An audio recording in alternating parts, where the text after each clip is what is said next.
brought down over the chest, so that the thumbs touch above the heart and the backs of the hands are to the front. The fingers meet below the heart, forming between thumbs and fingers the descending triangle of water.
People in Iraq they don't have internet, right? You know, the internet is disconnected for 3 weeks already. And when I see that people have internet and they actually promoting the government of Iran, and I asked my cousin like directly, and I said, like, I mean, are you supporting the government of Iran? And how come you have an internet that my actually nephew doesn't have it, my brother doesn't have it, my sister doesn't have it? How come you have the internet? Are you connected to the government? And then I see actually he promoting the Ayatollah, like a Moshtaba and all those things, then I know he's supporting the government of Iran. And I don't want to have any connection with him. And I told him, I said, like, the government is going down. I don't have any relative connection, blood with you. I don't care if you're my cousin. You are selling your blood. And I told him, you have a kid. How come you have a kid and you can understand, like, they're killing the other kids? Like, that is my belief. I don't know, maybe I'm too much emotional. I don't know. But I understand that part. I was just asking, so like when you had the conversation with your cousin or your family member, did they say why they chose to support the government? I know why, because they're getting paid, because he's working for the government. Okay, thank you.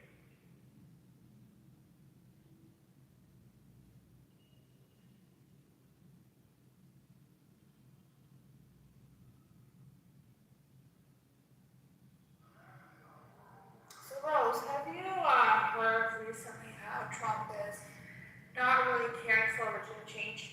He's like, for the RGC, whoever it is, he's not pushing for regime change. He doesn't find it to be, a priority at all, actually.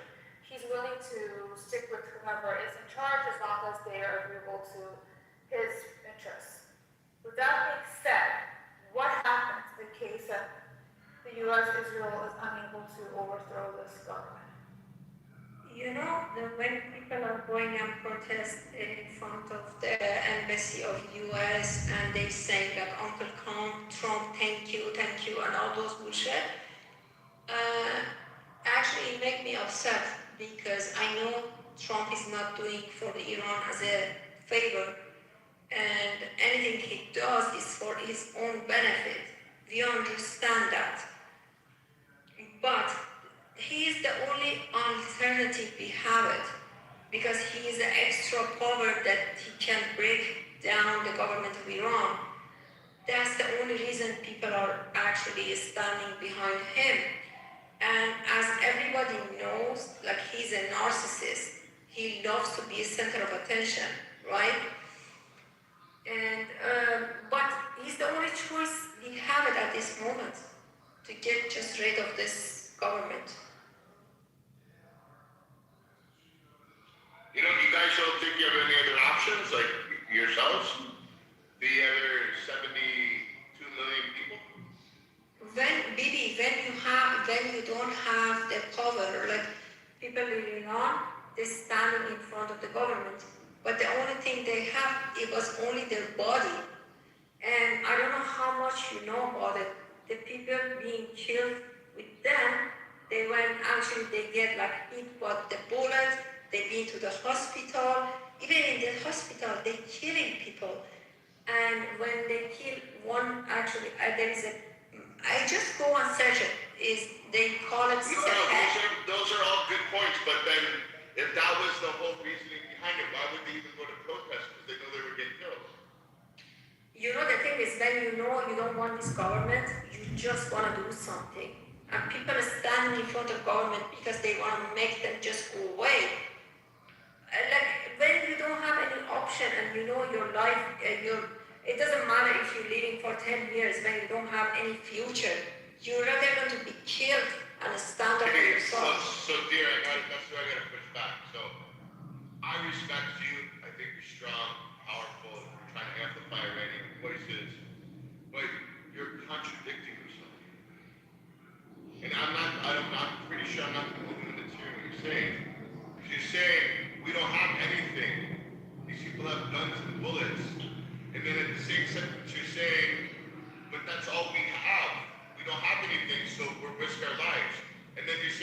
why should we risk our lives? No. Maybe I say. No, I understand. You're not the only one that's saying it. And I'm not picking on Iranian people. I'm picking on the ideology that people are saying we're waiting for Bibi and Trump and Reza Pahlavi. No, we are not. But Reza Pahlavi and Bibi and Trump didn't say go to the streets and protest, and 40 to 100,000 people were murdered.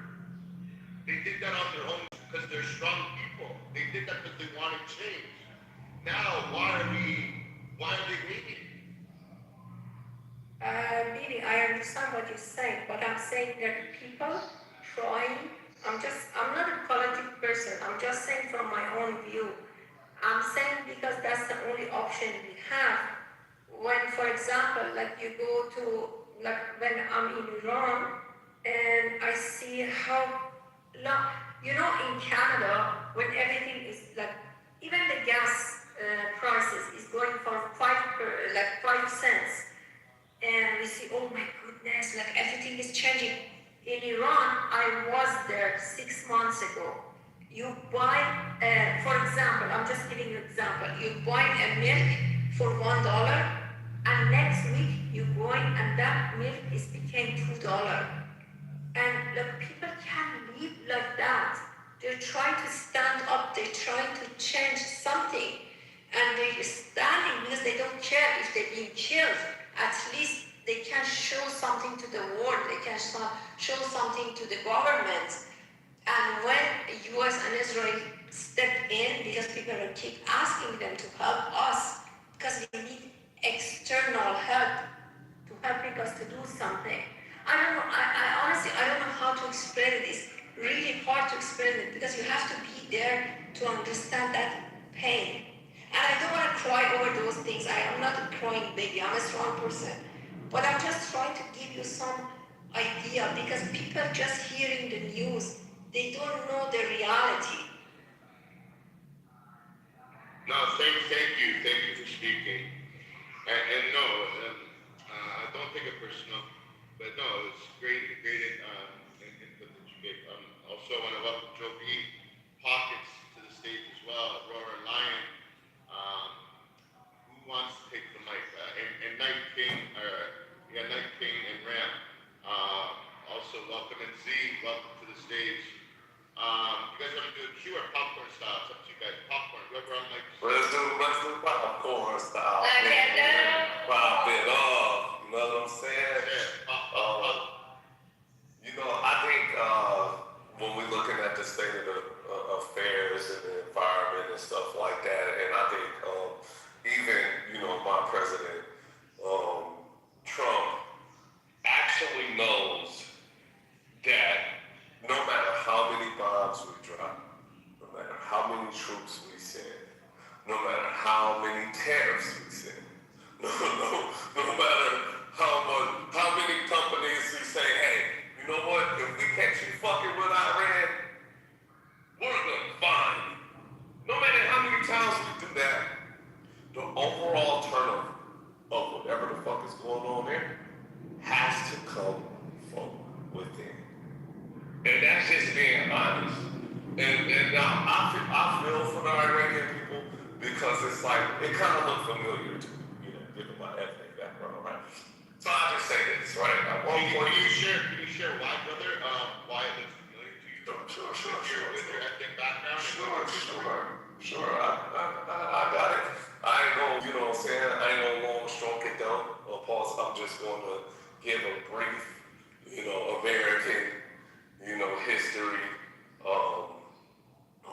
Because at one point, we were seen as not really Americans, even after all the chattel slavery, even after all of the race riots and stuff like that. It took them to see us actually raising a militia group for them to be like, oh shit, these people ain't fucking around. And then you hear all these little rhetorics, they're saying like, hey, you know what? These people are trying to take over our government. They're trying to do this and that with our militia group. But what ended up happening is they incorporated some of those tactics and implemented that, and actually what you can see in the education system of America that actually has something to do with feeding kids and all kinds of other things. And if you're, well read, you know who I'm talking about. It was only then when like they seen that we had big monkey nuts and that they wanted to come to the table and sit down and be like, all right, what can we do to stop all of this? What I'm saying for y'all is y'all gotta figure out how to come to the table the right way to let motherfuckers know that y'all mean business and that y'all willing to fucking do shit for y'all fucking state of office to fucking change. Yeah, it's gonna be some lies lost. Yeah, it's gonna be some fucked up shit. But there's gotta be some way that y'all can change that shit for a better y'all. Thank you, that's all I'm saying. Thank you so much. Bibi, how are ya? Pretty good, bro. How you doing? No, is that the other king? Yeah, it's getting Good man. This is the king. This is the other king. No, the other king. No, he's the other king.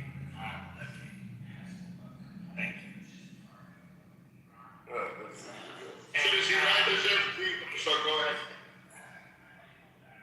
No, I was gonna say something. So, Bibi, so what do you think about this whole thing that they want J.D. Vance to negotiate with them and not the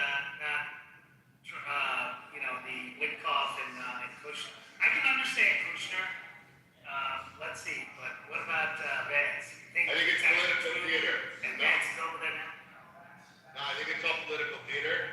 I think they already have it set up what's gonna end up happening. And this is just to like stagecoach for the people, the American people, people of the world. This is it's whenever they're telling you to look right, pay attention to the left. When they're saying look up, watch the ground. So, Bibi, what was the name now? I can't believe I forgot his name. He ran for president against Bush the second time. What was that guy's name? He was, what was it? John Kerry. Yes, Kerry. There you go. Wasn't Kerry during the first Trump? Wasn't he during the first Trump administration? He was talking to Iran and all that shit. Wasn't that happening? I wonder if he's there now, involved in this shit. Remember he violated the Hatch Act? You can Google it. I'm sure you'll find it. I'm doing that right now. One second. John Kerry, I think it was 2018. First Trump administration, he was speaking to Trump. 2015, he did the nuclear Iran deal, formerly known as the Joint Comprehensive Plan of Action. Yeah. And then look after that. Look at that Trump. Just look, John Kerry, Trump administration. And you'll see, I think it's like 2018. He was no longer in power, but he was working to sabotage Trump. Jason like Away, shit. 2018. 2018, JCOP was taken. You're He right. violated the Hatch Act because he went and spoke to, he's no official, he wasn't hired by Trump, wasn't official, but he was basically colluding with Iran at that time. But now you don't hear anything about him, and I'm curious if he's behind the scenes shitting somewhere with Osama, having these conversations. That's a good point. See, me personally, after hearing what Trump said yesterday, how Iran gave him a great present, a big present. Somebody asked, was it nuclear? They said no. He said no, it was oil and gas. We're speaking with the Iranians. And the Iranians said, who the fuck you talking? You ain't talking to us. And then this morning, there's a whole different thing. Where they're saying that the plan is, it's Maximus, and they don't want no deal. So I think it's all a ploy, like yesterday. Like it was just to like freak them out, scare them, and get people talking, and then this is going to be a lot longer drawn out than people think it is, personally, in my opinion. Yeah. Well, that's crazy. I don't know what Trump was doing, but we'll figure this out. I think a lot of what Trump does is to see. Oh, sorry, Joe. I was just gonna ask if anyone thinks J.D. Vance and Rubio have been going behind the scenes. I don't know anything about that. But I think a lot of what Trump does is to see who's on his side. I think Trump does a lot of tests to see who supports him. To be honest, I think that it's just a lot of who's on my side, who's going to support me, who's going to stand up for me, who's going to stand against me, and then he knows who to work with. I think he's very smart in that way. I'm doing a little test to see who he's going to be working with in the future. Yeah, I think That's what I do that way. I think the way he looks at it, like with war, with the country, everything is in a corporate structure. 100%. And yeah, he deals with everything like that. The government, it's all corporate for him. It's all, you know what I mean? And I don't know if any of you guys work in the corporate world. I know Yes, some of sir. most of you have, like, yeah, maybe some of you haven't. You gotta like put your fucking nose in places you don't want it to be, and to appease somebody. And I think that so Trump sees that, and then he also sees the people that are brown nosing that don't deserve to be in the position they're in. And I think you're absolutely right. He's checking to see who he can trust and who he can't trust, and who he can sit down and talk to the table. He's putting pressure on people and seeing who's not going to fold, and if they're the right people for the job. And a lot of people are saying that he hates Reza Pahlavi. I know from like insider evidence, Reza Pahlavi and Trump have already met 3 times in the past 2 months. But they're not telling you that. But I know that for a fact. They've met and talked. So is it because and a lot of people probably do their own research to see it too. But the whole world's saying, he doesn't even support Reza, he hates him. Yeah, have you heard what he said about him? It's all the political theatrics, bro. Yeah, but I mean, theater sometimes can play into real life, right? Shout out to Scott. Absolutely. Yeah. So he said that, like, hey, he doesn't know who the next leader of Iran will be. Surely it won't be that sorry ass prince. Something along those lines. He was talking about Winston. But he also wants to see if the people really do support him. And that's Trump playing poker with you, playing 40 fucking chess. Maybe. I'm not discounting it. But then again, I don't know if I'm right or wrong, right? Because Trump is so advanced, and I laugh at these people that think that Trump's an idiot. You guys are fucking genius, I think. You can't. He's a regular American guy who doesn't give up, you know, the art of the deal, and he became the most powerfulest man in the world. Not once, but twice. Baby, You don't do that. He made a 6 bankruptcy. What you talking? Yeah, so here's what I want to say about that. So let's discuss this. 6 out of 400 is pretty good. For running the corporate with 6 bankruptcy, you sound very successful. Okay, Z, let's ask us a question. What type of bankruptcy was it? Exactly. That's where I was going. Go ahead. So Z, can you tell me what kind of bankruptcy it was that he filed? I know you're very versed on this, right? I'm not very versed. I know what's on it when I see it. So let me help you out here. Let me help you out. Talking shit all along. What do you mean? I haven't talked shit. This is the first time talking. So what you can do is just listen so you can be I'm talking educated. about Trump himself. Okay, great. That's fine. Let's talk about Trump himself. Yeah, How about this? How about you listen for a minute? How about this? How about you listen to this for a minute? Then maybe you shouldn't just be up here, because what you come up here to do is have a dialogue, and we're trying to have a civil dialogue, and what somebody's on this stage trying to do right now is help you so you don't sound like a damn idiot, okay? Because there's, yeah, we can talk about that. We can talk about everybody. If you want me to shoot her, I'll shoot her. And it's not in a literal sense. If somebody wants me to shoot somebody that doesn't want to be on stage, I'll shoot them to the audience. So if you want to be on stage, see, and you want to go back and forth and have a proper dialogue with people, or you just want to talk shit for yourself and not contribute to the conversation, you don't need to be on stage. You should never have come up. But if you want to actually be part of the conversation and everybody in the audience can learn something, maybe the people on see that. Okay, fine. That was easy.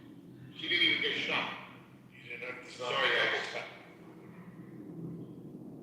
But I wanted to hear what you had to say. I know it's going to be really informative. You know?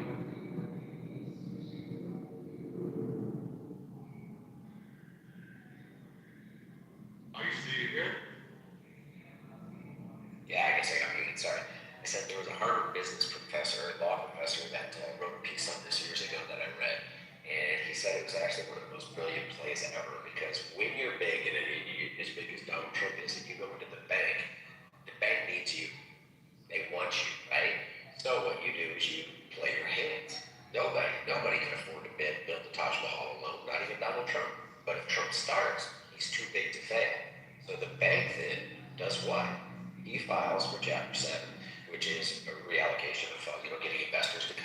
again. Now, where you said how he's brilliant was how he wrote this all up. Because when he originally started it, if he ever became, I think it was under 25% ownership, whatever it is, I can't remember the exact number, that he is no longer in the managerial position. He is back. He's hands off. So he did this 4 times. He dropped below that threshold. Now it's all on them. The banks went and got the investors. Those bankruptcies were like, hey, I'm out of money. I've got nothing. I'm a fool and I blew it all. It was, I'm building something huge, $1 billion business. And what he did was get other people, the banks, to bring in the other investors. And he slowly became a lesser and lesser shareholder to the point where he's like, I'm out, you guys, this is your baby, but I'm just not shareholder. Had he not done it, he has 0% ownership in this thing. Had he does it, he forces the banks to kind of play the game, right?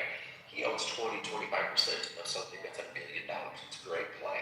Now, we can argue the ethics of it all, we can argue anything.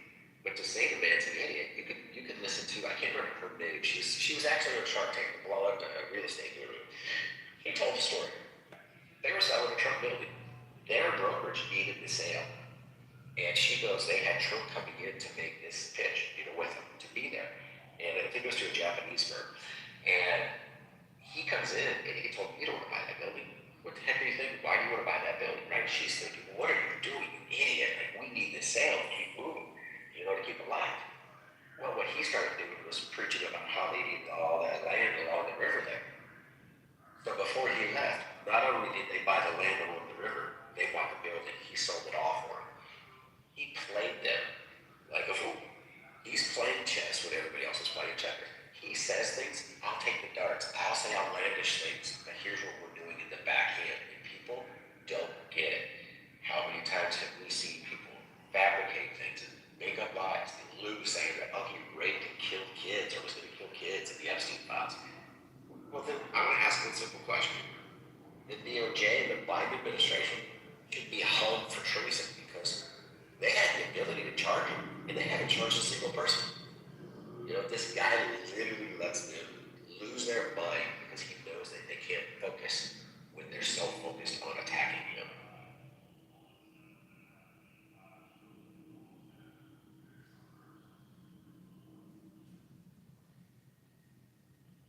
Basically, TBS is the best gift ever given me. He's an asset-light maneuvering guy. Very light with assets. Wait, what? Assets, ASSETS. He doesn't carry a lot. That was a little better enunciation. Well, I have a list, asshole. Yeah, we know.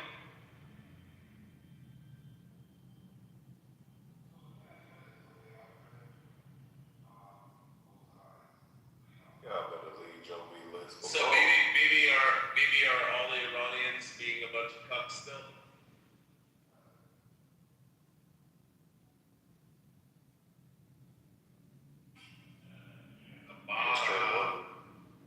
I just heard one release a statement. It was someone that was hurt, a patient somewhere they were interviewing.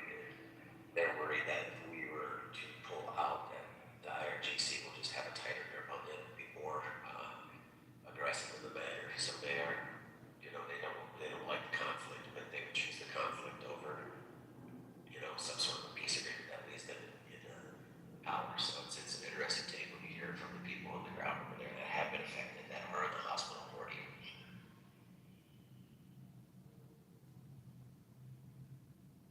Yeah, they're all a bunch of pussies.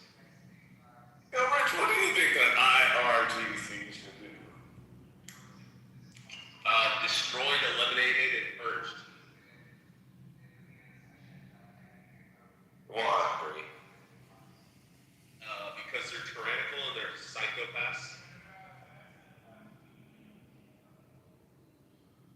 But they've been around for so long. I wanted to give you I'm gonna give you some idea. When you give the people like you go It's not going to be the fucking Iranians coming in and give us history lessons. We're aware of your all situation. We know you're America, I respect you, respect me, please. tell us how we don't know what's going on. We're not from there. We don't understand it. if you don't respect me, I'd rather not talk because I hate that the Rose, is give us a history lesson. We want to know about Iran. We haven't heard about it for the last year and a half. It's stop all day, every day. I don't know why you're here. You're talking. Rose, don't worry about him. Rich doesn't respect anybody. Sorry, Rose. Go ahead. Exactly. Thank you. Yeah, go ahead. Okay. Because the topic is about the freedom of Iran, right? And what I'm saying is when no one cares about the human life, that's the only matter. And I don't know what to talk about. What is your background? What is your nationality? Do you care about the human life? No, American Zionist Jew who supports Israel and the freedom of the Iranian people from the IRGC. But I think that the Iranians are a bunch of coupled little Stockholm syndrome pussies. Okay, I'm not going to talk to you. I'm not going to talk to you because you don't respect people. I gave you clarification. I'm not going to have a conversation with you because you don't have a respect. What is there else that I didn't want to hear from you anyways? Alright, we're not doing this, guys. No personal thing. Listen, Rose was gracious enough to come and speak. If you really want to attack somebody, look to your right. That one deserves attacking. Oh, No, see, jump back in the middle. see the Kasumko? Yeah. Some coach out of both of them. Yeah, she left during the most amazing lesson she would have ever learned in her life. It was only 2 minutes long, and ICE was telling her about Trump.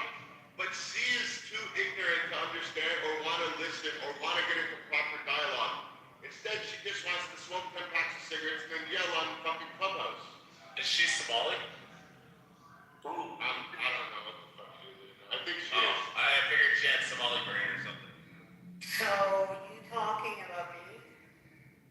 Yeah, you. Who's the idiot that's talking? That reminds me, you talking to me? Talking to me? It's me. Who the fuck Me, are myself, you? and I. You talking to me? Who the fuck Talk are you? Talk to me nice. Talk to me nice. No, man, that's literally fuck his own employee out of his Get the fuck out of here. Reconstructing your death is bullshit for him to come out on top while showing everybody else. Who's on top? Wait. How reconstructing your death is bullshit? She could be a good talent. How's it bullshit? She's drunk. You can't. You are the head of Yeah. dude, it's Oh my God, 10 mics. for the head of corporate to screw up like his talking own to Sarah. employees Oh. and take their money. That is not a leader. That is a comment. No, it's not. It's called restructuring. It is a comment. You would bankrupt The problem is Z. and The problem is Z. You'll never see enough money in your whole life to be able to go bankrupt. That's the problem. you don't know fucking me, dude. You're so fucking dumb and you're now in your own head that you don't know me. You don't know me. Oh, she see yourself. Yeah, she's retarded. You think it makes people, you think it makes you You something do not know me. You are Zionist dog. So, baby, other people that don't. Zionist you dog. want to know what it is, BB? She think like all capitalists should be humanitarians and shit. So like she just living in this humanitarian fallacy that like, hey, like, cause by that measure, you'll be looking at kind of everybody that's like that's hacking top and saying that most of them are, yeah, that's cool. That's cool. But there's rich black Americans, right? Yeah, Kendo's Yeah. Rebranding is slavery See, as a he's not systematic incarceration. He's just as much white as he is black. And there's a good person So who's what? left to the So what? What does that have to do with me?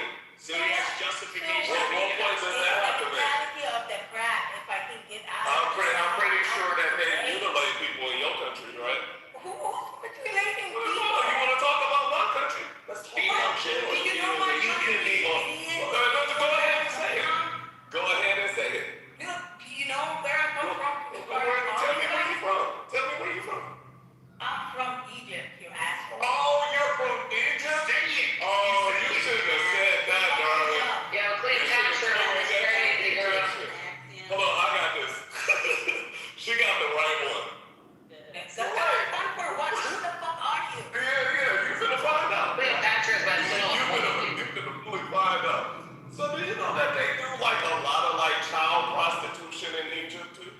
Yes. Oh, okay. Have a good night. Have a fucking good night. Baby girl, look, you're out back. Did you enjoy Just leave it? it alone. Just leave it alone. Just leave it Did alone, you right? enjoy it?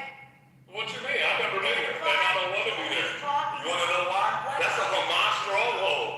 Let's talk about your Hamas stronghold. Real quick. Let's fucking talk about it. For you to be it's for you. American and that way getting fucked in the ass by your See, you remember the South saying you're just I'm not getting fucked in the ass. You are. getting so fucked Nah, you're getting fucked in the ass. You're not even a topic out there. So just stop it, you invader. You sound like an invader. You know what, you Turkish camel rider? I definitely will talk to you. I'm gonna talk to you. I'm gonna talk to you, baby girl. You finna be my new girlfriend. Baby girl. Mm-hmm. Give him a kiss. Show him you mean it. See, give me a kiss. We spent so much time together today. Your mom, baby. Give him a kiss. Oh, look, all she got is this Show off. him you mean it. See. All she got is this off. We have a I name can see you blushing in the corner, baby girl. 7,000. Exactly. I'm your master. It's gonna be Israel when they blow up them damn pyramids. I'm your master. Let's talk about Think it. about it. You be riding camels in the next couple of months. Trust me. You're going fast. We are I always wanted to ride a camel. Lemon and Caribbean. Like, what are you talking Bruh, y'all don't got it all. Y'all wouldn't barely survive without her. She's like, we was kings. We was kings, nigga. Yeah, you know how many tax dollars that we send in Egypt every year? Like, shut up. We giving y'all food stamps. Like, shut up. Shut up. Y'all on food stamps. Use your baby girl Israel. That's why you got that money. Enjoy that bride. $1 billion. Damn, shit. Enjoy that bride. Can't do this bitch this bitch just said we was kings. Right. We was kings. We was pharaohs, baby. She's not even no original Egyptian. Like, yeah, she's an Arab. She's an Arab, yeah. Hey, yo, stop interrupting me. I love my husband. Financing. We give Egypt $1.3 Yes, billion I'm not disagreeing. But for what? Primarily for foreign military Bride, financing. we enjoy your bride. My God, and you're paying for your bitch. To make them more bitch. And we're also paying for your economy and humanitarian You aid as well. paying So before you come in here, trying to find out humanitarian aid, you Yo, need see, you're for your country Excellent. You guys to stop. exist. That's the sad part. You come in here acting like, oh, Egypt, you the best. No, you ain't shit. You annually $1.3 billion just for you all to survive. 1.3 just for military financing, also not including the humanitarian aid and also including the social programs. Listen, if you didn't have our fund, you all would be shittier than what you have now.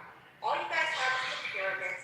You don't even do that very well. So we need to be quiet, be respectful coming into an American room, talking about a subject and trying to slam us when we give you all the shit. Sit down. Exactly. You wasn't the kings. You was the ones eating them. Anyway, let's just get back to... Let's get back to talking about how much pussies the Iranian people are. I love this shit. Iranians are bitches. Oh, fuck off. The only tough Iranians, and I hate to say this because I hate them so much, the only tough ones are the IRGC so far. At least they're fighting back. Rose, don't. No, I'm being genuine. That is a honest take. That is not a bullshit. And I hate fucking saying that. I want to say all the Iranians like have fucking balls so big that they carry them around in fucking wheelbarrows like South Park. But the only people I see fighting back and willing to die is the IRGC. If we didn't give you enough money, that's why you are fucked up. Oh God, no, we don't have enough money. We don't have guns. We don't have bullets. Because you don't We don't have balls. We don't have bravery. food. I'm right just We have Stockholm syndrome. You don't give you enough money. Like fuck up. Okay, shut up. Listen, Rose. Amir is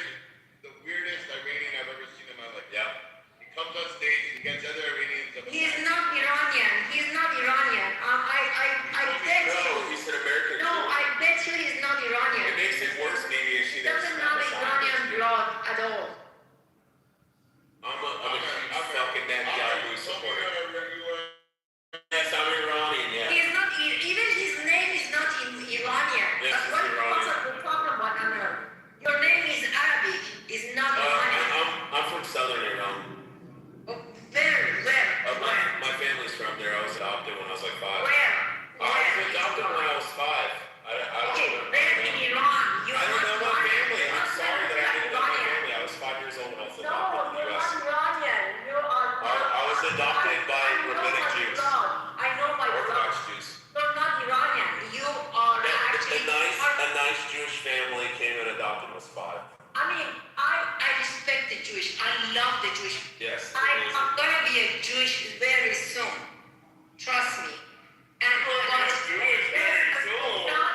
You Oh are. my God. Yeah, hold on, Rose. I got a joke for I Bibi. put my life in bet that you are not Iranian. Scrambling. I got you. Okay, cool. You don't have to believe me.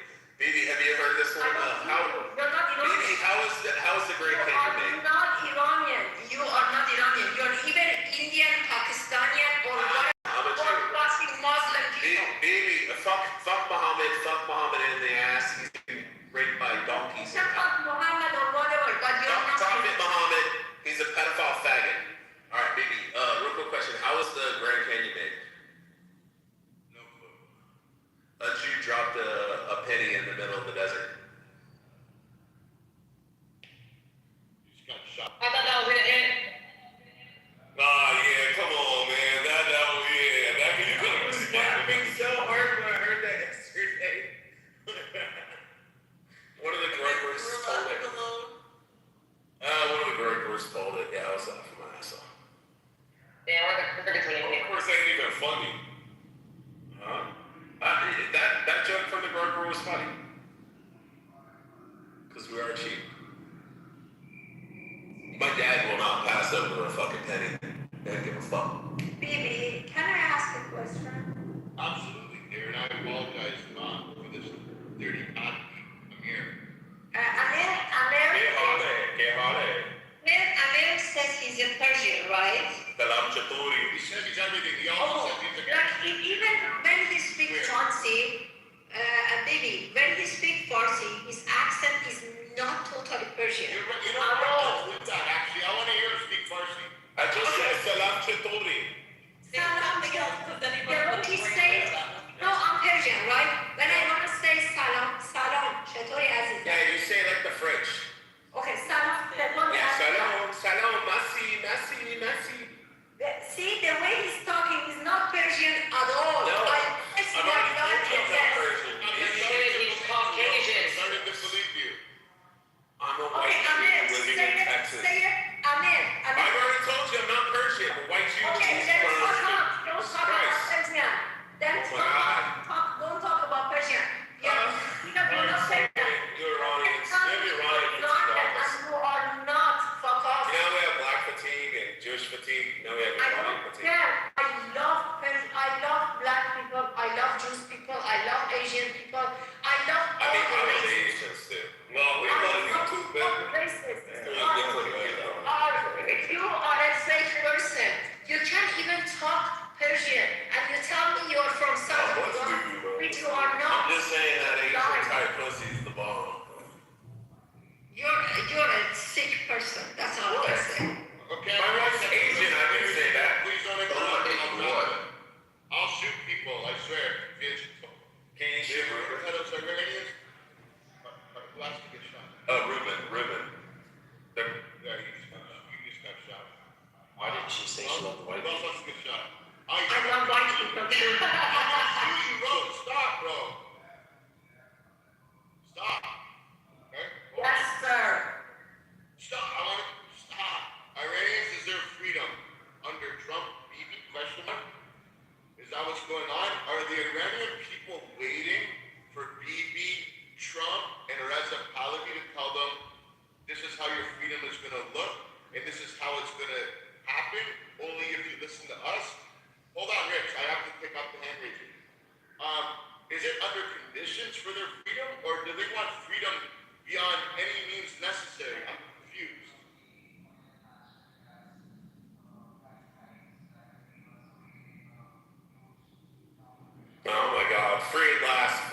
thank God Almighty I'm free a lot.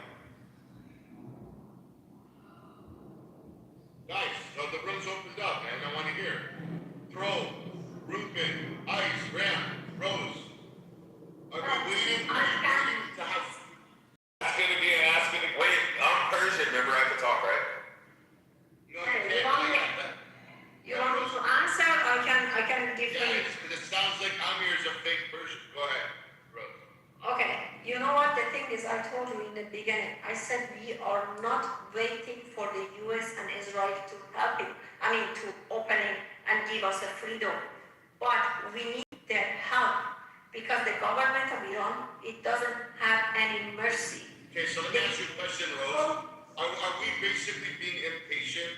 Do you think that we're more patient, like Americans, North Americans, Canadians, the rest of the world, if we're more patient, do you think that what will be and the outcome will be very favorable for the non-IRG voters? So are we jumping the gun and saying, hey, what the fuck? Get into the street. Do you think it's us? And I'm okay to take criticism. Is it us? Bibi, you know the thing is, people in Iran, they're very actually, at this moment, they are very nervous because anytime Trump give us a speech, give the whole world speech, people getting nervous because we don't know what is going So on. if Trump tomorrow says he's pulling out, and he says that's it, we're done, we've achieved our objectives. People are gonna stand in the street.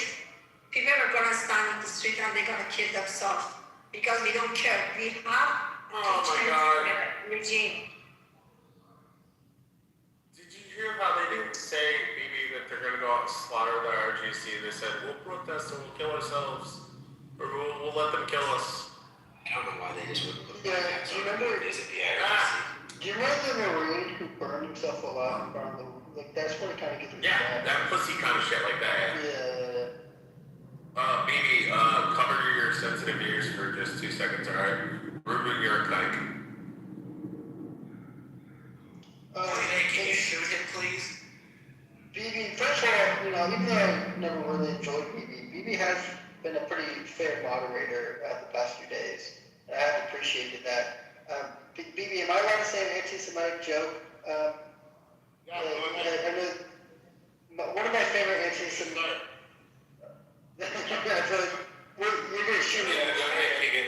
Okay. Go ahead. Why do you? Alright, go ahead. Here, he just got shot. Who else wants to say an anti-Semitic joke? The penny one was funny. Okay. Keegan, you want to come back up? Okay, let's go ahead. Come back up. Let's stay on topic, bro. It's not anti-Semitic joke hour, for fuck's sakes. You know what I mean? I'm not picking on fucking gay liberals, Keegan. Sorry, hand raising. Okay, not needed. Go ahead, come up, Keegan. Let's stay on topic, guys. Keegan, I'm glad that they don't have buildings in Gaza so they can't throw you off of it anymore. Okay. I'm more right-wing than anyone in this room. No, you're not. Honestly, if you guys don't like the subject title, I got a new one. And it was the one I started the room with. Are you in favor for trans abortion rights? Men that transitioned into females, are they illegally allowed to have abortion rights? Popcorn style. Yes, they do because they are human. It doesn't matter the gender. They are human. Medically. Okay, I'll answer your question. Earlier that said, I'll let you answer. We had a guy earlier that said that because he transitioned, a man transitioned to a woman, he no longer makes milk, he makes yogurt. I thought the guy was joking. He said he wasn't. And he believes also that he is allowed to obtain rights to have an abortion. Now, go ahead. Okay, so to answer your question that you proposed, I believe yes, that the Iranian men are allowed to have abortions. Because they're all trans faggots. And we all know that men do it better. Hey, you know what though, Rose? I really do want to take it back to you. I just wanted to sidetrack a little because I want to be focused on this. And ICE noticed it, a couple people noticed it and said, why would you want to kill yourselves when you have the ability? You guys eat kubi, you have skewers.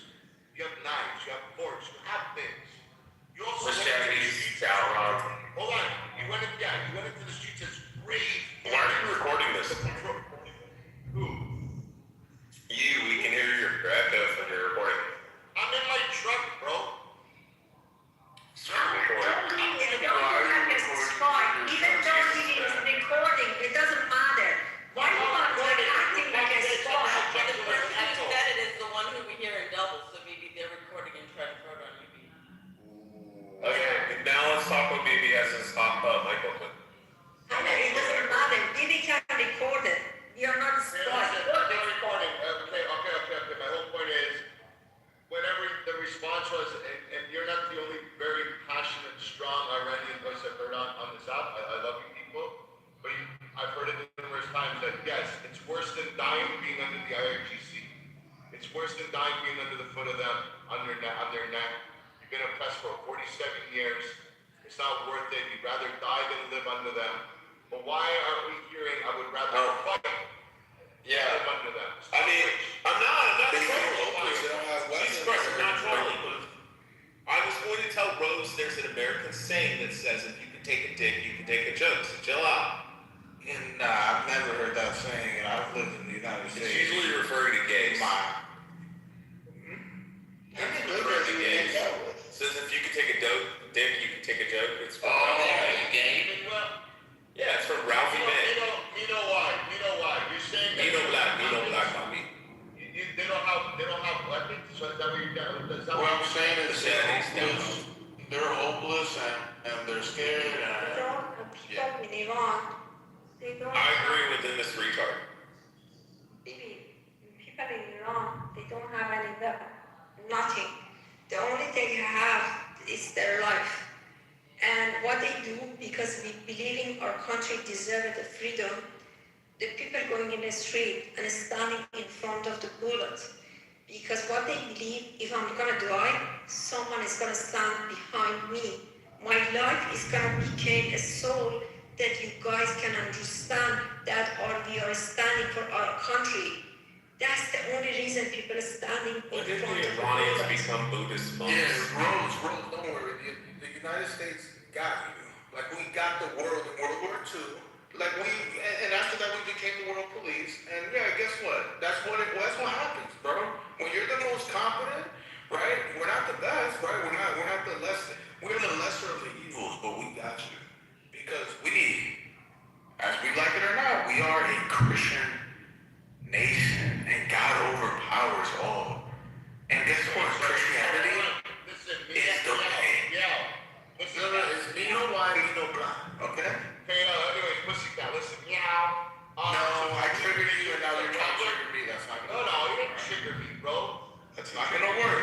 Do you believe I hate that Dominican religion is the problem? The radicalization, yes. Look at the IRGC. It's not the religion that's the problem. I know plenty of Muslims. I'm cool with plenty of Muslims. Alright, I have 5 Muslim friends. Not playing. I believe the IRGC, right? They're extremists, okay? Wait, you have friends that are Shia followers? They funded Hamas, and the United States funded Hamas by proxy, okay? That's the problem, alright? They funded all of these, radical organizations that have been oppressing the people for decades, right? Yo, Dominican guy, do you know like Shia mullahs? Or are you just talking about like the LGBT crowd there in like New York or Jersey or Philly, where the fuck you live in?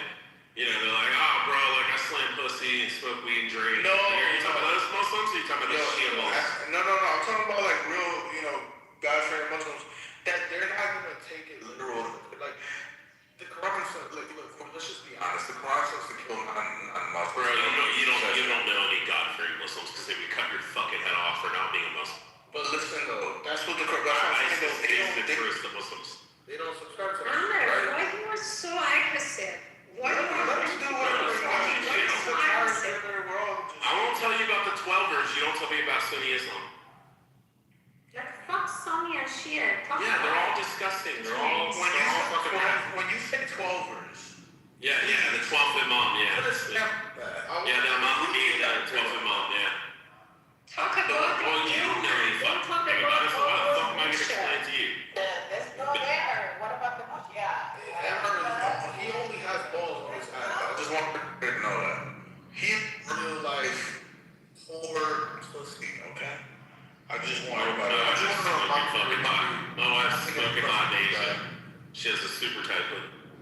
Right, you need that considering Take your hand. Alright, hold on, you fucking stupid fucking Dominican. Squeeze your fist. Take your hand, make a fist, and squeeze it. That's what's fun. But yeah, man, guys, the IRGC is objectively evil. I know why. Just give me 1 second. Amr, what did you call him? Oh, did you see what my nigga Steiny wrote? She said, No, what did you call him? Did you call him Dominican? Yeah, he's Dominican. He no black. Why do you call him black? Why you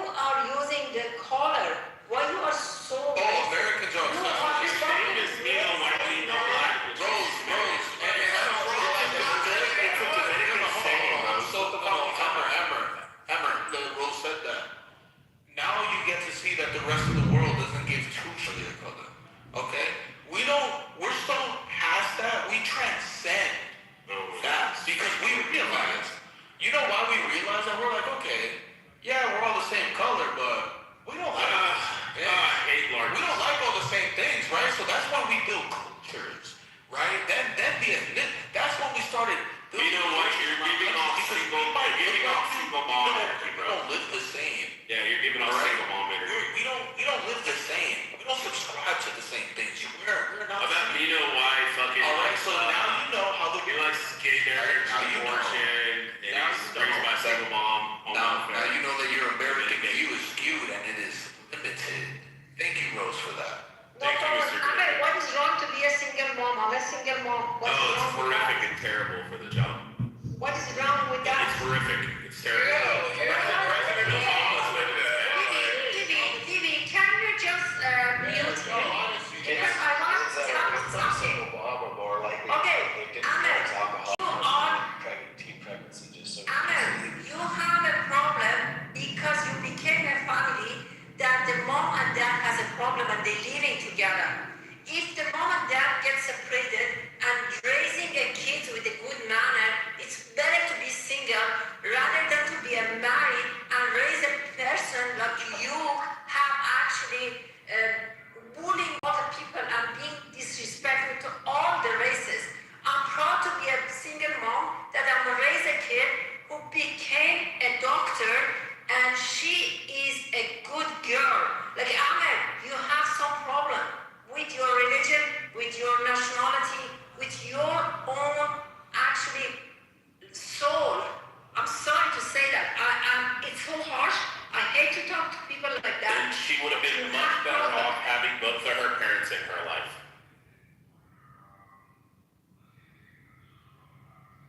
Your daughter would have been much better off having her dad run. Fuck off.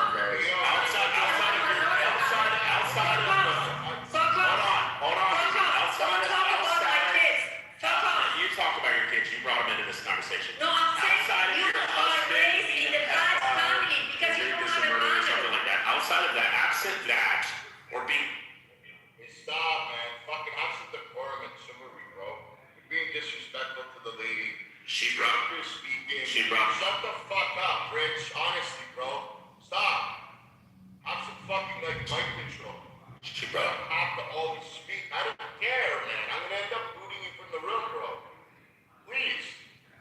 Be here to contribute, but stop insulting the young Okay. I won't address her. Hold on. I'm not gonna address her, baby. Shut up for a second. I'm just saying what ICE quoted. Everything was stated by President Obama and tons of fucking psychologists around the world who've done studies on this. Any child would be better off having the father in the household as long as he's not abusive physically, sexually, mentally, or emotionally. As long as it's not including those, the child is better off to have two parents. Okay, let's And it's terrible that anybody would raise their child without the father. It's not, some people, you think, okay, you No, think mothers it's want- terrible. You think I'm the one with HM. It's terrible. You think mothers want to raise their Terrible, children it's horrible. with their partners? Sometimes they have no choice and they step up and they be the mom and the dad. No, can't do that. It's impossible. Bro. My mom raised 8 kids by herself. We're all professionals. Yeah, that's terrible. It's horrible. It's horrible. It's terrible. And Mother's Day celebrate her. Bibi, Horrible, when I'm a terrible. single mom, it doesn't mean my daughter doesn't have a father. He has his father. No, the problem is Rich's dad jerked off on a rock and the sun asked him and he hates the world. I mean, I've had my dad my life, my entire life, both my parents. I know, but honestly, I'm privileged, yes. I have two-parent household privilege. attack the dude right beside you. See, he wants to fight. Rose wants to talk. BB, can I just say one thing, BB, and then I'll go on mute. I'm gonna go. Hold on, I'm gonna go on mute real fast. Hold on, I'm going to go on mute real fast. Okay. This is no. BB, this is no different than the trans fucking shit. When somebody calls a biological male she, it's delusional, it's stupid. We shouldn't be doing it. Don't do the shit. Don't do the liberal simp shit where you're like, oh, it's totally fine for a mom to be single just because she didn't want to be with her husband because she wasn't fucking happy in the relationship or the husband gained a little bit of weight. Let me know when you're done from the audience and I'll bring it back up.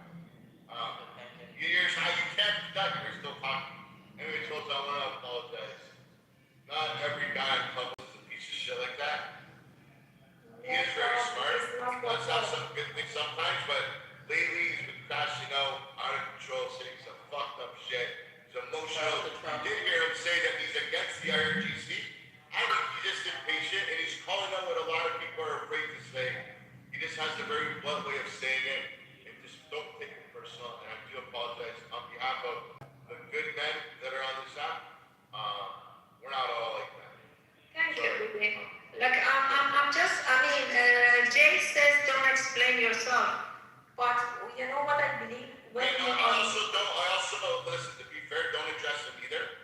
Because he's like a firecracker, and you're gonna set him up, and then it's gonna be this whole thing.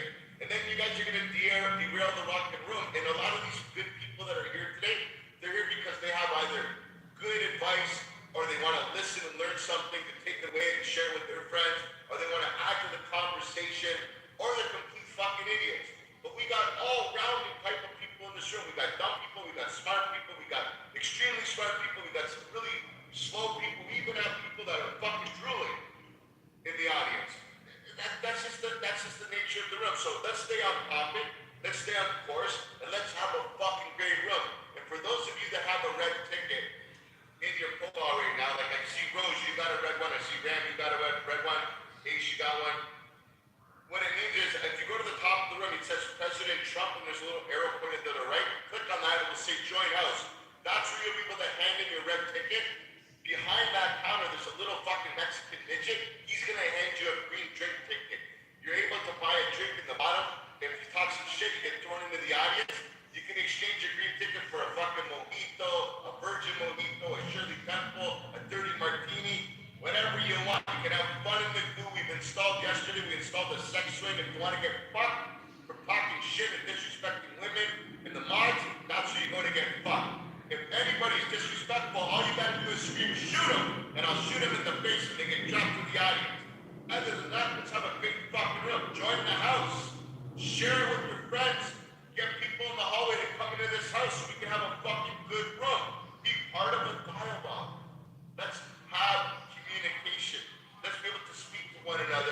Don't get off mic just to say you're a piece of shit and have nothing productive to say.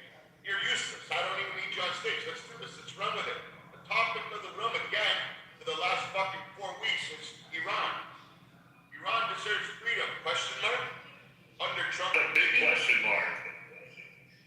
Big question mark. The biggest. I'm hearing all kind of mixed emotions. I'm hearing people are working.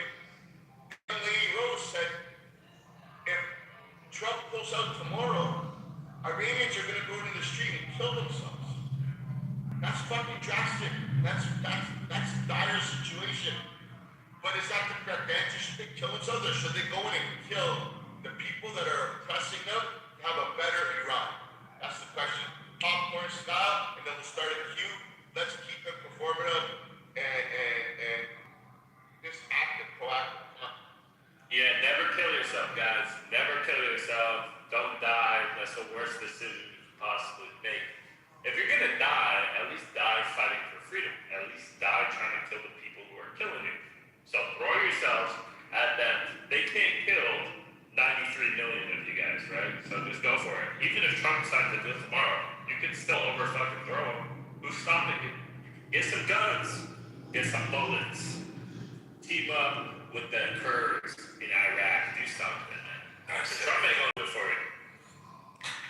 Yeah, that's the part. We've been talking about this so much, Jack. I mean, the thing is that, guys, I do understand you guys because you never lived under a dictatorship like Iranian regime, and you never tried to have a revolution and stuff like that. So the thing is that, we Iranians tried that so many times. We went to the streets, but the main point is that you cannot fight against a regime which is,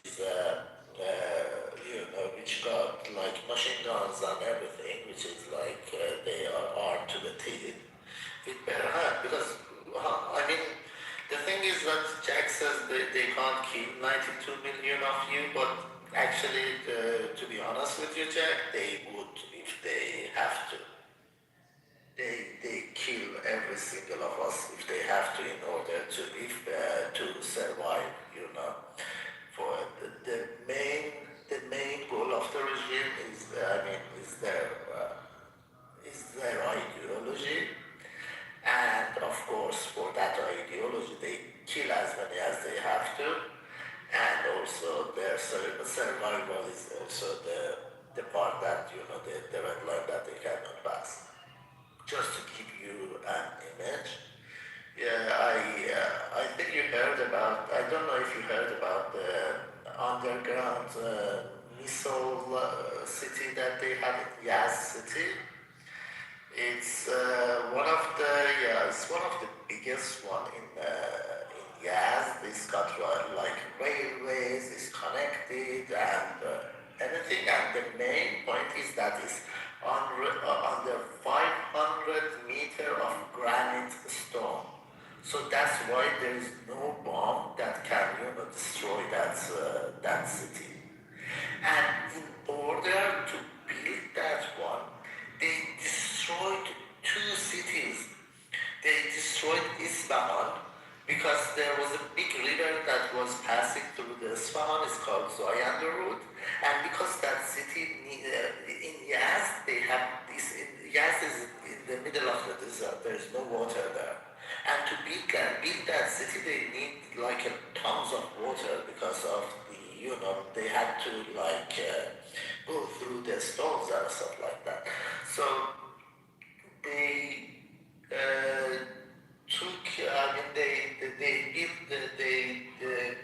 did a tunnel from Isfahan to Yaz, took all the water from Isfahan and dried the river. The river is like a desert. It's been for many years now. It's been for like 10 years. What's the name of the river? Zayanda. I see it. Holy shit, you're right. I'm looking at it. Yeah, it's like a desert. There's no water. What the fuck? Exactly. They destroyed the whole river, the whole city of Isfahan. The bridges which are on that river are like 400 years old. I mean, those are something that are registered with in the world, and they are destroying everything. And also on the other hand, in Yaz City, the city that there is no water, they built a lot of factories like what you call it for the metals. Okay, there is one metal and also. Sorry. Oh, okay. Also in Yaz, they destroyed the environment of Yaz to build that city because they built many factories around that city to kind of cover it up. And those factories needed a lot of water. They arrested many environment activists because they found out about that city.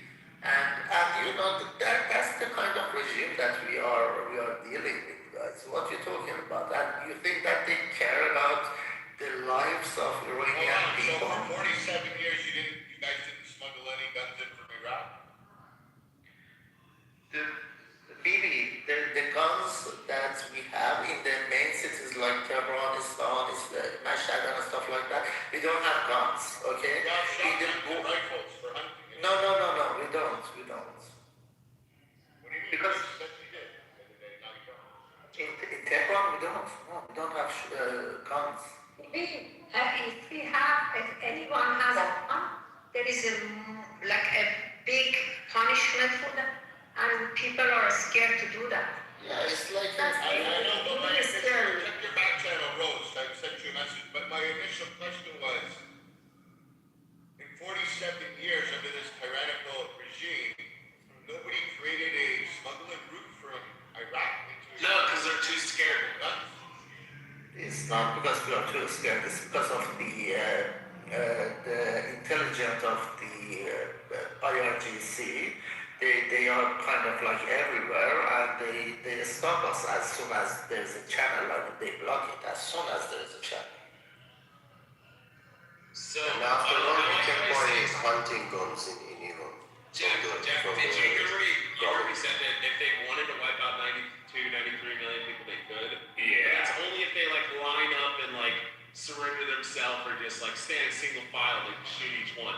But the idea of the 92, 93 million people, if 80% of those people, say 75 million people, want to go out and revolt brutally and violently like ISIS fucking fighters, and killed all the IRGC. There's no fucking way that the 190,000 IRGC are going to be able to slaughter all 90 or 75. Unfortunately, we are too civilized for doing that shit. Unfortunately. No, not civilized. Pussies. Too much pussies. Something like that, yeah. Yeah. Too cowardice pussies. There was a famous song from the United States by Jay-Z, and he said, "You got 99 excuses, but you don't have bravery as one." I totally accept that. That's what I tell to the other Iranians. I also saw American when there was a terrorist attack in I think New York or something like that, like 10, 15 years ago. I saw you guys running away from the Are you talking about the three guys that were on the subway? I think it was in like France or something. And there was a guy who pulled out a machete and started like lopping people up and shit, and killing people and stabbing people. And then the three guys jumped up and beat the shit out of him and took his fucking machete away. You know Is that what you're talking about? You know what I gotta say, like, because this is the reason why I'm surprised, right? Because the Iranians, you guys always come up here and it's like, you fucking hate the government, you hate the religion, you hate the air they breathe, you hate it. You hate everything about them. You don't like there's nothing you can stand. But you know, Jack, every time somebody starts fucking breathing in the protest, let me tell you so that you don't know the point. You can tell me after, my brother. Okay. Sorry. Motherfucker, I love you, buddy. But listen, like, this is the thing. It's like the hate is so fucking deep. But a lot of people, a lot of you guys, not you guys on stage, but a lot of you guys have fucking IRGC members in your family. And you haven't killed them. You guys have a lot of people who are your coworkers who support you. They will find us and they will catch us.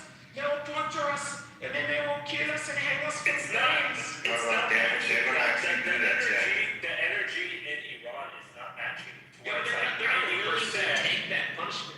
And that's the difference, I think, with like the rest of us and the fucking Iranians. If you told us that the United States was controlled by the IRGC, even if we didn't have fucking one gun, there's no guns in the entire fucking country, you can't not tell me that fucking rednecks all over the United States and the South would not be out with fucking hunting bows, fucking dowel rods sharpened, and fucking Bowie knives, wouldn't be out hunting the fucking IRGC and cutting all their fucking heads off the street. People actually do that when the protests happen, but you know, the opposition outside the country, they put them under pressure, man.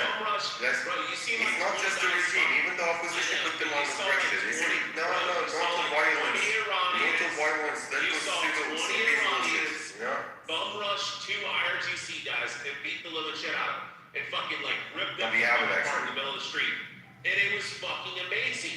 But the rest of the fucking crowd was running away, or they were standing there getting shot, doing nothing.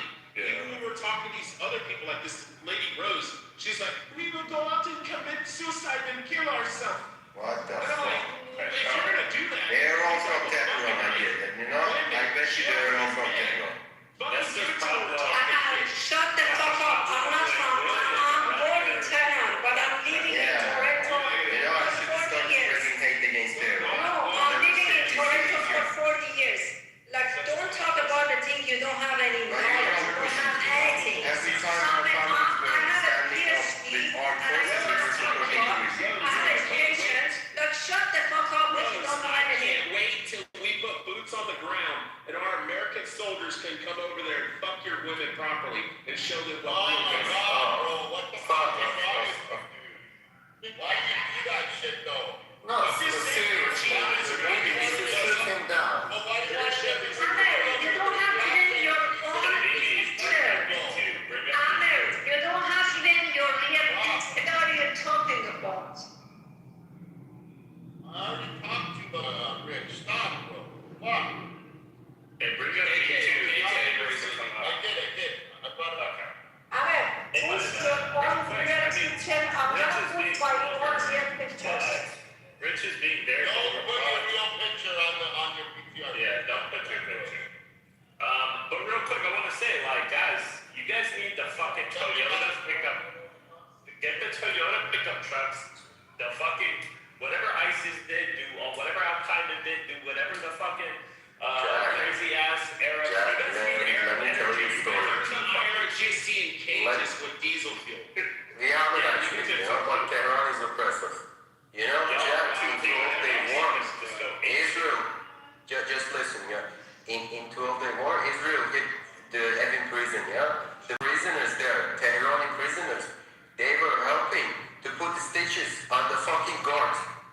fucking believe that shit. If that shit was happening in my city, they were gonna slaughter them all.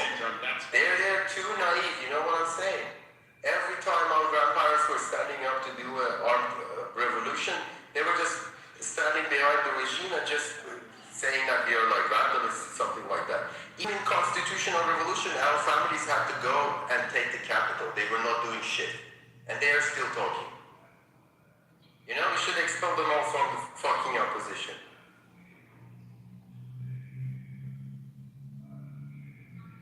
Sorry, man, we are compatriots, but that's energy, bro. You guys are too cute. You need fuck.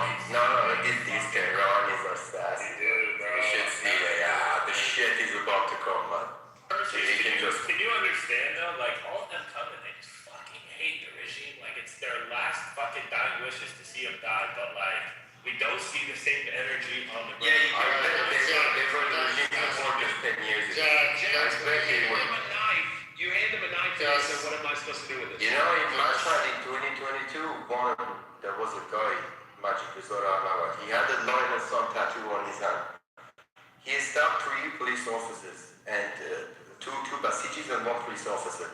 He killed those 2 Basijis and Tehranis were saying, no, violence, women by freedom, no, civilized. They were saying this shit. They always do that shit. No, nobody said that. The entire fucking lying. The entire set up the fucking Iranian seating that guy. That's what we're telling you. I have seen, you know, most of the women by freedom supporters. Not most of them. I was in the like even you are from Tehran. Yeah, I'm not from Tehran, but I lived in Tehran. Yeah, that wasn't hard to get. As I said, I'm not from Tehran. My family don't live in Tehran, but I lived in Tehran, yeah. But the thing is that during the Mahsa movement, me and my wife, we were both involved. We went to the streets, every call that was made. And before going to the streets, I had a pet in my house, so I would put like food and water for the pet for like 2 weeks, give my key to a friend that I knew, and then I would leave because I knew when I'm leaving, I might not come back. That was the mindset that of course, you guys always some Tehranis are brave as fuck, man. They are brave as fuck. They do some crazy shit, but they don't support them. They don't support them, you know. Mostly they just stay silent when these brave guys are. You know, me personally, that has happened until January. January was the first time we saw the capital. I was shocked. Hold on. I'm gonna tell you guys something. I'm Palestinian American, right? I still have the Palestinian DNA in me, so I can't have stopped that. If someone were to kill my brother, kill my mom, kill my sister, I'm gonna literally blow up. Not just metaphorically. I'm gonna strap a bomb. Go kill them. If it was the IRGC, I would go kill them. I'll go blow the fuck up. You guys need this DNA. You guys are missing. You're too cute.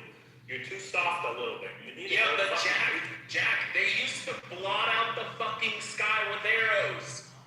They used to make every fucking country quiver. Just shut the fuck up. You don't know anything. Just shut the fuck up. Fucking Just shut the fuck up.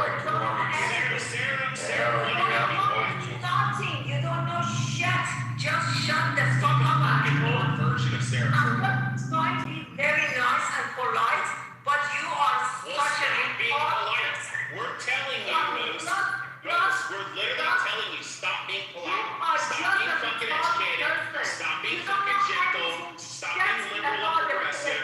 Be fucking you don't know animals. anything about the Persian. You don't know shit. Just shut the fuck up. Argument from authority that all you done for is no Cyrus the Great was up to Carolina.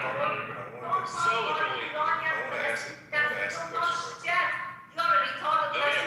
Rose, don't say anything about America. Don't say anything about Israel. Don't say anything about Palestine. Don't say anything about Egypt because you're not there. You weren't right there. You don't know anything about it. So shut the fuck up. You are a retarded If you person. live in Canada, you can talk about Canada and Iran. That's it. We're done. We're talking about it. I came to That's Canada an as a irrelevant people of Rose. immigrant. Shut your I didn't mouth. came to Canada. You're not wrong. I didn't came to Canada as a refugee. I am a legal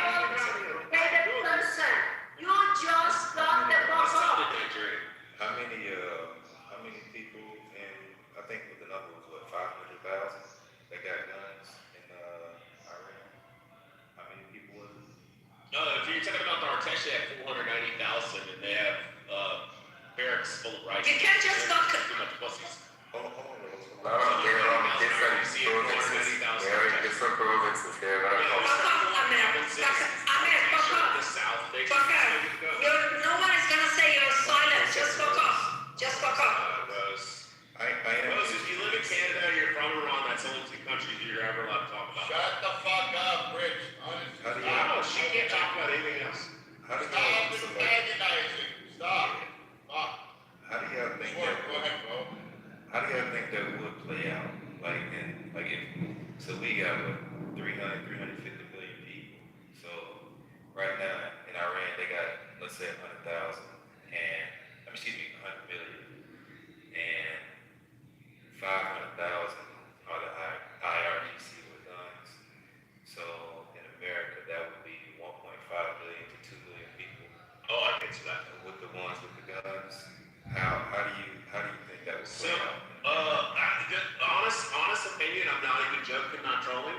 If we're fighting the IRGC, we're gonna need a very large army to take them because they actually have fucking balls and bravery and they're courageous, which I hate saying that about them. But if we're having to fight the 90 or 75 million Iranians that are against the IRGC, I think we could just sell 15, 16-year-olds over like we did on the beaches of Normandy and Iwo Jima. No, I'm saying Just strap me to a missile and I'll go down there and take care of this shit. No, I'm saying if you take the United States of America and if you concept of what's going on in Iran, and at the snap of a finger, put the United States of American citizens in that same scenario. So because we have 350 million people roughly, I'm just trying to compare the numbers. So IRGC is in the United States. They have 2 million people with guns, and the United States citizens don't have no guns. The same position as Iran, the Iranians. How do you guys propose? How do you think that'll go down, and how would the United States citizens take back over the government? Donald Trump, a report just came out, sort that Donald Trump apparently refused Yahu's offer to call on the citizens of Iran to overthrow their government and run out into the streets because Donald Trump says, like you're saying, or that you're inferring that they'll get mowed down. So that Donald Trump's refusing to do it because they'll get mowed down. But why do you think Donald Trump? Yeah, Jack, it looks bad is why. It does. To the midterms with, 5 million Iranians died out there taking back the country. When reality is, all Trump wants to do is cut a deal with the IRGC and have them stop being like fucking assholes. And that's what he's hoping. He's hoping we beat the shit out of them enough that they tell the IRGC, okay, now you guys are gonna do just like fucking we did in Venezuela, and we're gonna have this chick come in, and she's gonna run the country and be on our side. And that's his fucking ultimate goal. He does not want to see 5 million dead Iranians. But that's the only way they're gonna have freedom. 100%. It literally, it has to be the Iranians doing it. They have to be the ones to get the weapons, fuck these people up. You need to have just some organization. Meat cleavers, machetes, they have all this stuff. They're like, we're gonna have guns. You know how much damage you can do with a fucking meat cleaver and an 8-inch fucking chef knife? Yeah, but that's a proximity argument. Why not just chop these motherfuckers up?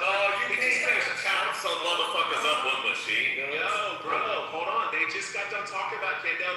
There was some guy that went and fucking killed 2 police officers, for the IRGC or whatever, and chopped them up in the middle of the fucking street and all that. I seen it. Oh, that's too bad. They shouldn't be doing that.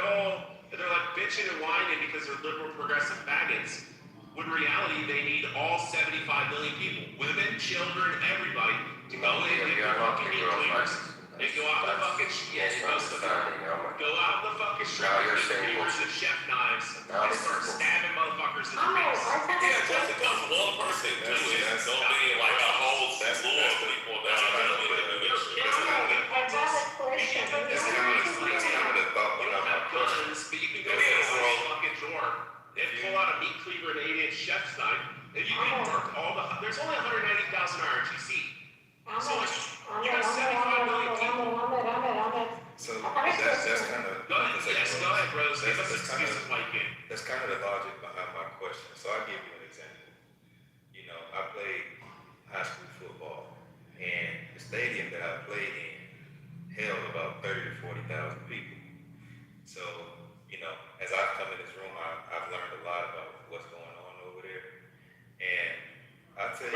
Rose, I'm a happily married man. I'm not going in a private chat with you. Sorry. I just want to know what you want to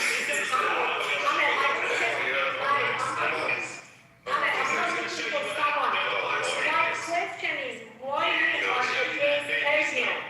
What is wrong with you? That is my question. I really want to know it. What is your problem with the Persian? That is my main question. Why you have problem with the Persian? We're tired of you. No, listen, I have a problem. Okay, I support you guys.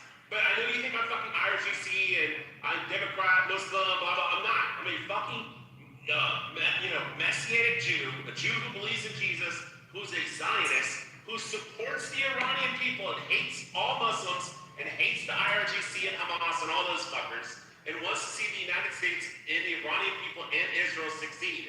But the problem is, every time we talk to you guys, you say, if Donald Trump leaves us, we're going to go out and sacrifice ourselves and kill ourselves and commit suicide. And it's like, no, we're telling you. If you're hold on a second, Habibi, fucking Marcy, but Yeah, I know, but have proper dialogue. You just dictate. I'm trying to explain myself. No, you're having proper question. Allow me to explain myself. Runs all over. I will shut the fuck up when I'm done. I'm trying to get it the fuck out. Everybody wants to interrupt like you. So all we're saying is every time we engage with you guys, all you say is we're just going to protest, or we'll kill ourselves, or we're willing to stand out there and let them mow us down. We're just saying if you're willing to do that, why not go into your kitchen, grab the fucking butcher knife, and walk out there and just start killing all these motherfuckers when they come out with guns. You're probably going to die. There's a really good chance that the majority of you are going to die. But if you have 75 million people who decide to go out and do it together, they can easily destroy 190,000. It doesn't matter if they got fucking tanks and fighter jets. There's no way that the United States, even if we didn't have guns, could not fucking take out all 335 million Americans. We would kill we would go to every base, we would fight every soldier in a neighborhood, and we would murk every fucking one of them. Every government official would be dead in a week.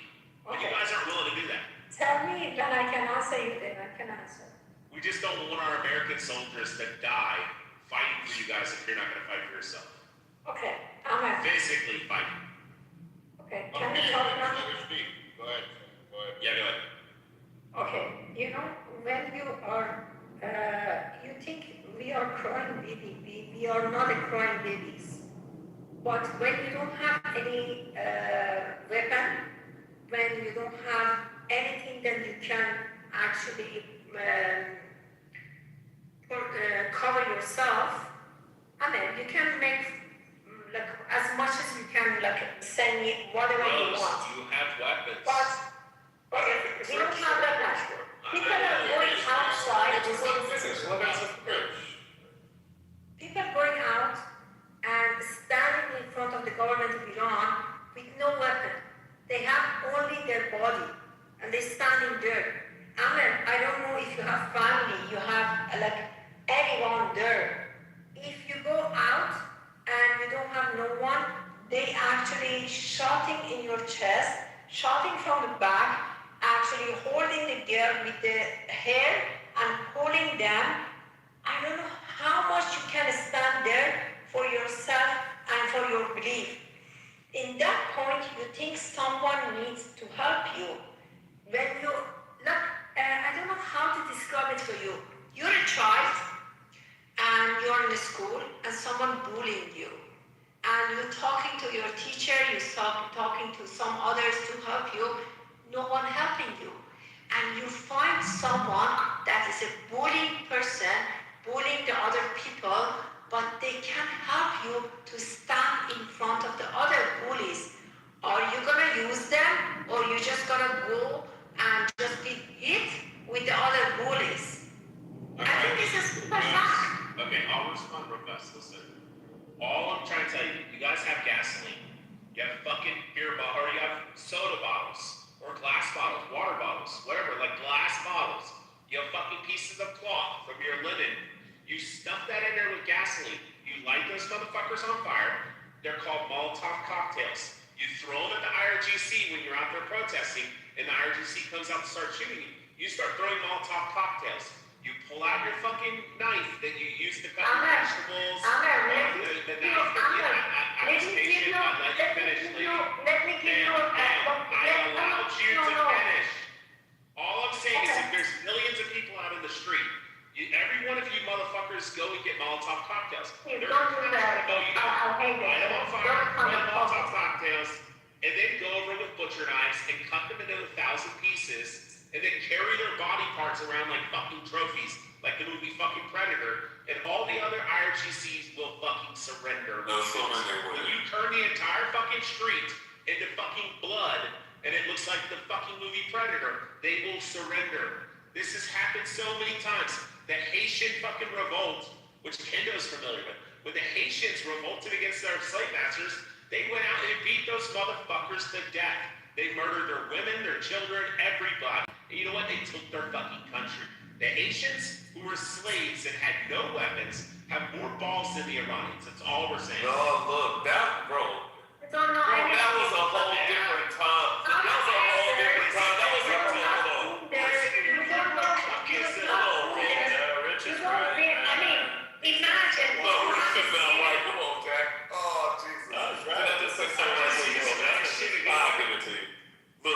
Look. That was a whole different time where warfare like that was kind of a little bit more even keel.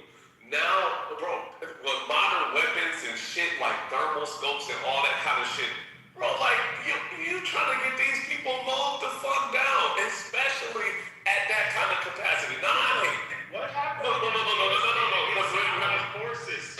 These dudes are out of Kalashnikovs, just murking U.S. soldiers. The little fucking kids were out there with fucking bullets. I know so much. And these people have 75 million people in their country that hate the IRGC. All they have to do is but you gotta, bro, in order to fight, you have to have the will to fight, right? If they keep your mother and they want to rape your mother, they want to do that? No, you don't understand. You're just talking because you don't have to defend about it.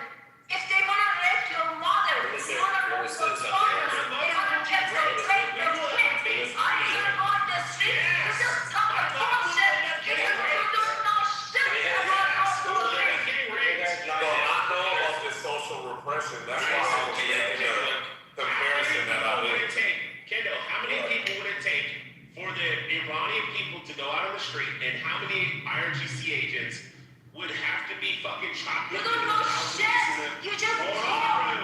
You don't have a feeling. You don't have your family there. You don't know anything. You just talk bullshit because you're just talking about the outside. You don't have a feeling about your family, right? You don't have any feelings. You don't have no feelings. You don't have.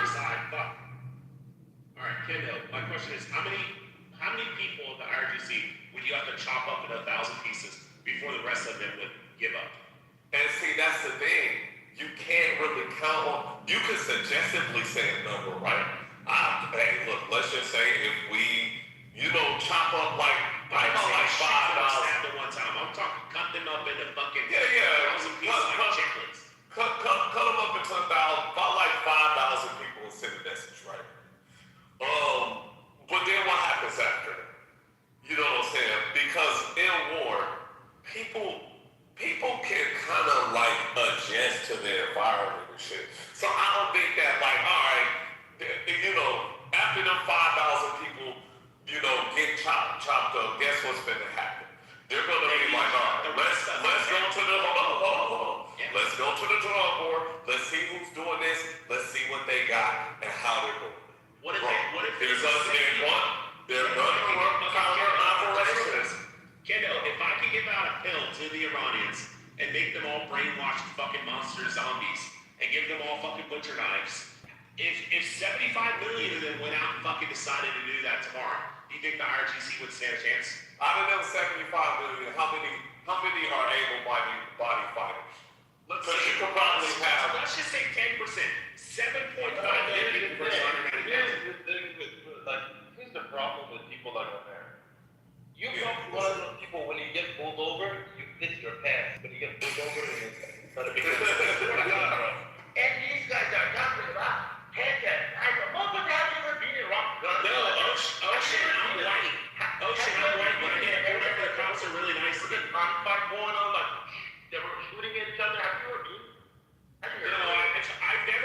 Ocean, I've never been around a gun in my life. Exactly.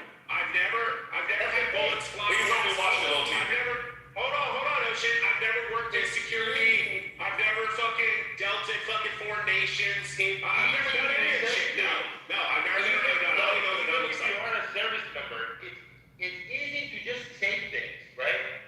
But you have to make sense out of it. As long as what you say makes sense, it's doable. Yeah, it totally makes sense. Yeah. 7.5 million versus 190,000. You said what? 7.5 million, use 10% versus 190,000 people. He's never been in a live action Kill 5,000. You cut up 5,000 of those motherfuckers, and I'm talking brutally chop them into fucking little fist-sized fucking pieces. And then you dispense them across the entire crowd, and we all hold them up in the sky with chunks of fucking meat in our hand. The rest of the IRG secretary's gonna fucking give up. Yeah, fine. 90% of those motherfuckers are gonna get. Or they're going, hold on. Either they're going to give up or they're going to supersonic missile the fuck out of your fucking town. And that's fine. That's fine. But Kendall, you have to be willing to fucking die. Amir, You have to be willing to die. Why was it so, hold on, Ocean. Why was it so hard to defeat Al Qaeda or the Taliban? Amir, Why was it so hard to defeat ISIS? the way you see Like, fuck. look, the way you see 75 million Because they were willing to die for it. you see him as a fucking android fucking robot that Need to be done like that. when they run toward when 200 of them are fucking stuck in the head and they're Yes, but Ocean. every other Ocean. one are broken. Ocean, let me ask you a simple question. This is how revolutions work. Ocean, I Jeez. brought this up a million fucking times. Why is it we were able in 1940s?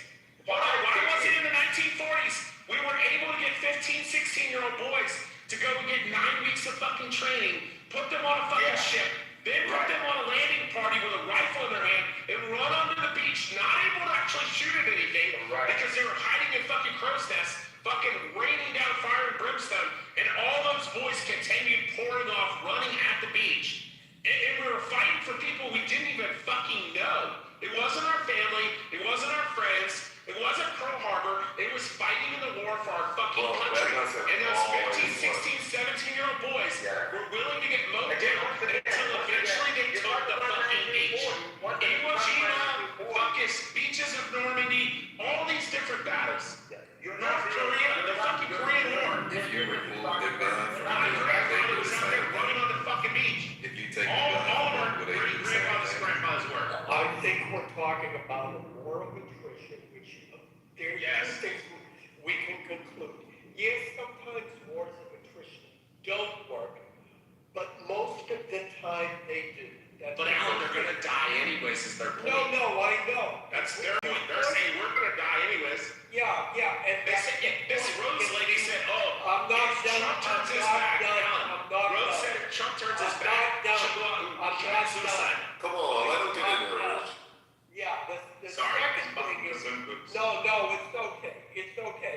Yes, because again, I'm validating your point. When people feel like they're going to die anyways, why not go out and fight? That's the second part of it. The third part is, I think you've been watching too much Walking Dead. Your characterization. No, I've been watching too many World War II movies. See, Alan, wouldn't you say? Lying about their age, Alan, saying they were fucking 16 when they were 15 like my grandfather. But Alan, wouldn't that be two sides of the same coin? Because like being scared that you're gonna die, versus activating that internal drive to go out and fight. Yeah, You know, the fight is right. It's a switch of the mindset. Yes, it's the firefly sword, but all the Iranians so far just seem like they have like. I know, but that's why I'm asking, because I'm trying to like in your example, if you break down the math and just think about natural human behavior. So 8 million people, 200,000 soldiers with guns. If 200,000 soldiers shoot 40 people, which can happen really quick, all 8 million will be dead. Now, let's say if you reduce it down factor in for what bullets miss, what bullets just are flesh wounds, you know, just graze people. Is it the fucking femoral artery? Is it a fucking in your center mass? I mean, like, most of the people are, if they have to fight it, are going to keep pushing forward. Yeah, So let me add one more thing, because I want to respond to Sword. So I would imagine that, so let's say 40, let's reduce it down to, let's keep the same 40 to make the math bearable. By the time 10 people get shot, the other 30 per soldier is gonna start thinking about, am I really down with this shit, or do we need to retreat? That's the point. And here's the thing. Sword, here's the thing. When you tell them this and they say, but they'll kill all 8 million of us. But if 8 million are able to fucking destroy the 190,000, there's no more IRGC. And then maybe it fucking influences the other fucking 8 million people to come out and say, fuck, we watched them destroy 150,000 of the 190,000. Now we need to get out. Now you got another 8 million. I'm saying if you take that same model and apply it to America, if you put the Americans, the United States of American citizens in that same scenario, I don't like Well, you say this, you guys say this, but right, like the 1400s when Scotland wanted to be independent from Britain, and Britain already outweighed them 30 to 1, right? And they knew that all of them were going to die, but they were like, they're already raping our women, so who cares? We're already all going to die. And I think that's what Rich's point is making, is like, if they believe they're already going to die, every revolution who's always believed this have decided that, okay, it doesn't matter if we live or survive, we're going to do this for our nation. If these people were on the fence, they're like, oh, it's only 20, but hold on. If they're like, it's only 20% of our people don't like the RGC, then I can understand them saying this. But they're telling us that 80% of the people want to fucking murder them, but they're not willing to do it. Like, the whole country wants them dead. Like, the numbers play out. They don't want it that bad. They don't want it that bad. Exactly. That's my problem with them. If they're saying, hey, if Trump is like, World War II, they were like kids pretending they were 18, these were 14, 15. No, you gotta be 16 to join selective services. And my grandfather said that he was 16, he was actually 15. And so many Americans, born in 27, kids did that. Ultimately,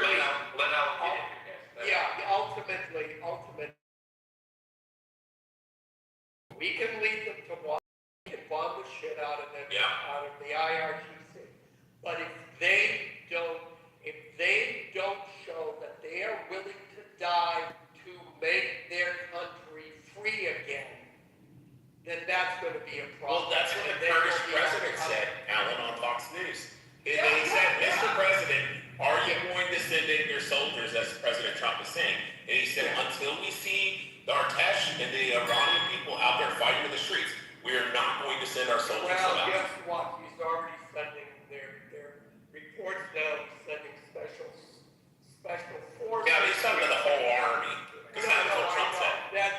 That's related to Carg Island or whatever it is. But I wanted to say to Sword, yeah, look, there's a lot of psychology in this that you're putting, that I agree. There's a lot of unknowns there. But I am reminded too, and I just saw one recently, how many police videos, and this is one where the guy, there were like 8 cops standing around the car. The guy has a gun on the floorboard. He's leaning forward and he's got his hand on the gun. And they're saying, put your hands in the air. Don't do it. And the guy lifts his hand up with the gun. And it's like the car is full of bullets. Like, what is the psychology? You and I sitting there can think, okay, dude, you're surrounded. You're not going to get out of this alive. Yeah, but Alan, what if surrounding the 8 cops is 10,000 people that are infuriated? No, I know. Beat those cops to death. No, but what I'm pointing to, Rich, is the fact that people's like, that guy, he didn't have his ID, whatever. He's probably thinking, if he's like broken his parole or something. He's gonna go back to jail, and his mindset, this is what Sword is talking about. He wants to know, what is the mindset of the guy who knows he's gonna get filled with bullets, and yet he still picks up the gun? It's because he figures if he goes back to jail, he's gonna be dead, so he had to go out like that. And that's the kind of mindset we don't know. But here's the thing, bring all to regular people who never commit murder, who never murdered nobody. You can't even compare them, or you can't even compare invasion of another country to your country, because we had that in Iraq. Iraq invaded Iraq for 8 years. They were fighting, right? 15-year-old, 14-year-old, 13-year-old, they were fighting. Yeah, I didn't want to bring that up, but the fact is that This is a different situation and a different scenario. They would just march those volunteers out, and they instantly got shot by the Iraqi forces. Yet they got wave after wave. Exactly, but it's a different, but if a different mindset is a different scenario, some other country invading your nation. Yeah, but Ocean, what we're talking about is what mechanism inside the human mind will cause a person to give up their own inherent self-present, will to survive. What does it take? I'm trying to tell you 3 letters. What? PCT. Listen,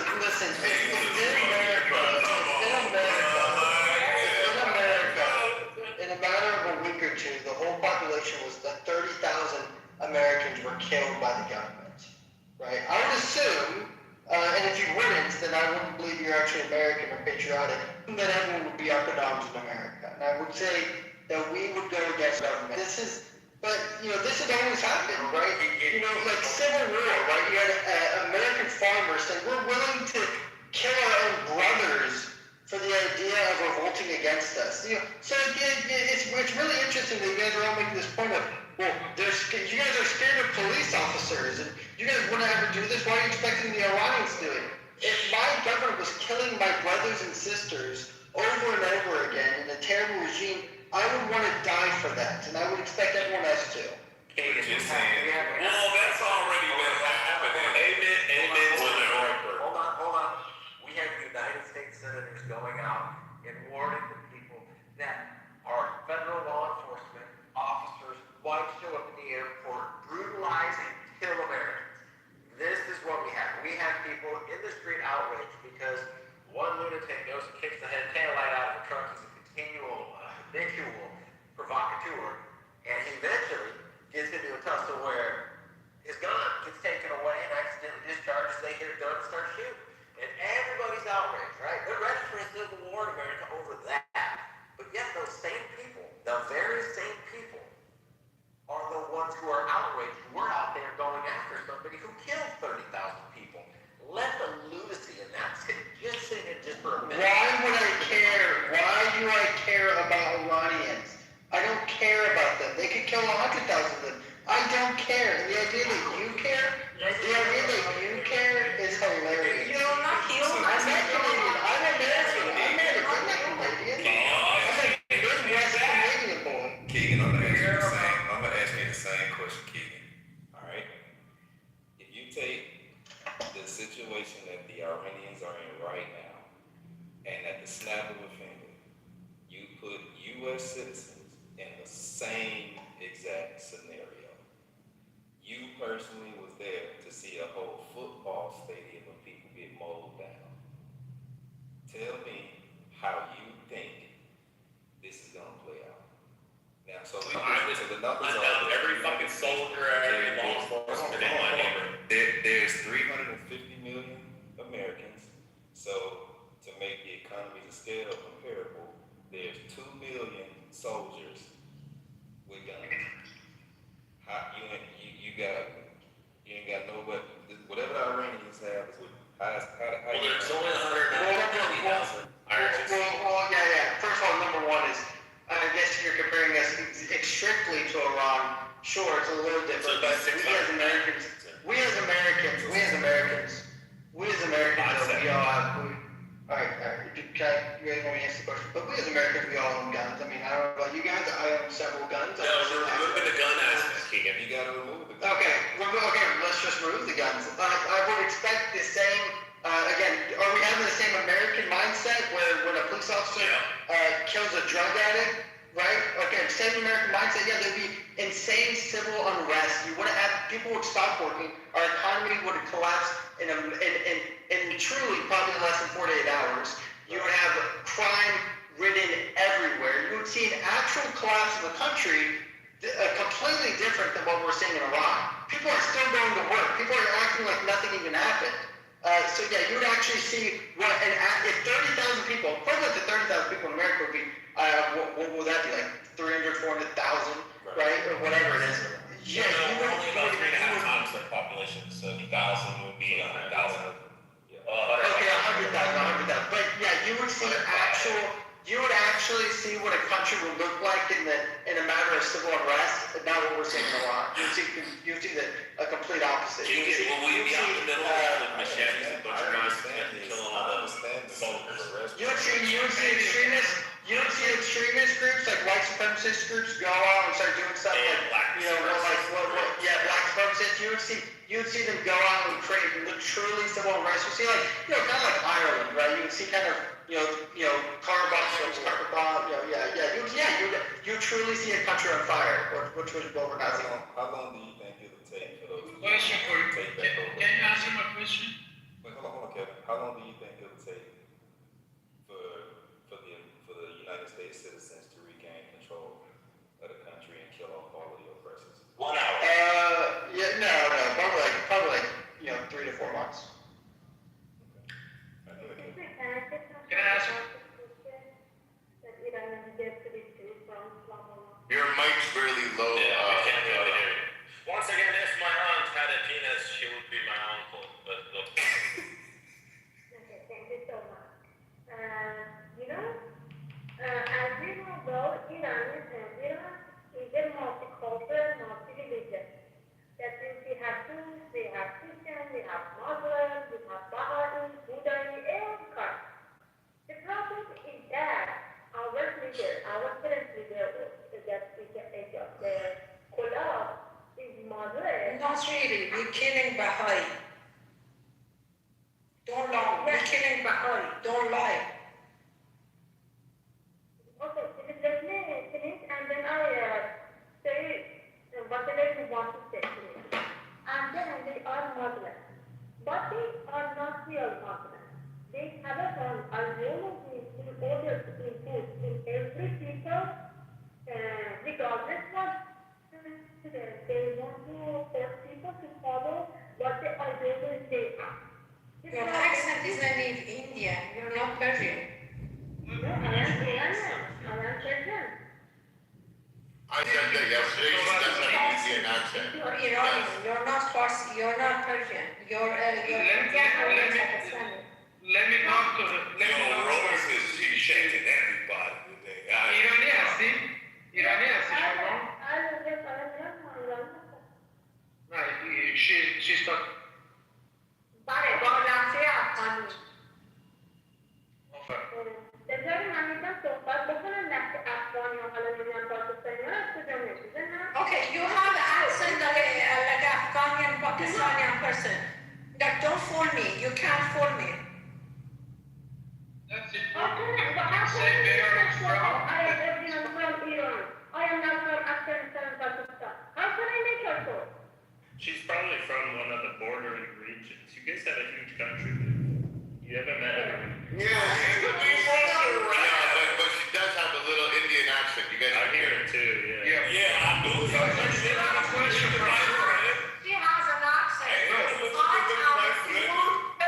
I know she has an accent and she's fucking up a line about the Persians. I can hear the hair on her back. Yeah, get her, Rose. Rose, what are you? Are you Iranian? No, Rose. What? Rose. What part of Iran? I don't know.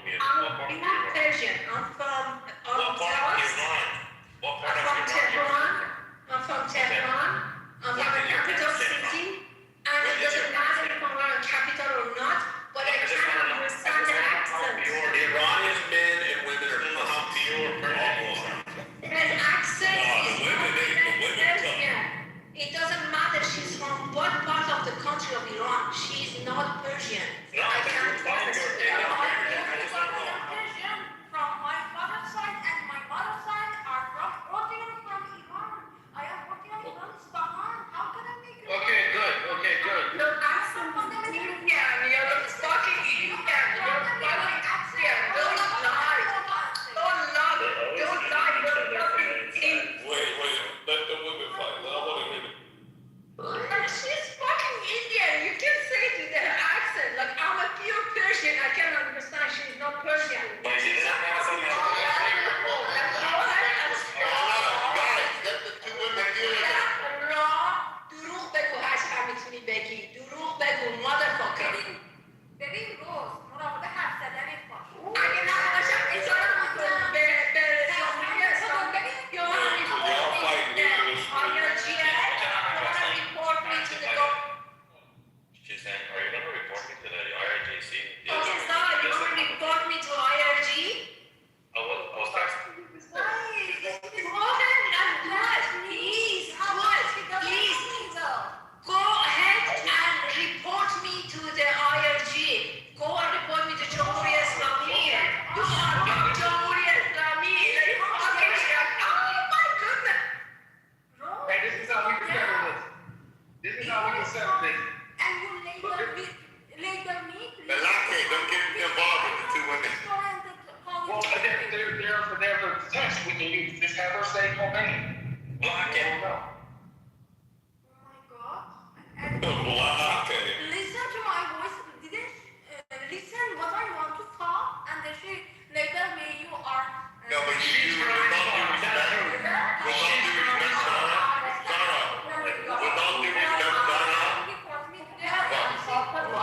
Oh, guys, hold on 1 second. I can actually confirm that are actually absolutely Iranian because she has a Islamic accent, and it's very obvious. So stop shit, like fucking with her. Go ahead, sir. And 100% I can assure you, I am not belonging to Islamic Republic regime, and I really supported Reza Pahlavi. So wait, hold on. Do you believe that Rose? Do you believe Rose? I'm not paid. Hold on, Zara. Do you believe that Rose supports IRGC? No, I haven't. Even I haven't heard anything from their side. I cannot say anything. Have you been told before that you have an Indian accent? Have you ever heard that before? Indian accent. Have you ever been told that before? Zara. Another room that their moderate was Arabic and The answer, no, the question. The answer is yes. You've heard that before, right? Yes, another person told me your accent seems to the Indian, and they said why? Okay, so you've heard it before. Holy fuck, bro. They're driving fucking crazy. Okay, so I've been told I sound white and I'm black. It's totally. Nobody said you sound white. No. What do you No, King James From Isfahan. She said she's from Isfahan, and that is Isfahan accent. She said she's from Isfahan, and that's exactly Isfahan accent. Yes, let me answer this question. Zara, can you say unfortunately for me? 1 second, real quick. Unfortunately. Holy fuck. Or you want to listen my voice, whatever What, I Zara? want to say about how you provide in this room. I don't know why you have a problem accent. Nobody has a problem with it. They're just saying that you have an accent. Can you just say unfortunate? Your accent is not Persian. Your accent is not Persian. I don't know. Look at your accent. I'm not gonna. You shut up, motherfucker. Bro, I can be better. You definitely have the Persian accent after she said that. That's your confirmation, baby. Butter who? That'll be the final. Okay. Well, that's official. And then I can Tonya Luzere, Kurushi. Tonya Luzere.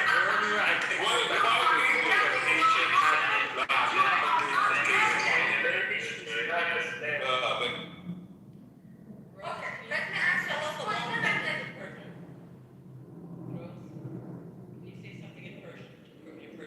Azizam, everybody could say that. That's, you know. And that's all he done.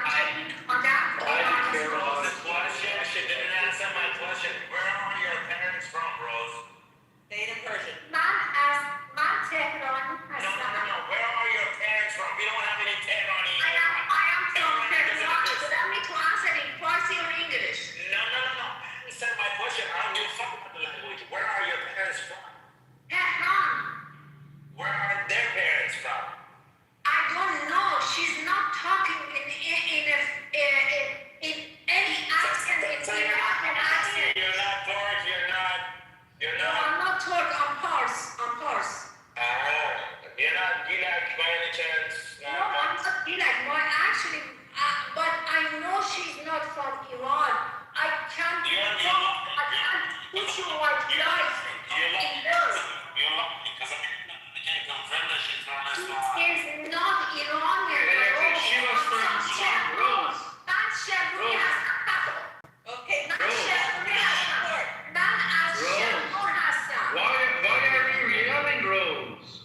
Rose. Because everybody's attacked her since she's walked in this room, guys. I know. For fuck's sake. She's Like, leave Rose alone. She's the one. No, all she did is point out that the lady has an accent. Everybody's attacking Rose. No, she's not saying she has the accent. She's saying she's lying and she's not Iranian. Well, she thinks Not Iranian. Azizam, من شمرونی هستم. من از ایران هستم. نمیدونم لهجه ها رو میشناسم. No, she doesn't have a Persian accent. It's a Gilak. She's You know what? Hold on. You guys are missing out the wrong thing. Hold on. So you lovely ladies are so good at fighting, but you're picking on the wrong person. You see the one, the name it says Z-E-E? That's who you both should be attacking. That dude right there. That dude, he needs all the smoke. Not too much. Yo, that dude I is just crazy. came in that room. I trigger you on. And then honestly, please don't judge herself and her idea. Hey, let's leave Rose alone. Zara, we leave you alone. You got an accent. You also said that you heard other people say that you have an accent. So Rose wasn't lying by saying you got an accent. And I asked you and you confirmed, not only in this room, other rooms have told you you have an accent. Who cares? You got an accent. That's okay. I have an accent. She didn't want to I know, but who cares? I know, but the problem was I asked you one simple question. I said, hey, have you heard anybody ever say you have an accent before? You're like, well, yes, hold on. And you're like, yesterday, the room, the moderator. The answer is yes. Somebody said I have an accent. That's it. But you have to use 1,500 words to say one.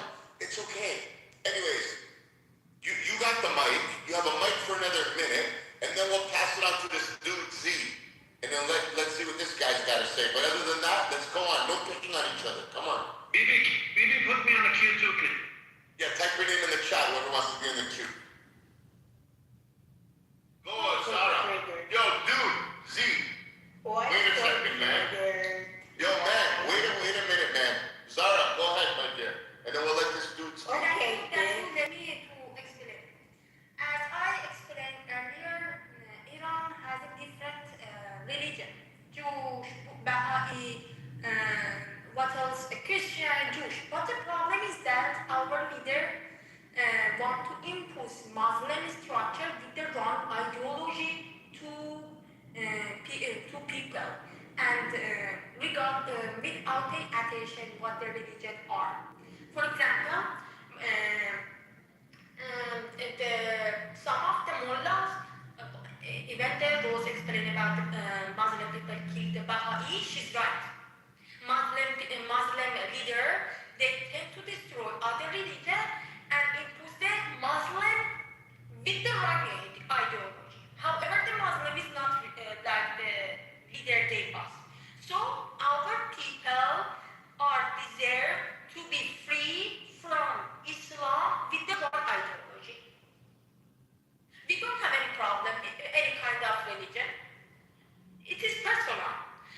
Two things I want to say. So our people deserve to be free from any kind of wrong ideology to give us the hatred against the Jewish people, against the Israeli people, against America. Because every time they say this with America, this with Israel.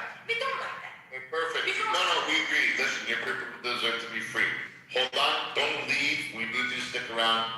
I'm going to pass the mic to Kevin. Go ahead, Kevin. Go ahead. So I had a conversation before Zara had in the room, because I think that people are not talking about this, so maybe you can answer me. So the timeline was January 8th, 9th was tens of thousands of people killed, massacred, and then country went to the blackout, and then Bibi, Trump, and Reza Pahlavi said, no, it's not time to come. We will let you know when it's safe to come out. Now my question is, do you guys think it's gonna be any point that specifically these three guys, because it looks like they're on the same page, these three guys are gonna announce that, okay, now it's time, and I believe it has to be by people of Iran inside, but people inside Iran are counting on the vote that comes out of the mouth of these people, these three guys specifically. Do you guys think it's going to be time that they're going to say, okay, now it's time, or not? I'm gonna pass it over to the war expert. Pepe, are you here? Pepe. Thank you. Do I think it's do I think they're gonna have time? No, I think they're absolutely fucked, and they're just gonna go ahead and they're gonna do what they normally do with being hairy and wearing tons of gold jewelry and name brand clothes, designer name brand clothes, and they're gonna party, and the lesbians are gonna scissor each other, and the men are gonna blow each Question, other. that was not my question. Hold on. So now we'll pass it over to KK. KK, go ahead. KK? I can't talk right now. Perfect. Sure, Go ahead. I'll answer the question. I will answer the question. Okay, go I ahead. think that Trump and the military leaders will be using all of their resources to determine what will be the best time for them to cue the Iranian people to come out of their houses and start protesting. I think they, along with a lot of Americans, want this to succeed, and they're going to use all of their resources to give the Iranian people the biggest advantage they can. And that's the best promise that you will get. We cannot guarantee perfect timing. We can't guarantee that people aren't going to be killed. We can't guarantee that the IRGC isn't going to do some fucked up, sneaky, terrible, underhanded, disgusting things to people. But I can say as an American that I have complete confidence that the government is doing everything it can to ensure the freedom of the Iranian people. I'll say this. One thing. Do you think it's going to be after ground invasion, if that happened, or before? That I don't know. I can only say what I said is what I did. All right, so if you listen to the people who would know best, former military leaders there was one that was one of the top men for the Middle East. He talks about it. He's an advocate. You have to have boots on the ground, and there's reasons for it, strategic reasons. But here's the kicker. When you're at war, you don't tell your enemy what you're going to do. You don't tell them what you're not going to do. You sure as hell don't sit there and divide your stuff and say, well, we don't believe your president. We don't want to undermine him because he knows things that all of those people in Congress don't. But what we have is we have a potential to fracture the IRGC. Let's be real. They're killing a lot of them, right? They're a leader. They kill them. So imagine now if you were in the IRGC and you're contemplating it, maybe a little bit, or maybe you're not, but you start hearing that, wait, they're talking to some of our people. Who the hell are they talking to? I'm going to be on the wrong side of this. You create a fracture, and that's the goal. But here in America, what we have is politics over strategies, national security interests. Our troops' freaking lives. They literally come out and undermine him publicly and say, well, we don't believe him. We believe the IRGC. That's borderline treason, in my opinion. How about you shut the fuck up when we're in conflict? And you support the troops, and that means the commander-in-chief. You may not believe him. You talk about that in Congress. You don't make it a political ploy, because right now what you do is you just told the IRGC, no, we're solid, even though people don't believe him, so we shouldn't believe him. You shut the hell up. You let the psychological games, and if people don't understand that they're psychological games in this. It's comical. I mean, of course there is. Now, do I believe that he could be talking to somebody? Sure, probably. Do I think it's very strong that everybody on board would be agreeing to it? No. So there's going to be some fracture. But damn, I'm sick and tired of seeing politicians come out and literally fight for the enemy. And that's what I'm calling it, because that's exactly what it is. Because our men and women that are flying planes, that are on boats, that are in harm's way, that are over there, they're at bases throughout the Middle East, hell, as far as London now, are at risk. And when they hear our own politicians literally doing their bidding in the public eye, they're winning that battle. And that's the worst battle to freaking win. Because as soon as you turn to people, I was listening to a Japanese guy who called in, telling, I don't remember who it was a conservative talk show host, was before we went into Afghanistan. And he said, you can't win this war. And that guy said, we can win any war we want. So I'm not saying that, but America won't win this war. And he goes, why do you say that? He's Japanese. He goes, it was me and my uncle were the only two remaining people in my family alive. And I asked my uncle, when will they stop? He said, when they kill us all. And that is why Japan surrendered. We don't have that freaking wherewithal anymore because our politicians themselves can't unite about anything other than we want power in America. And until we realize this moment we're in conflict, we have to shut our mouths, we're on the same team, it ain't gonna change. So I mean, there's a lot to be said with what's going on, but boots on the ground, the people who are literally commanders over there said, you have to, and there's strategic reasons for it. I'm not a fan of it, but that's the truth. Yeah, blind loyalty is kind of wild when it comes to when your country's at war. It's kind of crazy. That's how we get Vietnam. Yeah, it's not about going home. You didn't listen to what I said. Go ahead and complain. Go ahead and fight. Go ahead and argue behind the walls of the doors of the walls of the Capitol. I don't care. But when you're in the public eye, literally, all these Democrats, we trust the IRA, the IRGC more than we trust our president. Cool. They just put another target on our backs. Good. Now when the next guy gets killed, suck it up and say, "You shit, we're emboldening him," because that's what you're doing. When you embolden the enemy, if you're in a fight, if you're in a corner, I'm the corner coach. I'm not telling the other guy, "Go right home." My guy doesn't. He's not looking for it. You don't do that. You just shut your fucking mouth. Let the other guy get his ass kicked, and that's what needs to happen here. Right now, we literally have politicians fighting for Iran. They said we trust Iran more than our government. I said. Why is there some breaking news? No, the politicians. It seems Fox News just confirmed that Congress gave the permit to have boots on the ground in Iran. Fox News, you said reported? Fox News. Gotcha.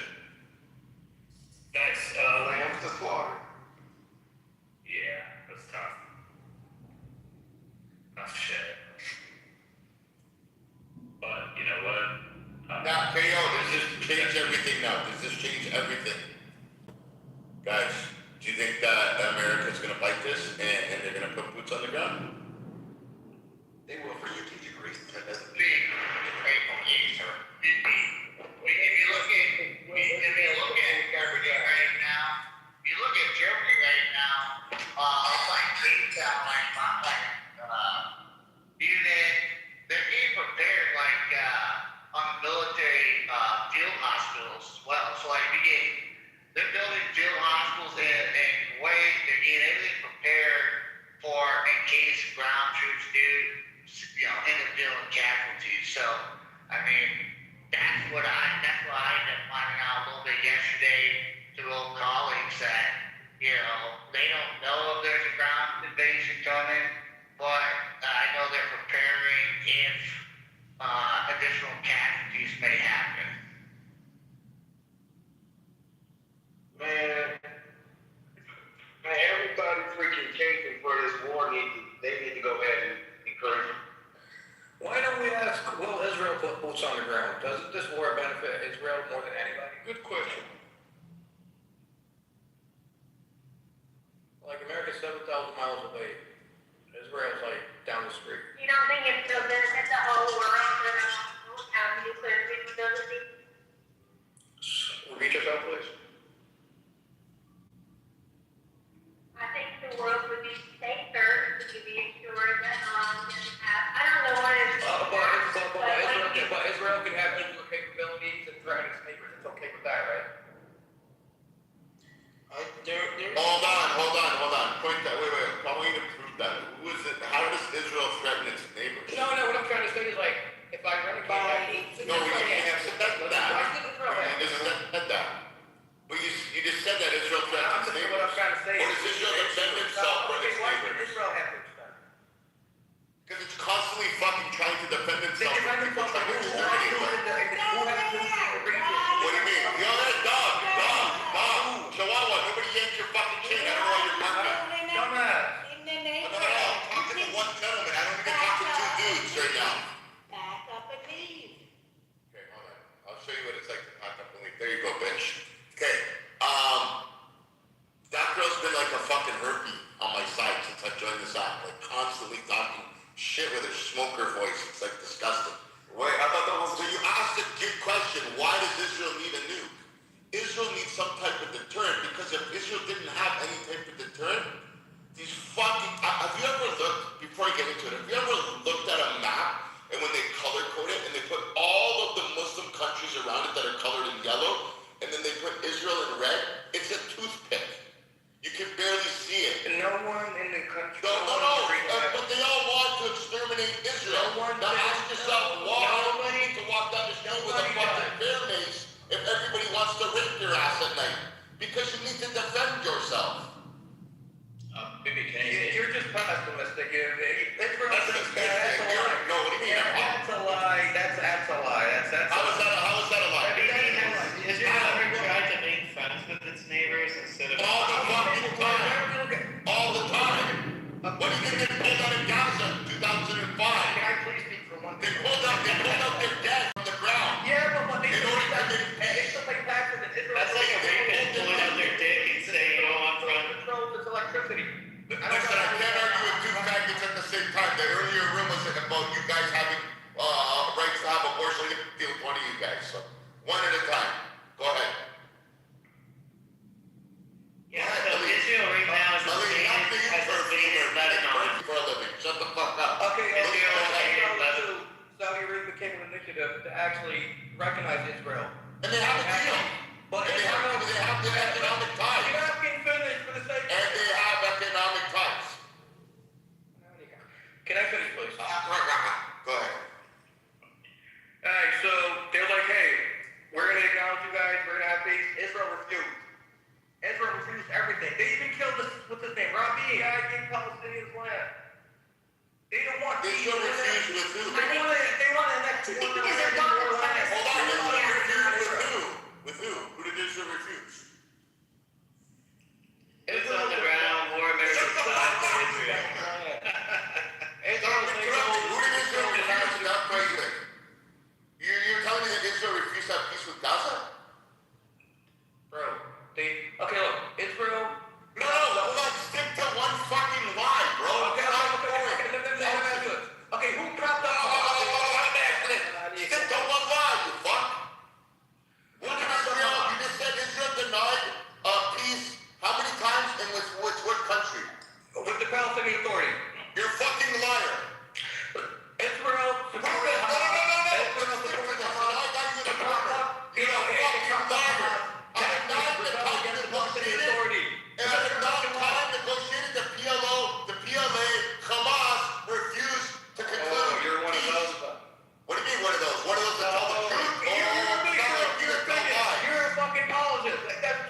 see it. But yeah, thanks for resetting. You're right. I'd love to see the receipts because these people just talk and they just go on the propaganda chain, but they don't want to provide any facts. Look, you left the room. I didn't Maybe you're in a cult. I didn't remove it. Your mother's in a whorehouse, perfumer, so what's the difference? Can you Hold provide on, facts? wait a minute. perfumer? You're like the bee. You're like the perfumer compared Donald Trump to two of the worst fascist dictators, murderers, mass murderers of their own people in world history. Yeah, that's disgusting. And he wants us to take him seriously when he's discussing U.S. politics, even though he's from Canada. Go ahead, perfumer. Well, hold on, Monica, before you pass it over, I want to tell you what happened not yesterday, the day before. So I gave I dumped it down where you could be eating crayons to understand it, and I said, if you were in Perfumer, were at his house, and we were in Vancouver, and there was a party, and we crossed, shut the fuck up, Perfumer, and we crossed the border, we robbed the bank in the United States of America, and we shot people, and we drove back to his house where everybody was partying, and we were shooting at the police, and when we got back to his house, we kept shooting at the police, and the police were shooting back at us, and people died inside his house. I asked him whose fault it was. You know who he said whose fault it was? It's the police. That's the type of character we're dealing with, guys. What the fuck? So BB wants everybody to believe that killing innocent people is okay. You see that now? Here's an analogy. Imagine Failing to take responsibility for his actions, like the people in Gaza, like Hamas, like the mothers that should be loving their children more than they want kill them all. But if someone refuses to take responsibility, if you go to shoot somebody and you're shooting at the police, he wants the police to put on knee pads and do home jobs instead of shooting out. Kill all the babies. Kill all the babies. I got a question for BB. BB has a good moral compass. Kill them all. Fucking. I might be. I got a question for you too. Well, I asked first. BB. Oh, you did? Now for the Iranians, right? They haven't overthrown their government. Is it on them because they haven't overthrown their government that they deserve to die?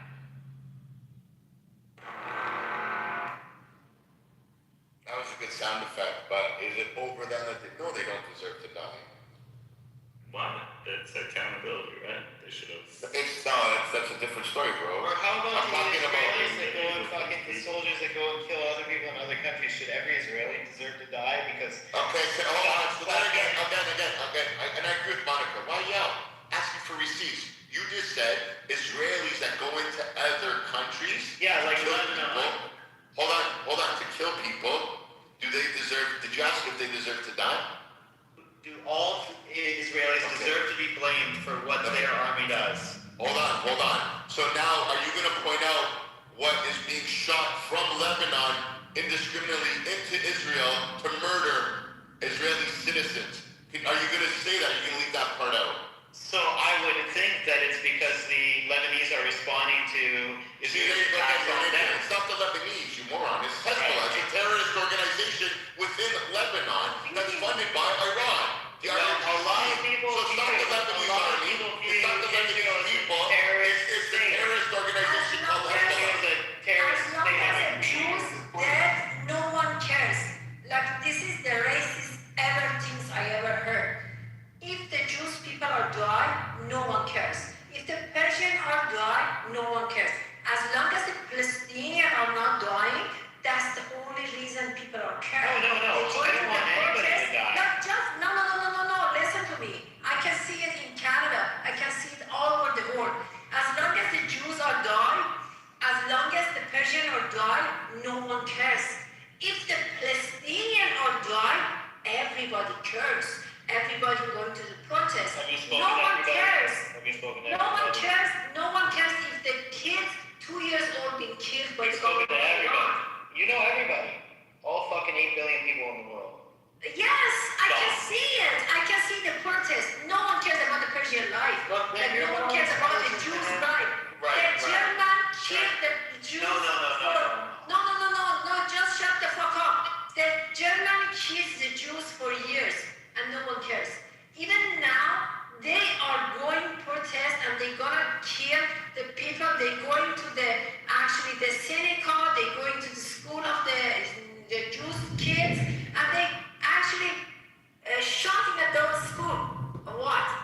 Jews?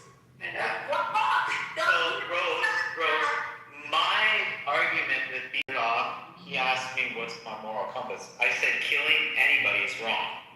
And then he said, well, what if, this whole situation where, like, going across the border, killing someone, coming back in the house. Yes, I think the police are wrong to kill innocent people. Anytime innocent people are killed, it's Hold on. Mute up for a second.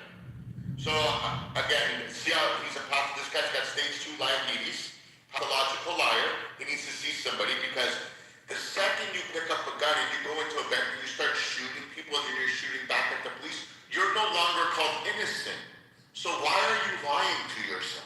Okay, so Bibi, but if these fuckers you agree? No. Are you innocent? Oh, no, the people Are you innocent if you're shooting? Hold on. Are you innocent if you're shooting at the police and you kill people in a bank? Like the scenario I gave you? They're not So then innocent. why did you call yourself innocent right now? So what I said is that the You got diabetes, bro. You can't help yourself. Just admit it. Admitting is half the problem, bro. You're trying to be slick here. No, I'm not trying to be slick. I'm trying to point out the differences in how you lie constantly and how it's a disease. No, you are diabetes and liars. You are lying now. If I say, listen, today, that is not what I said. Sir, I tell lies. That is not. Yeah, sounds like you tell lies for a living. What I said, Rose, what I said was, if there's a bank robbers, they go and they shoot people, they come back to a party, and then they go in the party and they hide behind the people. If those cops come to the party and they kill the bank robbers, and that's okay because those bank robbers are guilty, 100% they're guilty. But if the police go and the bank robbers hold the baby in front of if the bank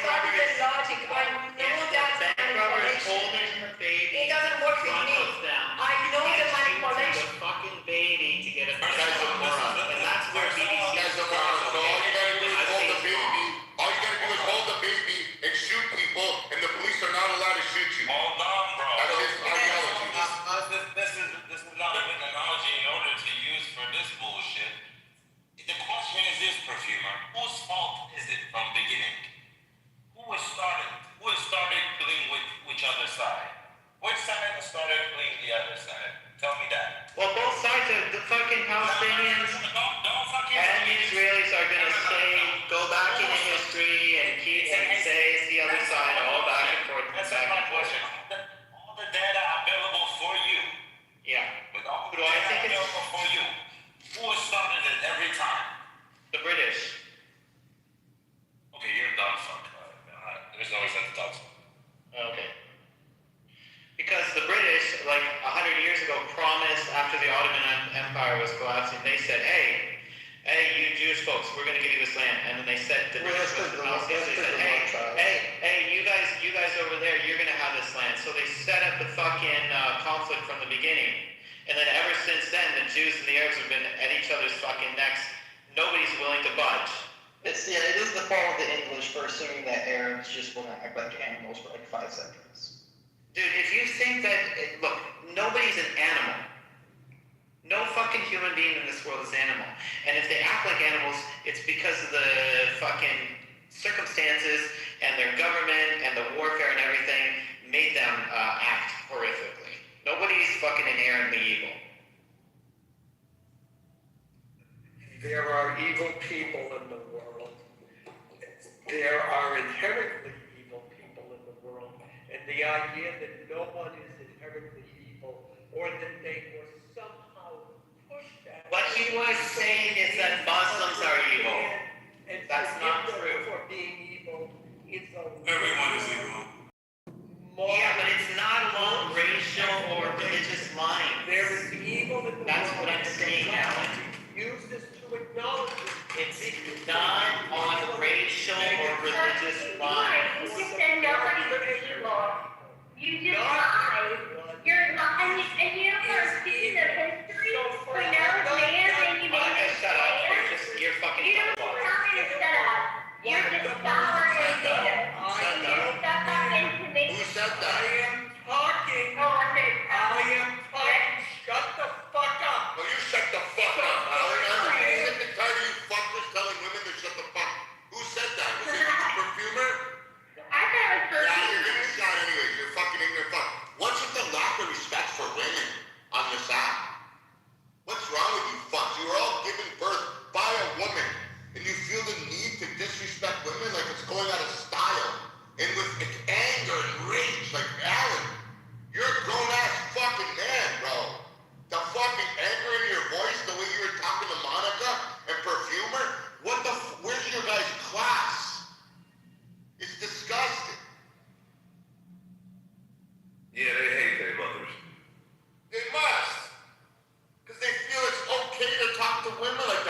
going to say?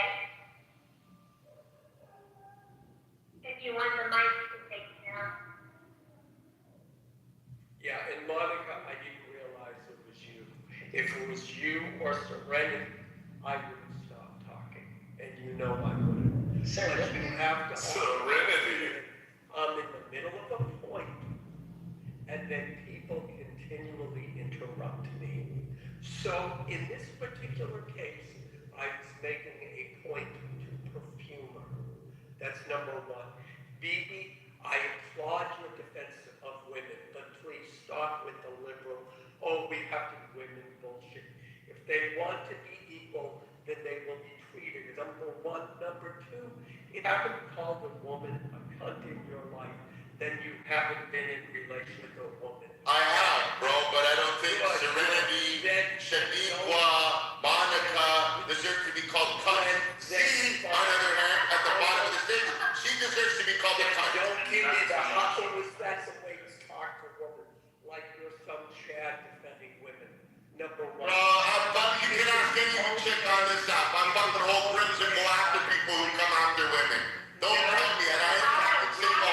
I'm not gonna do the right thing. I would like If you can be nice to the woman, don't blame the other people to being nice to the woman. I would like to make my point. Okay, if you can be nice and a gentleman to the woman, then don't accuse the other people. This is your problem, not other people. All right, I would like to make my point to Perfuma if I may. Is that okay now? Now that we... No, bitch, it's not. Any of these girls continue to eat him up. And here's the point. You want me to eat the woman? I'm gonna be poison. No. We're gonna hit him. I'm gonna be poison hard. Here we go. All right. There we go. What did you say? Make your point, sir. I've cleared the stage for you. Thank you very much, thank you. So yes, there are evil people in the world. So for example, as we know from Jordan Peter,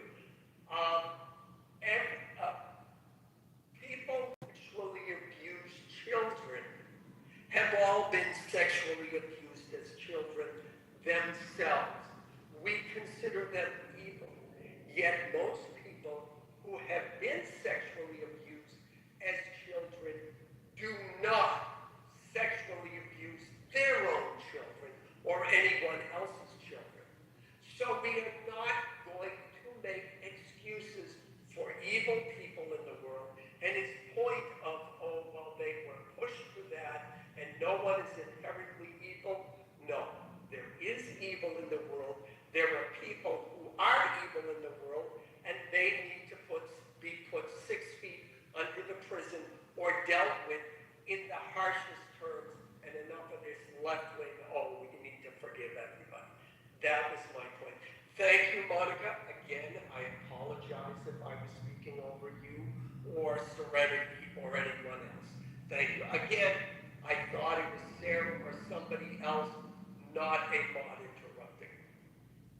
Alright, can I speak in a calm fashion to Alan? Just before you speak, there is another news that I wanted to correct you guys.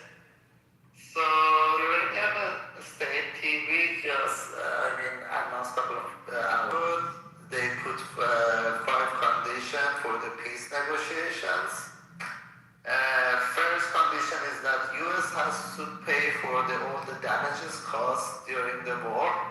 Second condition is that the U.S. has to stop the war with Iran and all the proxies and do not intend to start a war in the future as well with Iran or its proxies. Third one is that U.S. legitimate control and then give the right to control the Strait of Hormuz to Iran.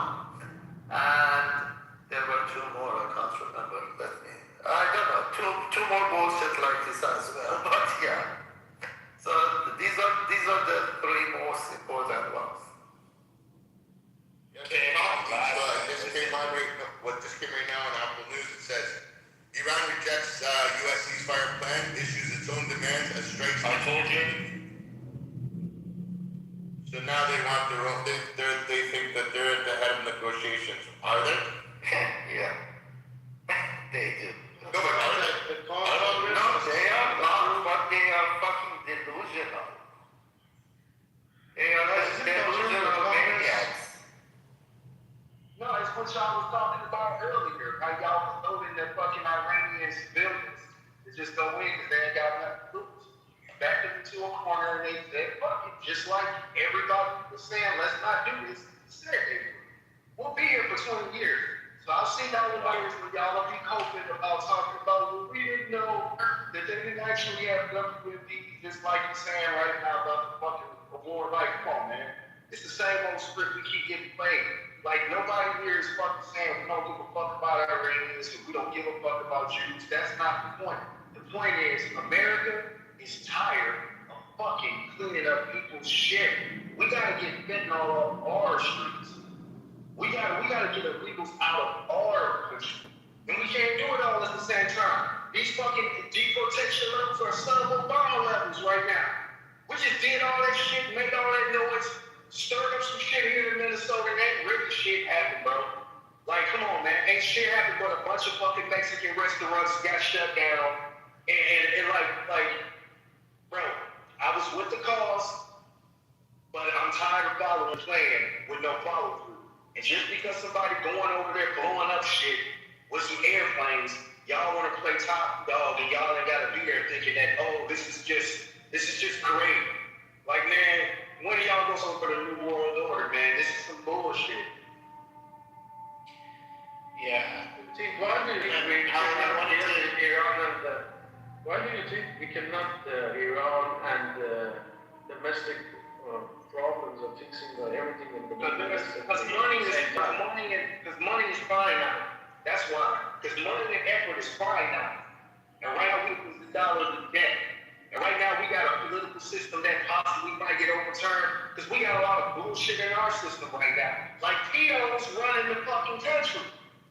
So yeah, sometimes you can't. Hey, Balake, who's the Tito's running the country? We don't know because they won't investigate, DB.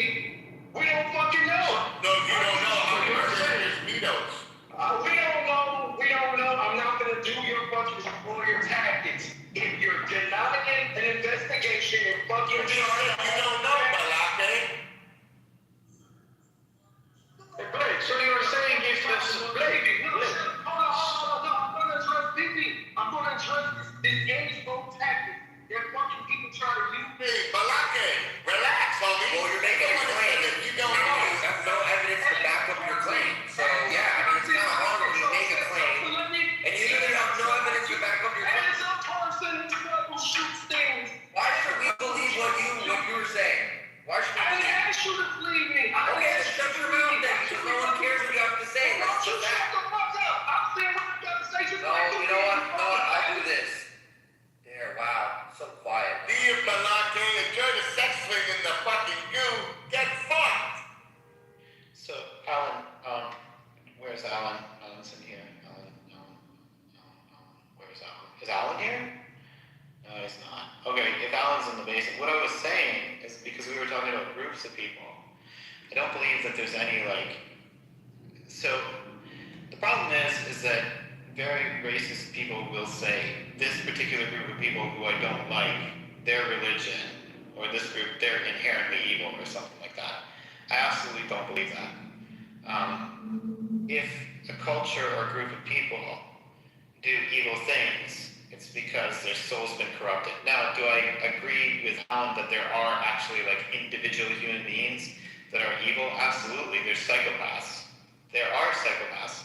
And it's unfortunate that a lot of these folks work their way up and sometimes become dictators or fucking politicians or presidents or prime ministers. And then they they don't think about the interests of their long-term interests of their people. And they fucking create all this chaos. So no, I am an optimist as well as a pessimist. I don't think that the majority of people, and certainly not according to groups, like for example, all Muslims are this, or all Jews are this, or all Christians are this. I think that's fucking retarded thinking. So someone was kind of alluding to that idea. I think one of the speakers was saying, all the Muslims are evil or something like that. I've been to several Muslim countries. I've been to the Middle East, been all over the place. They're good fucking people. Fucking good people.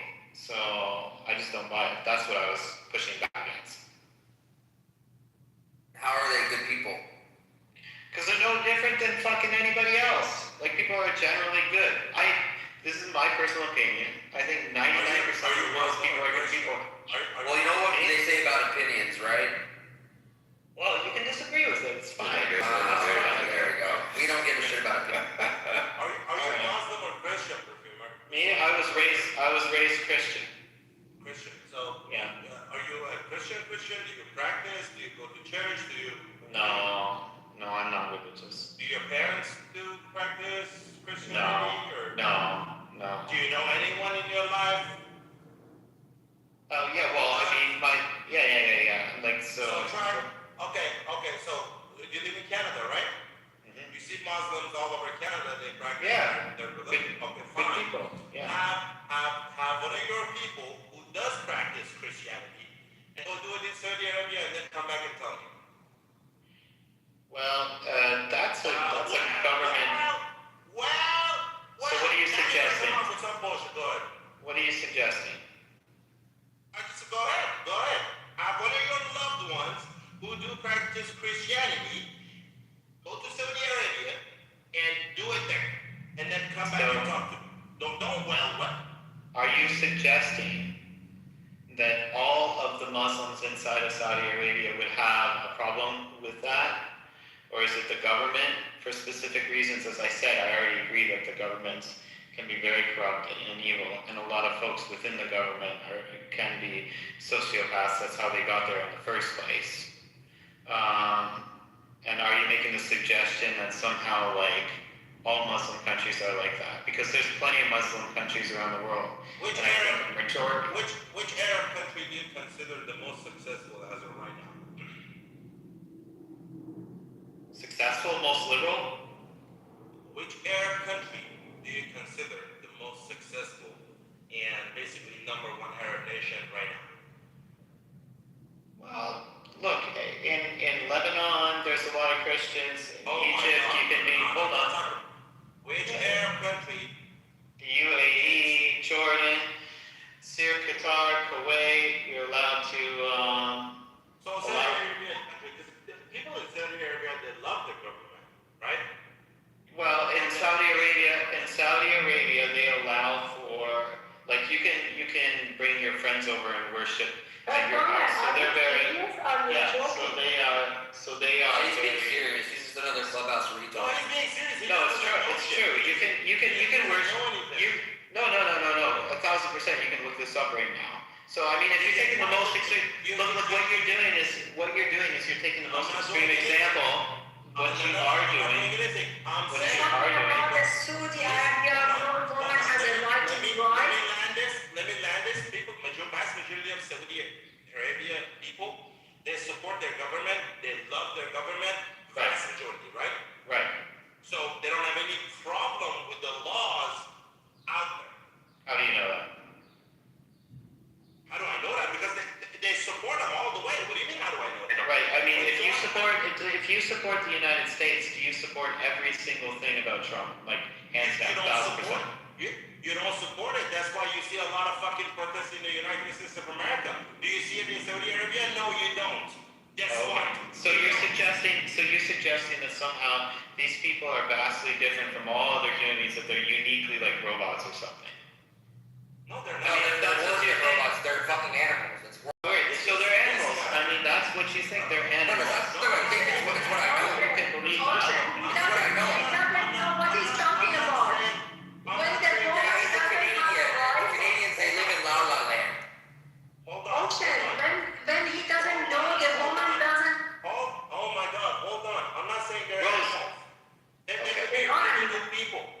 But once you go to those countries and you're not able to do what you're able to do where you at right now or in America, but once they come here, they're able to do what the fuck ever they do over there. Right? What I'm saying is that because, okay, you might have repressive regimes all over the place. You might have very conservative governments all over the place. It doesn't mean that the people that live inside of those places are animals. Certainly, I don't believe the North Koreans are animals. Animals. Who said they're animals? What was You're it? talking to me. I never addressed them as animals. I said it. Okay. I'll say it. I think they're all animals. They're absolutely against the way you live your life. Absolutely, with every single cell in their body, every generation of them, they're against the way you live your life. Unless some of them move to America and actually adapt and actually fucking accept this way of life, then they're fine with this way of life. But those people over there, then they're against freedom. They do not believe in freedom. That's why their countries are run that way.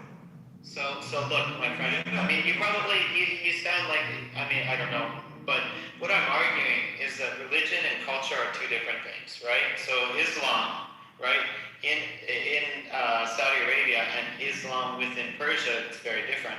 Same with Islam in Turkey, same with Islam in South Asia and Africa and the Balkans, right, where my grandfather's from. And Western cultures, they're all very different. There's no monolithic thing. What I'm saying is there is a flaw. Hold on. And there's plenty of Muslims around the world that disagree with each other's.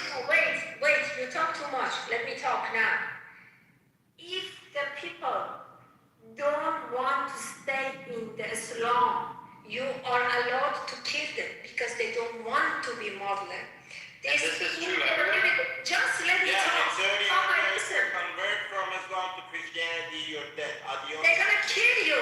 If you wanna be the same sex, if you wanna be a lesbian, or if you wanna be a gay, then they allowed to kill you. If you don't believe anything that the Muslims believe, they're allowed to take your life. That is Islam. In all over the world. Don't fuck with those religions. At least I can understand the other religion, respect you. If you want to be a Muslim, if you want to be a Jew, if you want to be a Christian, if you want to be a Buddhist, they respect you and they let you to change it. But in fucking Islam, they don't let you to change. Because why are you saying Islam? Just shut the fuck up for 1 second. Just shut the fuck up for 1 second. Just shut the fuck up for 1 second. Religion that does that. This is the Muslim things. They don't let the other people talk. That is the thing about Islam. That's a fucking Islam. Doesn't let you to talk. Put that in your head. Just shut the fuck up and let me talk. Go ahead, bro. Don't worry, I shot him. Islam doesn't let you to change your religion because they believe they are perfect. They think they are the best thing in the world. They believe so many things. They believe the woman, if doesn't want to have a sex with a man, they can slap them, they can hit them, they can physical abuse them because they don't want to have a sex with the husband. That is Islam. Do you know that? I'm coming from the family that is religious. That's why I left that fucking religious. Because they abuse you for every single thing. You're Jewish, Rose. I am Jews right now, but I used to be a fucking Muslim before. Look, there's absolutely no. Yeah, go ahead. Thank you. So the problem with Islam and Muslim, you are saying that you met some Muslims that are good people.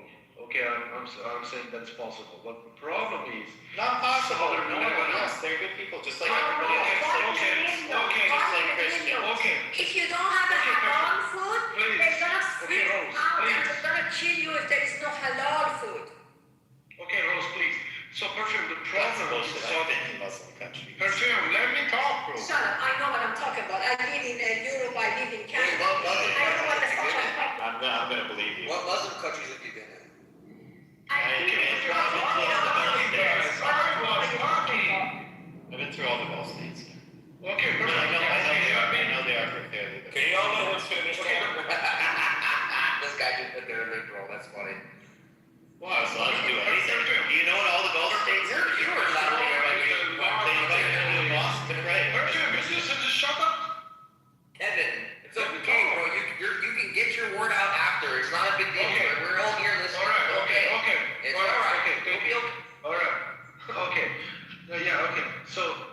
Actually, the problem with this, extreme Islamist people who are living in the southern Lebanon, in Gaza, many parts of the Iraq, and also IRGC supporters or Islamic Republic. They are extracting whatever they want from Quran, and they are brainwashing their supporters to kill Jews, to abuse Jews, to whatever they want. I agree with you they 100%. become, okay, then that's a problem. There is some things in I agree. 100% I agree with you. There are extremist Christians, extremist Jews, and extremist Muslims. They're all a fucking problem. Name one. But what I said. Name one Christian nation that will kill you if you change your religion, or will kill you if you insult their religion, or for same-sex marriage will probably kill you, execute you. Name one Christian nation. I'm not even Christian, but name one. Right. There is none. So, there is none. Right. There is none. He asked me to respond.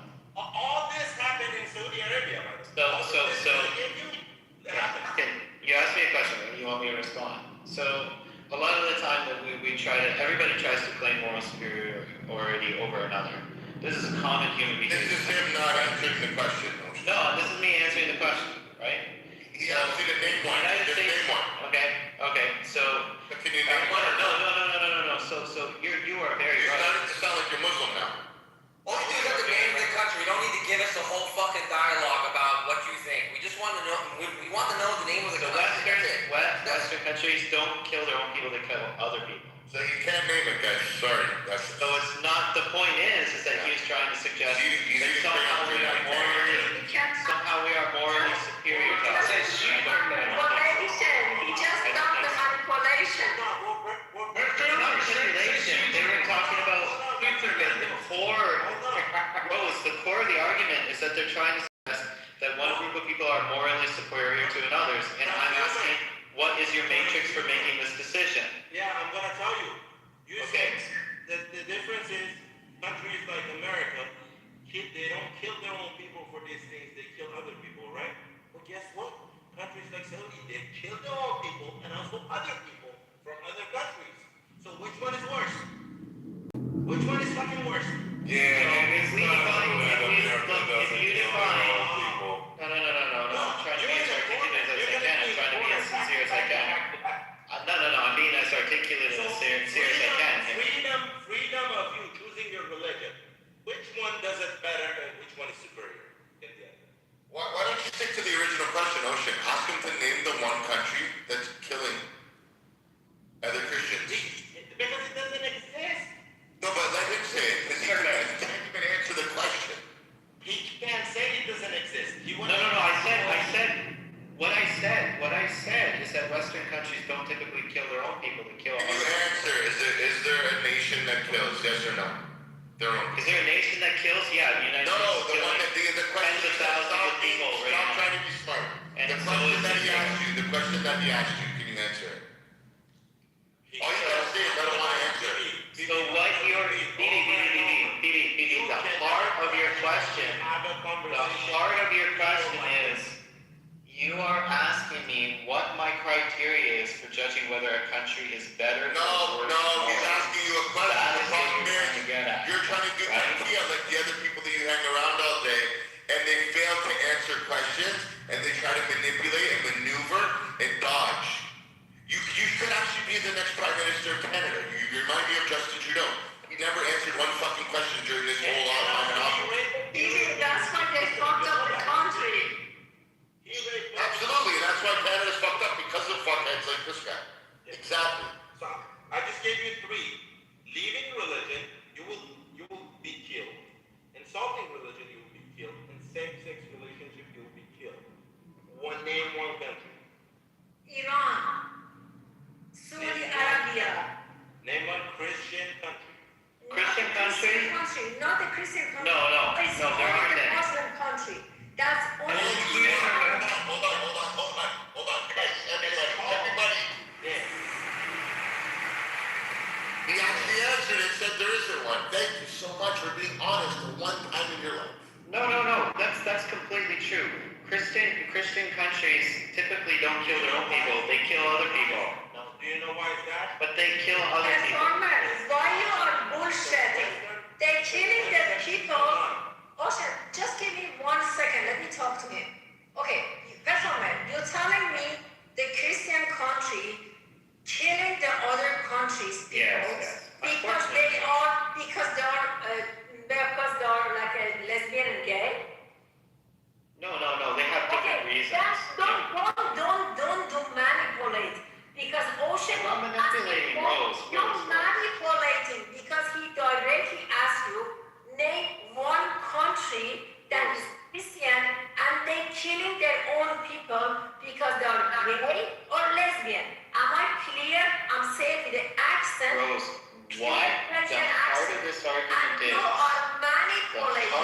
argument is like, what we're debating You know what the heart of the is how we judge whether a country is more or less moral than another country.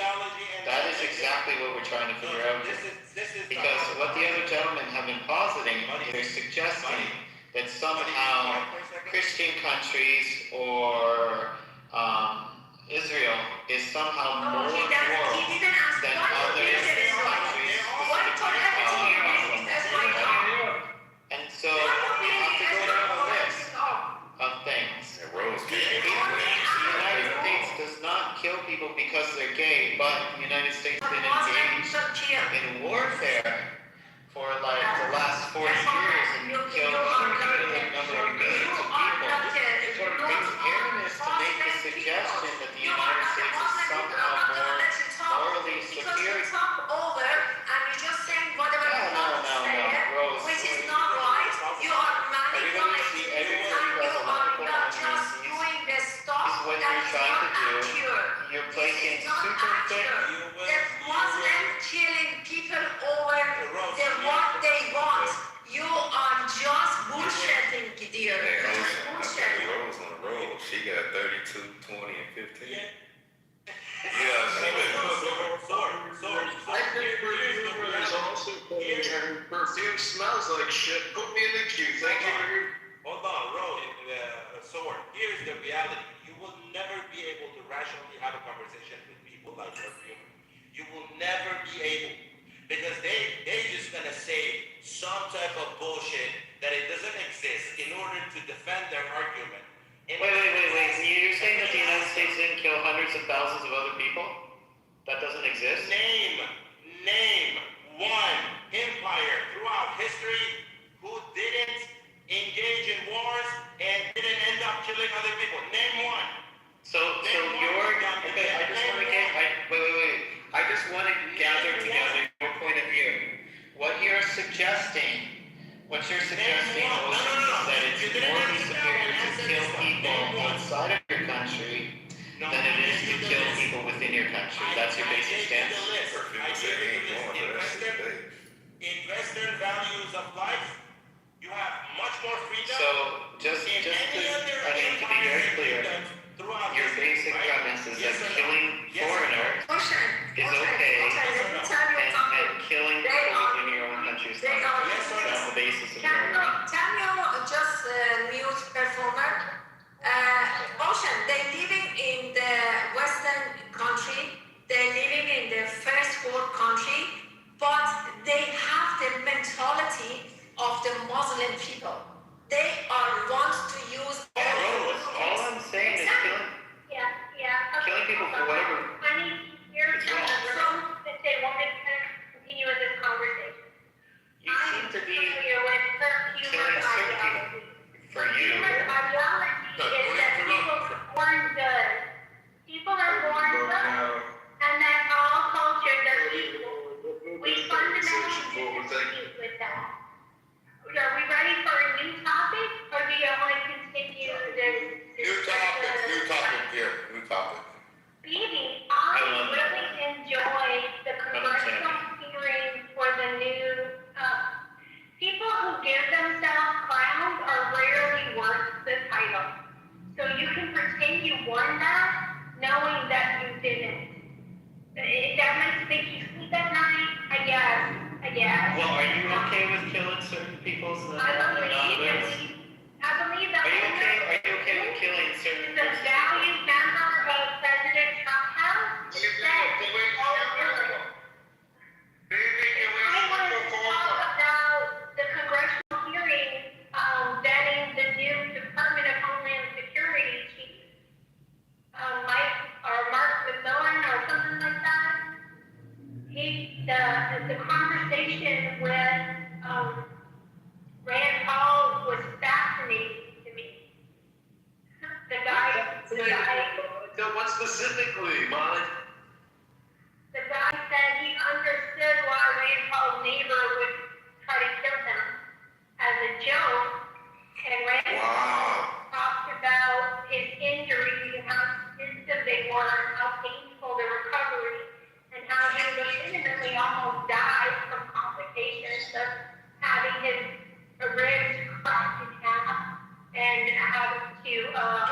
part of his lung removed. And the guy said, yeah, that sounds bad. And he did not apologize to Rich Paul for the joke. So those hearings were quite interesting. Does anyone want to talk about that, or we can talk about something else? Well, let's talk about violence and how politics and violence and gaslighting and trolling and how the liberal psychology versus the conservative psychology creates a serious conflict in society. And apps like this are just like Instagram, where sometimes police officers have to investigate crimes of violence that violate the law. Man, are you fucking That's the law. All Harry, political propaganda and their BS, but not the law. They don't talk about the codes in the law.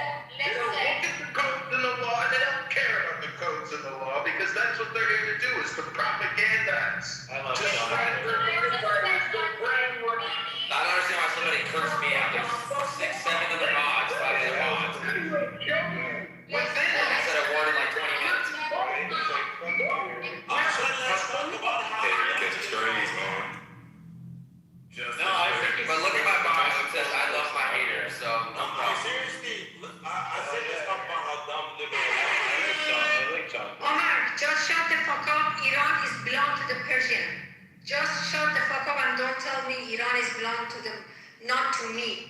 Just shut the fuck up. Don't talk about my country. I agree with you, Rose. I know that your government's horrible. I know. Hey, the problem is, perfumer can't be told to shut the fuck up enough. I'm gonna shoot him. No, not my perfumer, no. Oh, you gotta shoot him. I'm going to take Monica's subject, guys. I have 3 other topics here. Okay, change the title. Let's run with it. Let's do a topic in a bag. Monica, you're gonna put your hand in, swish around, and pull out a topic and put it in the title, and we'll run with it. Well, actually, I'm driving. But let me tell you which ones I have. You gotta reach in the cup holder. Serendipity was reviewing a court case today that Google and another social media giant lost $3 million in a lawsuit. The woman was sued them for being addicted to the internet.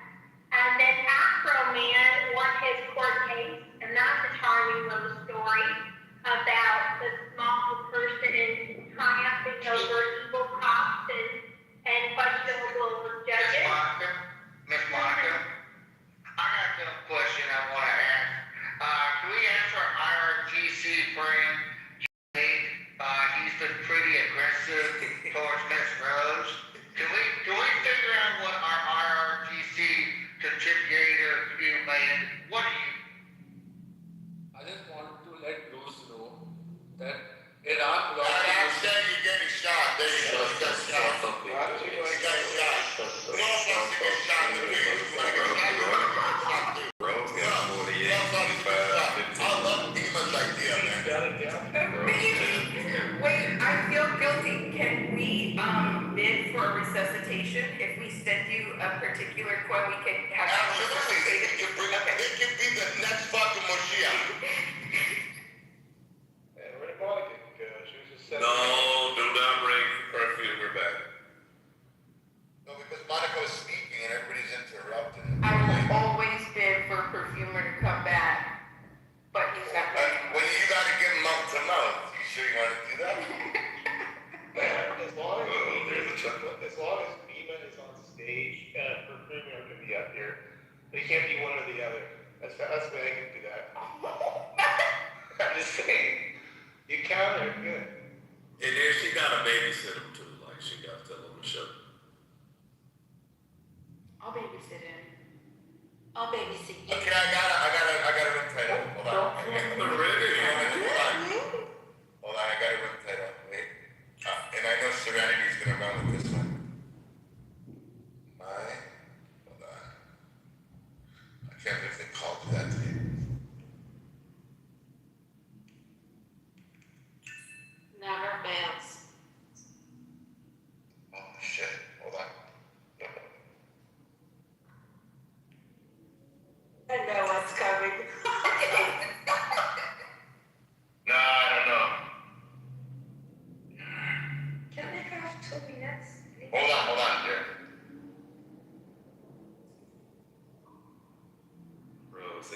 close out. Okay, here you go. If the world had more sex agreements, would all these terrorists exist? That's a good topic. You're so funny. Oh, I screwed up okay, somebody. I got It's you. very hard to look at the unibrow on a woman with a mustache. Unibrow. Look, in Islam, all these wars these Muslims did from the beginning, they were all peasants. They were all killing each other for pussy and money. Muhammad was married with the kids in 9 years old. My true question is though, are women men become incels where they're afraid to speak with women and they became aggressive and this is what started this whole thing, so that's why you have a lot of rape in particular countries. You have a lot of things that are degrading towards women in those in particular countries, and then thus for, is that why they're starting all these wars and dictatorships? Is it because they don't know that chivalry has died in those countries, or did it even ever exist? In Islam, woman doesn't have any rights. In Islam, woman doesn't have a right. If you're a man and you are doing the adultery, you're allowed to do it. But if you're the woman and do the adultery, they can actually stone you. If you're a woman and you see something, you have to be 2 women and 2 men that you can say, okay, I see something. But when you are only 1 man, then you can say, okay, I see someone did something and they believe in you. In Islam, woman doesn't exist at all. Woman is like a shit. Woman doesn't actually exist at all in Islam. Not at all. It's horrible. It is bad. It's bad. I really like this line of thinking, BB, because I know Rose, that was really horrible. By the way, skip over. It's something that we talked about last night, and it's disgusting what the law does to the women. It's really gross, but I want to raise a bigger question, or at least attach my question to what BB just said. If more women were in leadership roles, will there be less wars? I would like the women to answer this in our stage, like J-Lo, Serendipity, and Monaco. If there were more women in leadership roles and less men, would there be less war out there right now, or in the past even at this point, Monica? The entire planet would have collapsed. Oh shit. Oh shit, don't go there. Oh man. Less war, but I think there would be a lot more global turmoil. It'd be less global turmoil, serendipity, right? Yeah, there might be less war. Okay. But I don't know that it would, I don't think the U.S. maintained its hegemony status with women in charge. But let's look at Italy, guys. For example, that's being run by a woman. Japan has a woman. I mean, it is happening. I mean, there's a bunch of women that are in leadership. Japan hasn't gone to war yet with anybody. Italy hasn't done that for a long time, and it wasn't a woman in leadership. I'm just playing it out. I'm just kind of curious what I think women have the capacity and the capability to lead. It's not that I don't think that women can. I just don't know that a woman would be an ideal person to be at the head of the U.S. government. Why? It's gonna get a little spicy when they get on the period, though. Don't you think? Yeah. Hey, Steffi, how would you feel being under the leadership of a woman during your service? Do you have any problems with that or not? Or going to war? I'm trying to see. I'm a married man. I'm already learned how to submit. So, I would say no. I don't think I would have a problem. I mean, I was just curious on that topic. I mean, and all the women are jumping off and like going, hey, yeah, we're not going to start shit. We might start shit in our households and all that shit, but we don't on a global scale. I mean, maybe I'm wrong. I don't know. And just to piggyback off up there what Matt's saying, like I think I said it earlier,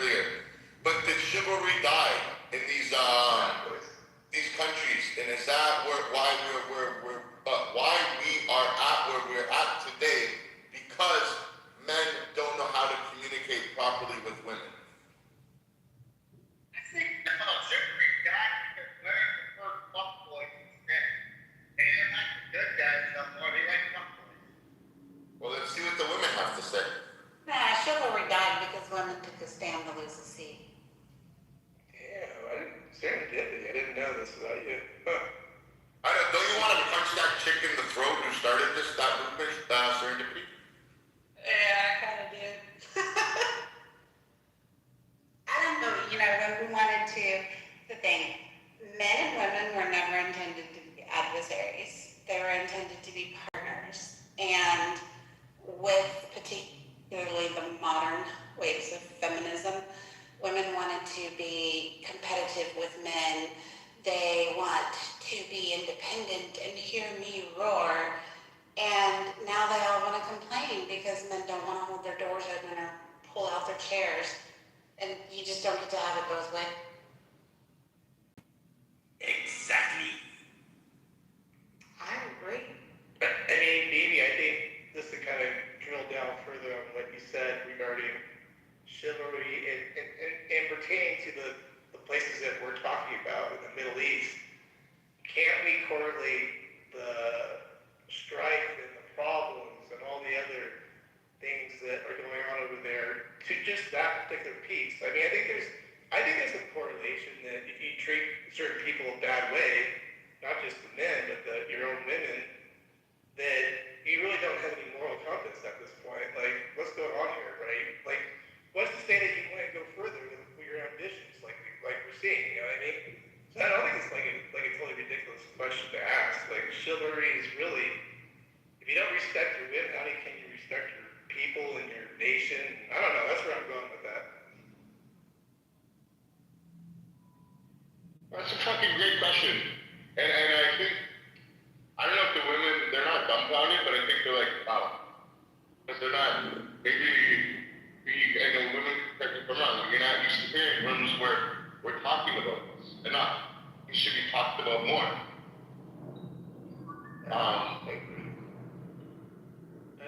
But the Honorable Judge Congressman is in the building. Oh shit, Kitover. But now you gotta understand, there's a lot of people that they do disrespect women here on an app like this. The majority of that is because nobody know who you are basically, and no one can do anything about it.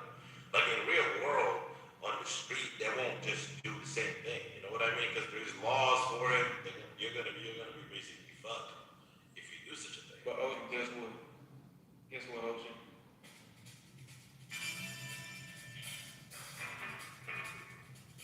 As I am the Honorable Judge Congressman, I will be convicting these bitches in the first degree for anything stupid that they do to me. You know what I'm saying? So, first of all, listen, we're gonna continue to keep convicted stupid whores in the first degree. That has always been a fact. I don't know why y'all been trying to let them make it, but we're definitely gonna make sure that we put this on their noggin. You know what I'm saying? That's what's going on. But, man, why have you continued to allow this? You know what I'm saying? It's your fault. I blame you. Why are you blaming me personally? That's not. What have I done to deserve this? I don't get it. I have no choice but to blame you. You know I have to blame you, man. Because you like to be too nice to these dumb bitches, right? Anytime you could. Oh shit. Oh. Yeah. Nah, Matt, don't laugh. Come off of mute. Talk to me. Nah, nigga, don't go on mute. Nigga, talk to me. Come on, Matt. Yeah. You think I wasn't gonna convict you of aggravated, nice, in the second degree to these stupid bops? I'm convicted you, and I fuck with you. You my dog.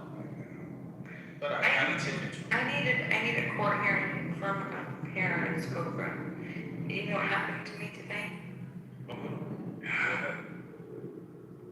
Well, I went and I talked to my parents, and I don't really like talking because they really don't like to do politics, okay? So sometimes I just go in the room where they are when I can't get enough attention on Clubhouse, start talking about politics out loud, right? And so I had said, I said, yeah, so, I said, so I guess, Israel is getting their way. They're getting up to they're going to annex that southern Lebanon up to the Litani River. And instead of, and I'm like 1.5 million people displaced, forced out of their homes. I was expecting to get, tell me more, or maybe like a critical pushback, but I got a straight, fuck yeah, that's what I'm talking about. And then my mom goes, thank you, Trump. And so I just put my tail between my legs. And Yeah, you walked into the other side. so I was like, here, can I condemn them for the Zionism and the Trumpism in this home? First of all, hold on, wait. Order in the court.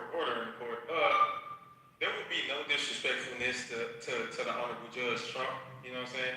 You know what I'm saying? He has been the judge, the jury, and the prosecutor right now. He has been cooking. And, you know what I'm saying? There would be no talking down on the Honorable Judge Trump, you know what I'm saying? As he has been my brother. You know what I'm saying? I got a picture with Trump. Honorable Cobra, Judge Cobra, can we present a case to you, Your Honorness? There's a gentleman in the chat called You Made. He's having some issues with Miss Rose and the speakers. Can we bring him up and put him on trial for his reflection too? Yes. You know, anytime it's always the case we can do that. Brother Matt, bring him up. Actually, Mike, everybody's ripped out. It smells good. Coming to the stage weighing 360 pounds.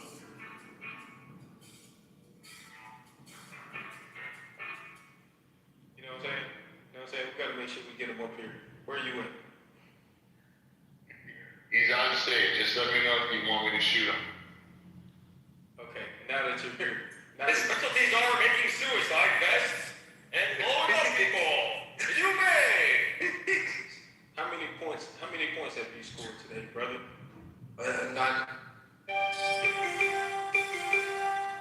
The report is in. That brother has 0 buckets, 0 cheeks, and a whole lot of pain. So listen, you are now finna go to trial. Okay. So you want to say something, Rose? Go ahead. Oh, wait. Do you need representation? No, it's fine. I can speak English. Oh, okay. We got some. Hey, sorry about the accent. Not a translator. Representation is stupid. But Don't be on the accent. Go ahead. Present your case against So I just want those to know that Iran belongs to all the Muslims. Fuck off! Iran belongs to the Muslims. Hey, Rose. Just please. Hey, hold on. Wait. Hold on. Order in this court. One person speak at a time. Rose, one more interjection, and I will be making sure that you see the guru on. All right? Let you may finish his original, you know what I'm saying? And, you know what I'm saying? Let me get that first. Okay, so I just wanted her to know because she was saying it belongs to all the Persians, but it's not true. Iran belongs to all the Muslims. She's a minority. She needs to understand that. That's what I'm trying to tell her. Okay. Now, Rose, what do you want to tell him about? Okay, I want to tell you that Iran is belong to the Persian. It's not belong to the Muslim. It's a Persian country which is actually belong to us for 7,000 years ago. And Muslim just came to my country for 1,400 years ago, Indian, and you don't know shit about my country. Getting worse and worse. Because he's Indian, he doesn't know anything about God. Go ahead. He doesn't know anything about God, and he's talking bullshit. For Rose, for a second, I'd like to ask the court today, if I may be able to approach. the defendant and approach him and make him a hostile witness? You just answer. What does he have to prove that Iran is a Muslim country? Okay, let me tell you about some things. Iran has 7,000 years of history. And before, like more than 400 years ago, Islam attacked Iran. Iran used to be a Zoroastrian country. Our religion was Zoroastrian. And Iran, with the force of Islam, became Muslim. Otherwise, they would kill us as a Persian. And Ahmed doesn't know shit about my country, and it says Iran belongs to the Muslims. Iran, the Jamhuri Islami of Iran, the government of Iran, is supporting all the terrorists in all over the world. Yes, he's right. My lord, can I speak? Because no, you can't. I'm speaking. Just shut up. 1 second. Just shut up. Hey, order in the court. You mad. Hold on. What? Okay. Hold on. Rose. Yes. You have to substantiate your claim, right? So this is what we're not going to do. We can't go with anything personal, right? No personal attacks. He might be a little slow, right? But we're not going to do any personal attacks. Nothing below the belt. Attack his claim, not his person. Cobra is attacked. It's a fact. If you just read the history, understand Iran is not belong to the Muslims. It's belong to the Persians. And that is my problem. That is my people's problem. Because people doesn't understand. Iran is supporting all the terrorists, all the Muslims around the world, and that's why they love Iran. It's not because of the Iranian, it's only because of the money. And these people, I have a question. Please answer me if you can. The protest is going around because of the government of Iran and the people are doing the rally and all those things, right? And we are going to the rally to have against the government of Iran because we are Iranian, we are Persian, and we don't want this government in Iran. And I want to know why Indian, Pakistani, not many Afghanian, but Somalian, all those people Palestinian became against the Iranian people. Why do you think they do that? It's only because they don't have more if the government of Iran will be changed. My lord, can I speak now? Yeah, respond back. Go ahead. Oh, she's a minority. I don't know why she's talking about minority. Just shut the fuck up. Rose, Rose, you can't talk to me like that. This point was trolling. He's just a piece of shit troll. You can't talk to me like that. No, I can't talk. Get better. My lord. Otherwise, they remove me from the chairs. But you can't call me the minority. Your Honor, may I please shoot the hostile witness we made? Can we get some order in this court? As ESPN has now just came in the building. Dang. Listen, let's let him finish, because you know what I'm saying? Yeah, he may be wrong, but let's let him get it. Let's let him get it off his chest, because he's been commenting. He's been having more Twitter fingers than Meek Mill in the chat. So go ahead. Say it. Get it off your chest. My lord. Yes. I would only say that she can't do shit about Iran at the moment. She can say whatever she likes. Iran is going to be ruled by all the Muslims. Talk about the fucking country. How is she talking to Talk about your fucking country. Cobra, please. Come on, Rose.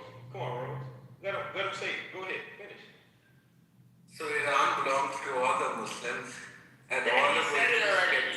Can't do shit about it. Please don't let him talk. Please, I don't know, Cobra, which country are you from? But if someone says your country belongs to them, are you going to stop or are you going to just listen to them? Who's the majority right now? Who's the majority? Well, this is what I am going to say. My lord, who's the majority? With the majority. He's just trolling, bros. Don't get mad. Don't get tripped. Listen. My lord, can you please tell me that? Yes. I'm listening. But, Rose, listen. I ain't gonna take aim, right? And, you know what I'm saying? This is no diss on any country. But, I believe in Islam. I'm just not the radical Muslim, right? So I do believe it's a difference. So, don't know how y'all feel about different things, but you know, I add a different type of light in here because, man, I tell you, right, I'm kind of even when it comes down to stuff. You know what I'm saying? I don't pick a side on nothing. I kind of look at it like objectively. You know what I'm saying? But sometimes it gets real subjective in here. But yeah, you know, what I think is that the country has different things, but we have to sit back and not just blame all and say everybody that's Muslim believes in that, because we don't. The radical Muslims is over there. I do understand why y'all would be upset, but you do have to realize that they kind of did the same thing that no shots. Can I ask you a question, Cobra? Yeah. No shots into my Caucasian brothers in here, but they kind of did the same thing that white people did to America. So you kind of got to take it and run with it. But yeah, listen. I understand. All respect for everybody. If you talk about Islam as a Don't worry, I got this. Hold on, is that BB? Okay, go ahead. Yeah, what's up, bro? What's up? Cobra, so let me ask you a question. How old were you when you reverted? Was this a recent thing? No. So you've been Islam, like Muslim for how long? Like a couple years? No, probably like 10 years. My uncle. Okay. Whenever you did you meet people that were trying to radicalize you as soon as you started to revert? No. No. Okay, so I've spoken to many people on the staff that were like converts, reverts, and they all told me that yes, there were people that were trying to radicalize them. They stayed clear of them. Do you know of people that are radical within your faith that go to like face worship? Yeah, I do know a lot of them. Yeah, so the difference is if you have a radical Jew or a radical Christian, they're trying to ask for money from you. They don't want to kill anybody.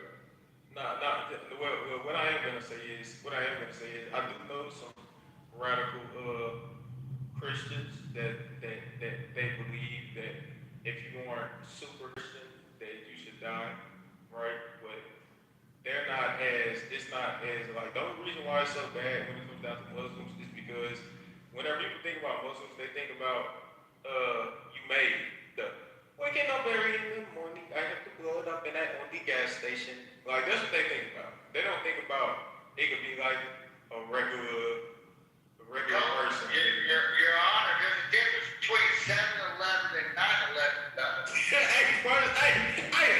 Hold the fuck on. Hold on, wait. Hold the fuck on. Hold the fuck on. Who the fuck just said that? That was me, Your Honor. That was me. There's a difference between 7-Eleven and 9/11. You know what? My lord. You know what? My lord. You know what? You's a top tier bullshit nigga. And I'm gonna make sure I convince you with bullshit niggaism in the first degree. Cause that was crazy. Okay, but listen though. You're right. It is a difference between 7-Eleven and 9/11. But what I'm saying, My lord, you keep me hanging right now. Well, just wait, because I want to ask something for you. Yeah. So like, it's definitely like, I get the reason why y'all view people like that. I get it. It's just like how people view black people. Like, they view black people like the loud, ratchet, ghetto, always robbing niggas, doing shit like that. I get it. But whenever y'all, like, even whenever people have a conversation with me, I done did a lot of shit. But when y'all talk to me, y'all don't think, oh yeah, that nigga Kobe wake up every day and just rob people all day. Well, some of y'all don't. But, you know what I'm saying? Like, that's not what y'all think. You know what I'm saying? A lot of y'all don't think I just wake up and do that shit. Y'all think, you know what I'm saying? I better wake up and go get some cheeks or something. But, Night King, what's your question? Yeah, I wanted to ask, how did you come into Islam? What type of Muslim were you? Well, this is how I came into Islam. My uncle was in the penitentiary for a long ass time. So he got out of the penitentiary and he started trying to have us go to, like, you know what I'm saying, to the mosque. But then I had an uncle. The mosque or the masjid? The mosque. Yeah. Okay. I just sorted it down. You know what I'm saying? I didn't know how to say the whole thing. Yeah, because it's a difference thing. You know we black. So you know. Yeah, you know what I'm saying? As a matter of fact, you know, I'm gonna start saying the whole thing, you know what I'm saying? For the Negroes in here. Because I don't want nobody getting. Because you say mosque. Yeah, I see a number of them. Okay, yeah. Yeah. Okay. Oh, really? Yeah. Harry, I don't have time for you and no niggeration today, Harry. I'm just wondering if they allow black people in the mosque with the other Muslims. They do. We go Muslims. As long as you run their balls, they let you to go. Are they racist towards people in the mosque though? No, it doesn't matter. Yeah, shut up. Are they racist towards black people in the mosque? No. No, because the way that the brother came out, Mike said, hey, was it the masjid or the mosque? Because you know, because we're black. So I thought there was a reason why. No. That was a different context. No. He was, that was like a little small nigga moment between niggas. Yeah. When niggas just do, trying to troll on. But listen though, Black King. Before you continue with the nigga relations in the first three, listen though. No. I had another uncle. He ended up getting married to my aunt. He was like a married in uncle, and he was Muslim. Like they had grew up Muslim his entire life, so Islam was like big with them. So I had to start going with them a lot. I started being over there a lot, so it had nothing to do with like being in jail or none of that shit. All right. I can see it. Your story reminded me of a story, but I'm not sure if it's inappropriate. It is. It is appropriate. Tell us. Okay. Well, when I was young, me and my mom had beef. I was 17 and I got kicked out on the streets. And back at the time, I love you, Kendo. Because he said penitentiary, and it just, that was all I could think is. And who'd you think? Jesus Christ, people. I'd see the penitentiary one day. Okay, before this, Running from the police. She caught me, put a whooping to my backside. She's quoting the great prophet Tupac about. In the arms of the angel. Hey, what is going on here? You really got a real black here. I love you, Kendo. Thank you. turned pretty black. Hey, my bad, man. You black too, man. My bad, man. I done made it too ghetto in here. I'm FBA. I mean, I feel right at home, so I'm gonna go ahead. Not right there. Why, you don't think that the Trump house can make some space and make you feel that it's comfortable in the black community in the space? Come on, man. Hey, Matt. You know, last time they got me because I said what I said, but you know I'm gonna continue to keep saying it. And can I reiterate my point one more time, man? That's good. Want to see what he said? Oh, Jay, you want to know what I said? I want to know what he said. See what he said. Oh, you want to know what I said? Oh, man, hold on.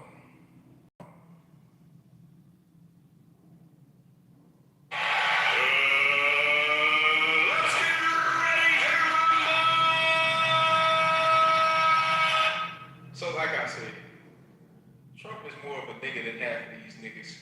And I'm gonna continue to keep reiterating it. That nigga Trump be standing on business. A lot of these motherfucking half-ass wannabe niggas ain't real niggas. They don't stand on business. You ain't never heard a white man in his life say grab her by the pussy. That's nigga shit. You ain't never seen a white man a day in his life wake up and just blow some shit up cause he fucking bored. That's some nigga shit. So, until, you know what I'm saying, somebody proves me otherwise, that nigga Trump a real nigga. And I said, He got multiple baby mamas. exactly. Leave one of us here. Only if leave one of us here to hear this shit, it would make it so much fucking worth it. Because you know that motherfucker would have a fucking heart attack and leave one. Oh, Beaver. He's been shot. That's horrible. Yeah.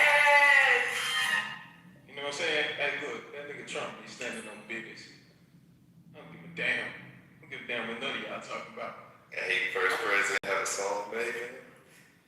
Exactly. Trump had a song. Nigga, they had Trump songs before Obama. Goofy ass was up there in office.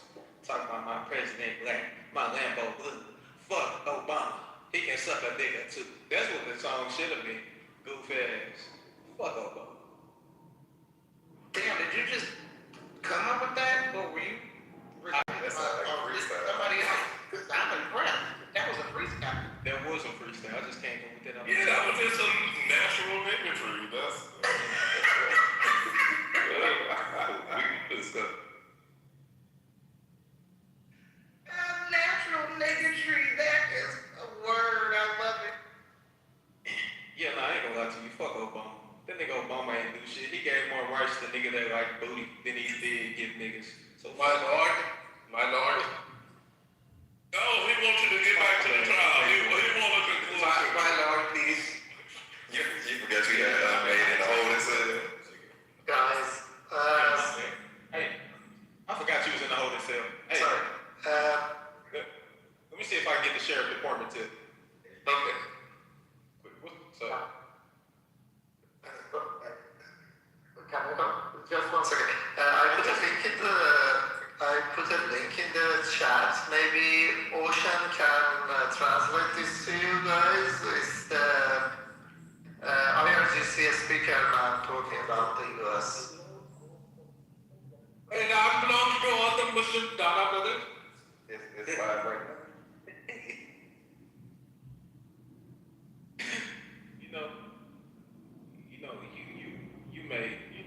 you make it bad for the regular niggas like me because y'all be going so good for nothing. She was talking shit about all the Muslims. Let her talk shit. This is the thing. What was he talking about?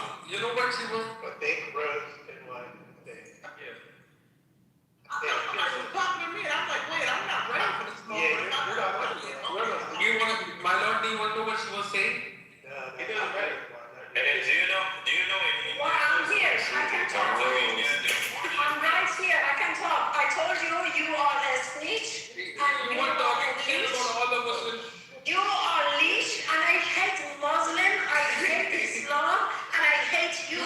You can never have my lord, please. And I hate your accents. Plus, Hold on one second. Did you guys know in parts of India they worship rats? Okay. Oh, yeah. You said that twice. Master's play. You may. I got a question for you. Real question. Yes, brother. Are you sorry. You may. Are you 7-Eleven or you 9-11? you're Indian ruining the Canada's life too. You're Indian ruining all over the world. I hate you guys. You can hate as much as you can. Iran belongs to all the Muslims. Matt, And you it's can't do shit about it. Don't use religion because of your stupidity. Yes, you can't Don't do use shit. the religion. You can't do Because shit. the Muslim or You say Muslim you are can't do the shit. stupid guy, not us the Muslims. Not you the Muslim or stupid. You are the stupid. My lord. You are the stupid Muslim, not every Muslim are stupid. My lord. You are the stupid one. Yeah, I ain't gonna lie. Come on, put that thing here again, please. Did you know it's not just rats though? They also worship the snake. They also worship monkeys, Yeah, monkeys. elephants, The stones, the the cow, and then drink cow pee as well. And poop and shit. And then they eat poop as well. I feel like it was very wrong. Nobody, I'm not trashing any culture. Y'all said Indians and suddenly I had a flashback of somebody having had a shit Indian throwing festival. So no disrespect. You can call me racist as much as you want, but I hate this Indian guy. That they are snitch, they are loser, and they You are. can say on Clubhouse shit, say You are shit about rich in Muslims. every other And you will culture. never have You're Islam. ruining the culture You of will the never have Canada Islam. with your stupidity, with the thievery, with all crime in all over the country. Like you can ask all the people, everyone in Canada hates you guys. You can't have Islam.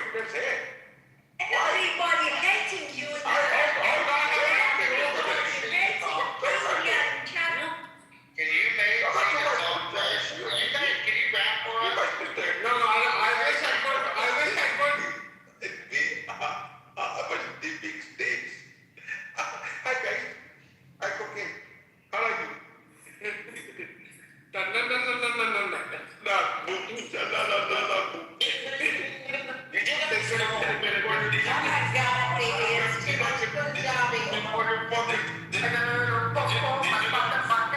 guys know around 180 million Sinhalese in India don't even have a restaurant in their house? I don't know because They don't have manner, they don't have life, they don't have dark climate. Those niggas clubhouse hate all of us, but you can't have it on. What is wrong? You can't have my country. You have a rich country. You are not you are a cheap.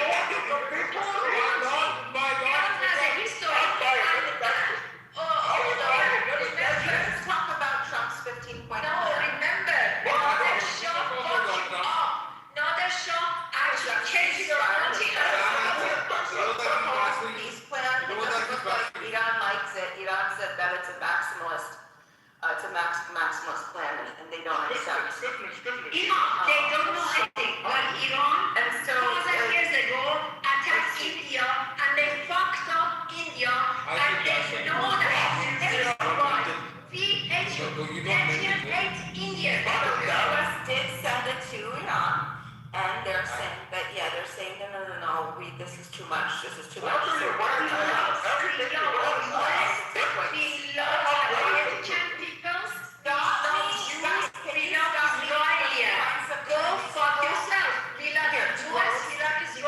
Rose, I need your expertise. Can you stop me when you hear a point that's unreasonable? Okay, Umar, you others, okay, tell me when this is unreasonable.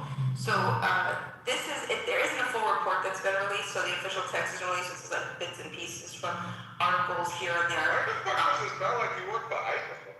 What is going on? ICE? I don't work for ICE. Oh, hell no. He's about to get shot. There's coming. Okay, my bad. You know what? But if I was working for ICE, I'd probably be here anyway, since I didn't get a 50K bonus. Address. Okay, here we go. Iran must dismantle its existing nuclear capabilities, must commit to never pursue nuclear weapons. There will be no uranium enrichment on Iranian territory. They have to hand over their stockpile of the 450K that they enriched to 60%. They want all of the 3 locations. I can't pronounce this. I'm not cultured or educated. Natanz, Isfahan, and Fordo. Dismantled. IAEA has to receive full access, transparency, and oversight inside Iran. Iran must abandon its regional proxy group. Even I think this is funny, just some of it. Iran must stop funding, directing, and arming its regional proxies. I mean, it sounds reasonable. The Strait of Hormuz has to remain open and free. I thought it was going to be something else, but that's nice. The missile program must be limited in both range and quantity, with thresholds to be determined later. Any future uses of missiles would be restricted to self-defense. Iran receive a full lifting of international sanctions. I love that. Wow. You know what? I was been sold. The U.S. would assist Iran's civilian nuclear program. What? Including electricity generation. This is excellent. The last one, the snapback sanctions mechanism, would also be removed. If this is true, actually, I don't know. I think this is great. What are your thoughts? Actually, Iran already responded to that. Yeah, I think they said it was maximalist, right? No, they put five conditions to. First of all, they rejected this one, and they put 5 conditions to start negotiations. First one was that U.S. has to pay for all the damages they caused so far because of the war. Second is that the control of the Strait of Hormuz must be by Iranian regime, and it has to be recognized by U.S. Third one was that U.S. has to stop the war against Iran and do not intend to start any war against Iran or its proxies in the future.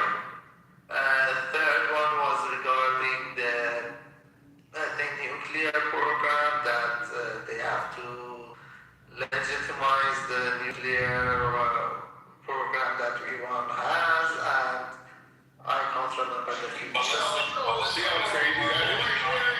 So the last one sounds. Hold up. So what we're hearing is our roster continued getting the belt to ass movement for not taking a good fucking deal. That's all it is. Well, continue to get fucking kicked out. And, you know, that's what history's going to show. Fucking IRGC basically got fucking teabagged by Donald Trump because just saying. So wait, what did, hold on for a second. So with that list that you read, Bimo, did Trump ask for something in exchange, or like it seems like Those were the something. conditions. Those were the conditions, and it was pieced together. There's no official, but Dana seems to have more information on this. Dana, because he's already gotten the counter. There was a couple things though that you listed that didn't seem in contradiction to what the, you know, like the one, the Strait of Hormuz can remain open and free. I guess maybe there are elements missing, because then if they responded like, Yeah, their elements were no enemy ships could pass through. Yeah. So you're basically telling me that was. well, that sounds reasonable, right? No enemy ships. Yeah, Trump just waking up. It's not because they were listed, they considered it an enemy ship. Saying they have a conversation with Iran, and the news in Iran, like the head, like Balibaf is saying, like we didn't have any conversation with the U.S. Like it means no one knows what exactly going on. If they have a meeting or they didn't have it. Like U.S. says they have, and government of Iran says they didn't have any meeting. Yeah, I heard that too. But with response to no enemy ships getting through, that doesn't make sense, because if they're going to agree to all the other points, they're now defenseless. So I mean, that doesn't make sense. No enemy ship. I think that's reasonable. No, but they also said they're not allowed to attack their proxies, so they could call Hamas a proxy. It doesn't make sense. Exactly. Yeah, but they can't There are a lot of things on that list that Trump wake up every day. No. Trump wake up every day and just pick a country and figure out who finna be getting fucked over that day. So Trump just wake up just. You know, that was the point I was talking about. Like I said that in the beginning, because all those snitches and the leeches coming out, I said no one knows about like the people, what is the feeling of the people, like the Persian. Because like every day you wake up in the middle of the night, you check it and you want to know what is going on there, what is happening. Is it done? Is it going worse? Is it not like yesterday they hit the place was close to my mom's house. And like every day you are just scared what is going on, what happened. We don't know anything. No one basically knows what is going on. Guys, just so you understand, I mean how delusional these IRGC guys and regime is, I put a link in the... I listened to some of it. They said, RGC spokesman, he was talking about we destroyed all U.S. bases in the region and all the soldiers ran away. Exactly. They are bullshitting and bluffing. What did he say again? He said that they destroyed all the U.S. bases in the region, and the U.S. evacuated all the bases, and they running away and asking. What was that airplane? Like a big airplane, and what of those? I forgot the name. They showed in the news. They hit them and they celebrated, and then Trump came and says like, oh, nothing happened. Then what was the name of Trump, you guys see the video of the fucking, dude, the ATs are out there just fucking putting 30 mil all over that ass. Just basically, dude, it's like daily dick down, dude. I'm just saying, it's a daily fucking dick down. Dude, fucking, dude, you got ATs out, you got the Nazis out there, dude. Fucking, hand to fucking God, we're fucking taking care of this. That video that y'all talking, the video that y'all talking, is it in English or is it? It's in Farsi. I just put it in the I put it in the chat. So First of all, what we're not gonna do is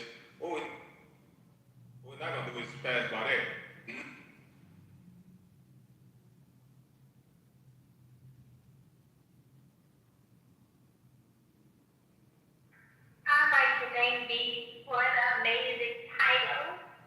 I'd like to thank Cobra for the cool sound effects. Mike Bloom, you already up on stage. I don't know why you're not joining us.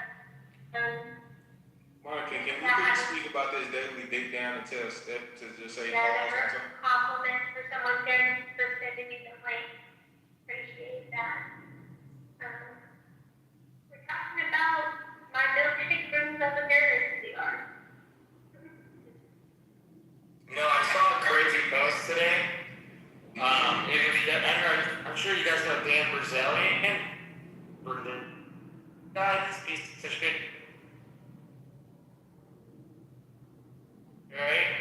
I guess him and Randy Ford said that he's gonna run against him. So I always go through the comments just to read what's going on, just to see all the hatred that we have here in America, which is crazy. Some guy literally wrote on there that he'd rather tear and vote for him. I mean, are these people that retarded? They're literally going on social media writing that they would literally vote for a terrorist over an American citizen. I just think it's fucking crazy that people are that dumb, right? So, I don't know, right? Anybody else thought? That's a good point, bro. Even being on Clubhouse, we got the optics to be able to see that in the past couple of years, that you see Americans, full-blooded Americans that are on this app, that are like, fuck America, fuck Trump, fuck the Constitution. We dictate on the rules. We don't follow rules. And they don't respect the country they live in. And those are the same motherfuckers that are burning the American flag, lighting Bibles on fire, and want to strip the government to the core. And then at the same time, they're taking advantage of American values. And then act like they don't it's not like they act like they don't like America, they actually shit on America while enjoying the values here. And I never understood that. Like, you leave your shithole country, like Donald Trump said it best, everybody's like, oh, look at the way he talks. No, he just says, he reminds us of Howard Stern. He says the shit you want to fucking say, you're just too afraid to say it. And, fuck, that's so confusing, bro. Sorry. Bibi, if you remember a few months ago, Bibi, I have to let you know, what's funny when people say, when they burn the American flag, they're actually doing, they're supposed to do, when you got disposed of the flag, they're supposed to, if it touches the ground, to dispose of it honorably, you burn it. So actually, they're honoring the American flag when they burn it. I agree with you. I was actually about to say it. University, I think it was the university, I don't remember which university it was, but maybe I'm sure you remember. There was, in front of the university, there was a bunch of Palestinian women. They actually burning Canadian flag, which I was getting so emotional because they burning the Canadian flag and they just actually saying like, down to Canada and I was just looking at them and I said like, you know what, I'm an immigrant. I came to Canada 35 years ago, but I respect this country because it gives me everything. But you take this country, they give you life, they give you everything, and you're burying that flag. Okay, go back to your fucking Palestinian country. Let me say this, I gotta go. I got something to do. I gotta go. But listen to this, Bibi, and all Americans. In Iran, in the universities, IRGC painted U.S. flag on the floor and Israel flag on the floor in the hallways, so the students basically walk over those flags and the disrespect to these countries. But they don't walk over it. And they jump over it. Exactly, I saw it. And you see stupid ass Americans on U.S. soil burn American flag. Yeah, I saw that. They walk over the American flag and Israeli flag. But you know what happened to them? They put them in the jail. That is sad. And my whole point is that our parents and grandparents came to North America. I live in Canada, but parents that came to the United States came to the country for a better life and actually worked hard to have a better life, and then gave birth to these entitled children that have no respect. They don't have respect for their parents. They don't have respect for their friends, family. They don't have respect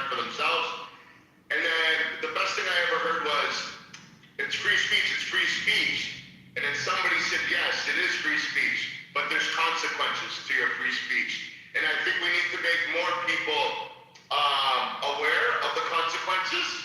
And I think we need to be raising money for billboard signs and putting people's faces up there and where it says exposed, and doing what we can and holding rooms like this where we're talking and where it's like becomes like a think tank. I don't like when these rooms get all off and people start screaming and trolling and it goes like scroll, and then thank God Monica came out with this cute little voice and said, "Hello, everybody. Can we?" You know, and she took the tone down and changed it to a level where we can bring back the room to like a beautiful room. Because what fuck? It's like 12 Monkeys. You guys ever seen that movie 12 Monkeys where it's all a bunch of lunatics in a loony bin? It becomes like that. But then every once in a while I get it, blow off steam, and then we get right back to it. And I consider you people in this room some of the smartest people on Clubhouse. And actually, I love being part of this house and being part of these rooms because I get to learn so much. You know what I mean? Like I was afraid to talk on this app for years. Like the first day I ever came on this app, Harry called me a piece of shit, called me an asshole. First day. Matt, is it okay if I put a link up there real quick? Oh, Harry likes you from day one. I have to say something.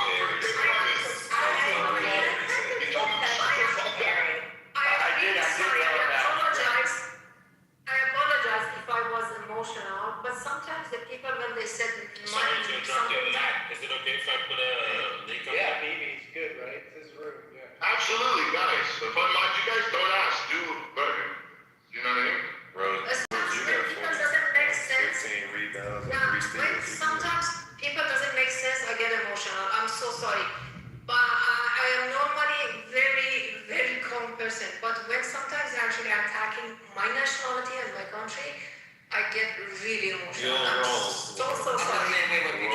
Wrong. So don't apologize. Hold on. Don't apologize for your passion. You have every right to stand up for your country, your ethnicity, or whatever, your beliefs, your values. No, keep that fire. Cuss these motherfuckers the fuck out. That's all I want to hear. You really have to fight harder than me. Dance for him. Dance for him. No, it ain't no dance. No, it ain't no dance. Don't try to do that. No. Look. Sincere, right? You're not trolling. I'm definitely being sincere because here's what I've been hearing throughout this whole progression of the war. I've been hearing the women in Iran go harder than the men. That's 100% facts. So you can call it dancing because all that kind of little goofy shit is diluted. Fine, that's cool. You can look at it like that. How I look at it is these women are serious about their country. And their bloodline is on the line. So they have every right to be as fucking furious as they want to be. Baby, look at the video. So you see some Awesome. students Fucking awesome. walking over it, but the other students cussing at them for doing it. Yeah, that's awesome. And also with 19, you're absolutely correct, man. There's some of the biggest warriors on the side for the women, man. And that's, I stand up and I'm like, yo, don't. And people are like, oh, that's liberal. Nah, man, it's because you're too used to talking to women like shit. It's not about being liberal, it's about being a gentleman. And yeah, some of the women, well, most of the women that I see on this app that I center myself around are powerful, strong-minded women. And even the men, they're very educated, strong-minded. That's good. But we got to keep continuing to have those great combos. Yeah, I agree. And, I think it's kind of funny that it's the same person who I've actually spoke up for before that's saying that I'm dancing for somebody. Crazy. No, that's what I said. I said that you're wanting people to dance for you. And that's not true. Oh, I think it's a little different. But I'll defer to you. 19. Oh, thank you for your deference. I like Monica's tone. It's just very calming. Thanks, Rose. Our milkshake brings all the terrorists to the yard. Yeah, right. My pot's bigger than yours. What's up, gangsters? What's up, gangster? Hey, Rocky. What's Gucci with everybody? What's Gucci with everybody? Hey, bro. You there, bro? Go. Yeah. Yo. This is getting diabolical. Yeah, this is kind of crazy, right? You know what?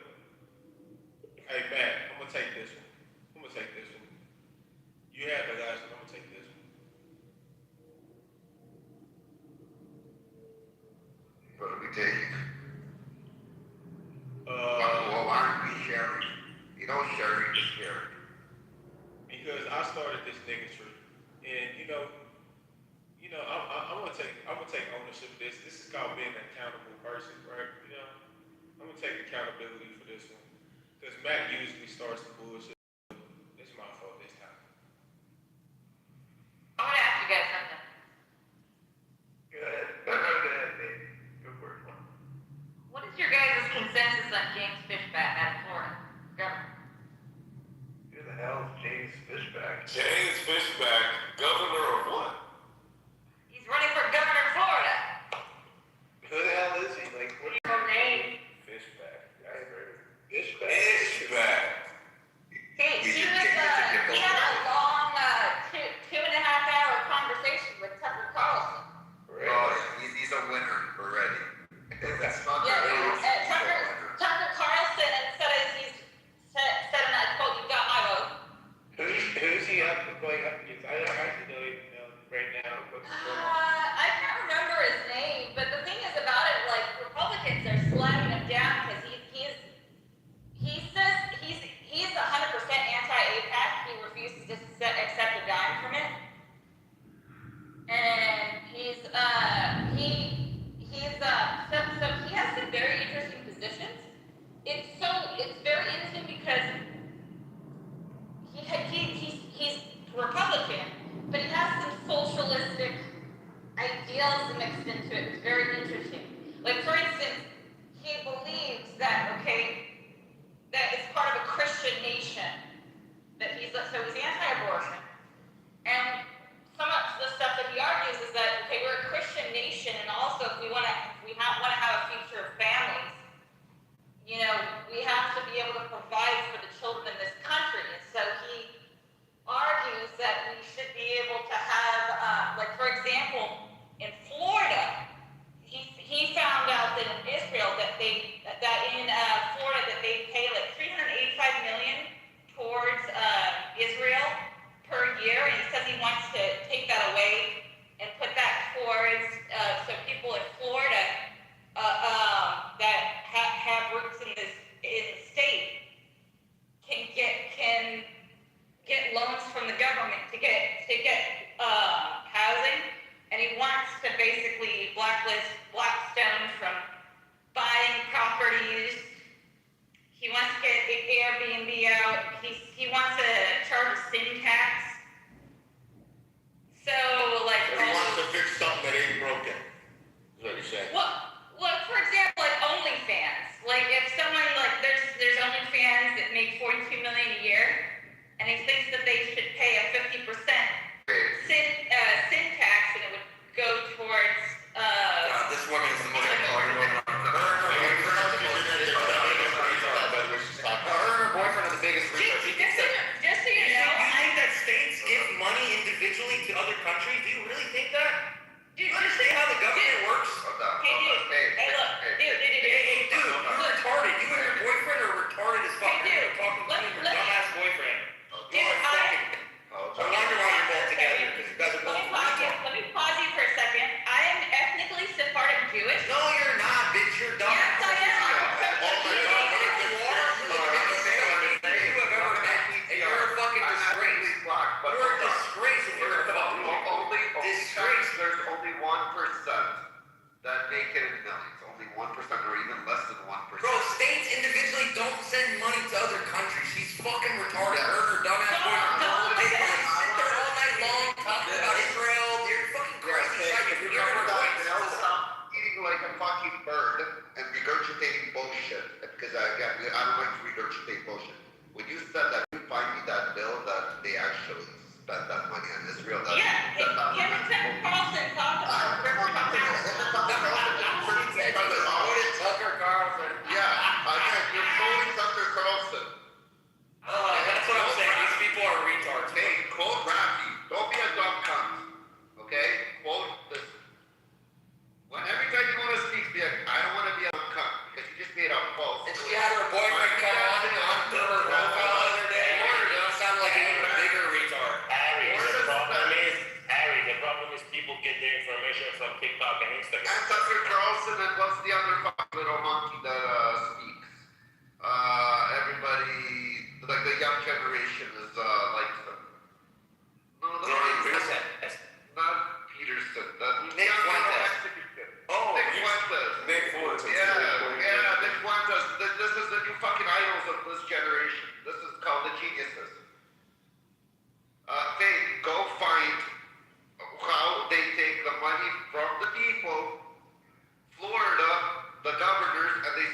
Israel. Please. Did she say she was a certain percentage Sephardic Jew? Did she start by saying that? Yeah. Yeah, she was beginning to say that. Like, how much percentage are you Sephardic Jew? I'm a Sephardic Jew. Yo, Bibi, she's Sephardic Jewish like a black. Come on, fuck. She was black. Why you look at my PTR, I know. You could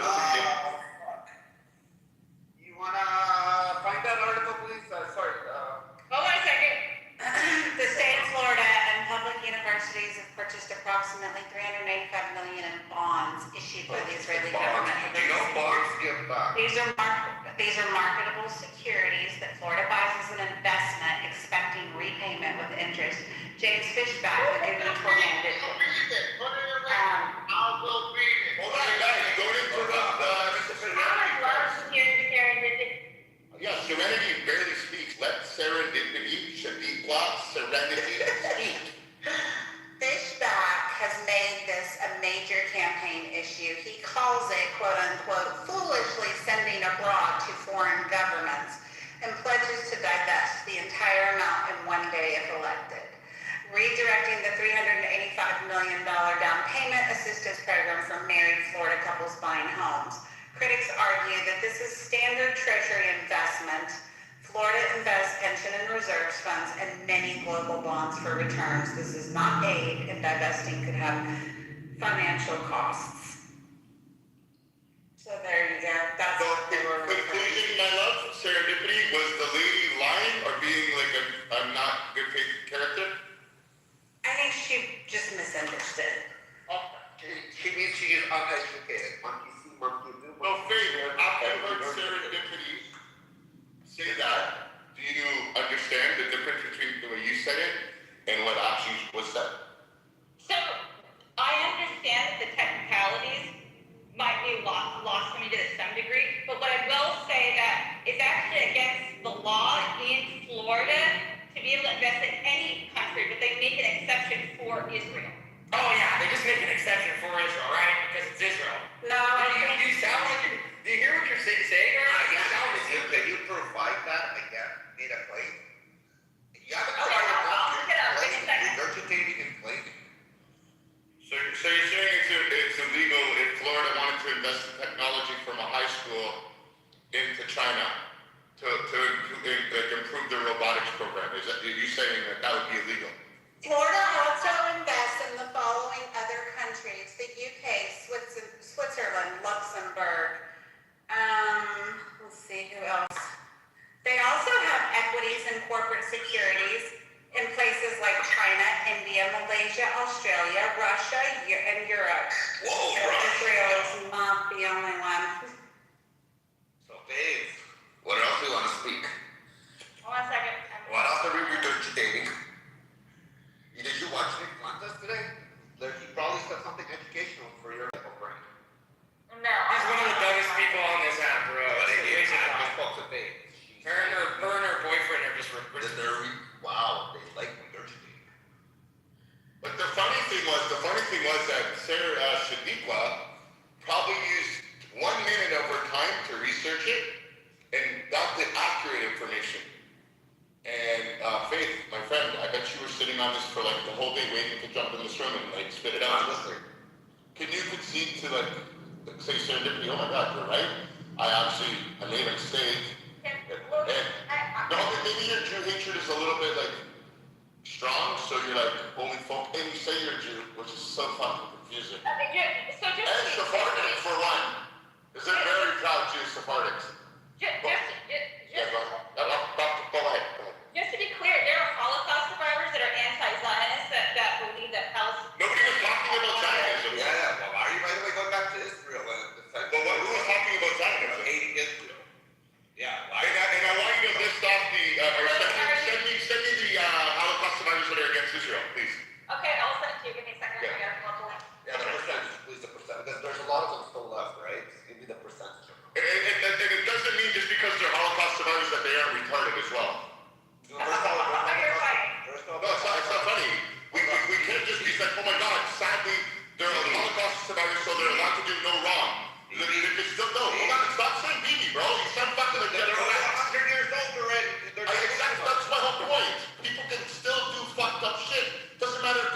Christian, Muslim, Buddhist, nudist, fucking sexist, it doesn't matter. There's still fucked up people in every religion. Never once did we profess to be perfect.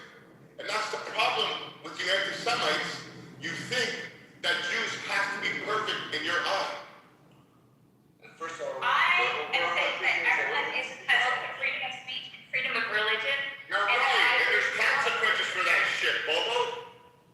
She says that everyone has the right to freedom of religion, yet she wants to criticize somebody's religion all the time.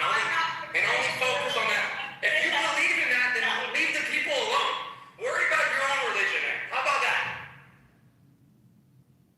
How about we stop murdering Palestinians and annexing Lebanese land? There it goes. That's not actually happening. And how about learn actually what's happening? How about that?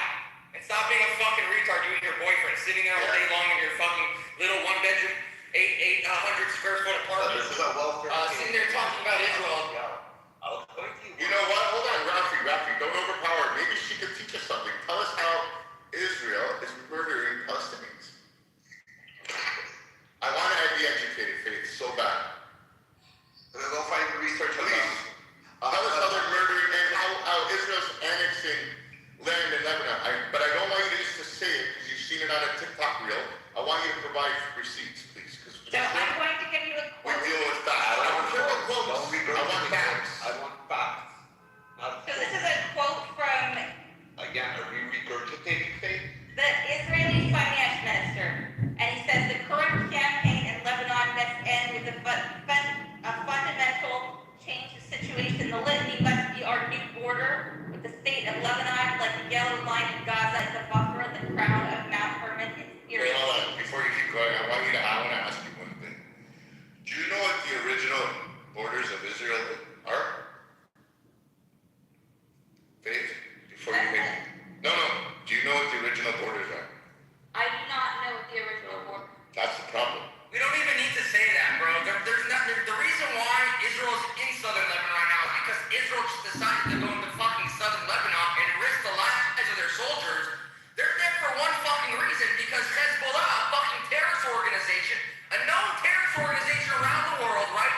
From our country in the United States to the other Western countries, all designate them as a terrorist organization, are shooting rockets into civilian cities in Israel.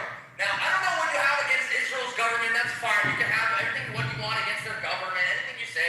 But civilian people should not be having to fucking live in fear and having rockets, not knowing when a rocket can land in their fucking living room and kill them. But some of you Americans are so fucking retarded, I don't understand. You think that they're going in there because they want to take Lebanon. If Israel wanted to, they would have triple the land size by now. From the fucking 1960s. From the 50s, when they had all these fucking wars. Go learn the fucking history and go learn what's going on there. Because obviously you and your dumb fuck boyfriend don't know shit. Like I said, you sit in your little 800 square foot fucking studio apartment and you guys fucking sit there all day reading TikTok posts about fucking Israel because you think you know everything. Come on. Go learn the fucking history. Go learn what's happening right now today, yesterday, this week, last week. Then maybe you'll understand what the fuck is going on. It was the same thing with fucking Gaza. Israel didn't just go into Gaza for the fucking fun of it. We didn't just lose thousands of soldiers dead for the fucking fun of it. We went there because of October fucking 7th.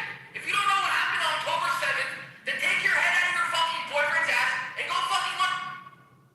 So, I'm gonna say something really quick. Hold on, and that's why I love Harry. So do you believe that it's okay for them to continue to rape Palestinian boys in prison? There's no evidence to show that ever happened. That was another lie made up by the fucking IRGC propaganda, the Hamas propaganda that you dumbass American like you believe. Because you're actually footage. Actual footage. Show us the footage. Go ahead. There's no footage. I know what you're talking about. There's 4 or 5 the prison guards that were surrounding a guy. There's no footage of a dick penetrating a fucking asshole, so stop lying. Okay. And if there was, you'd be watching child porn, you fucking idiot. Second of all, do you guys know when they get arrested from the Palestinian side, whatever you want to call it? They go to their own jails. They don't sit with regular population, with Israeli regular population.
That's right. Like, what are you trying to prove? I love when people say, I'm indigenous, I'm Native American. So what? You know what, Harry? All right, my people, my generations are the real Indians. All right, these other Native Americans, they're not fucking Indians. Come on. Come here. Osama, come here. Come here, Osama. Exactly, bro. Harry, can you stop talking about the 44th president, dude? This is ridiculous. Why are you picking him up? This is President Trump's rule.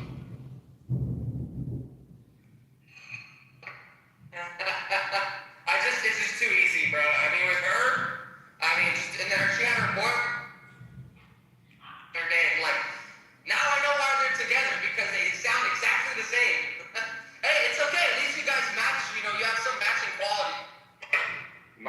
So now you guys can hate America and Israel together. My 38 great-grandfather was the first to leave on Earth.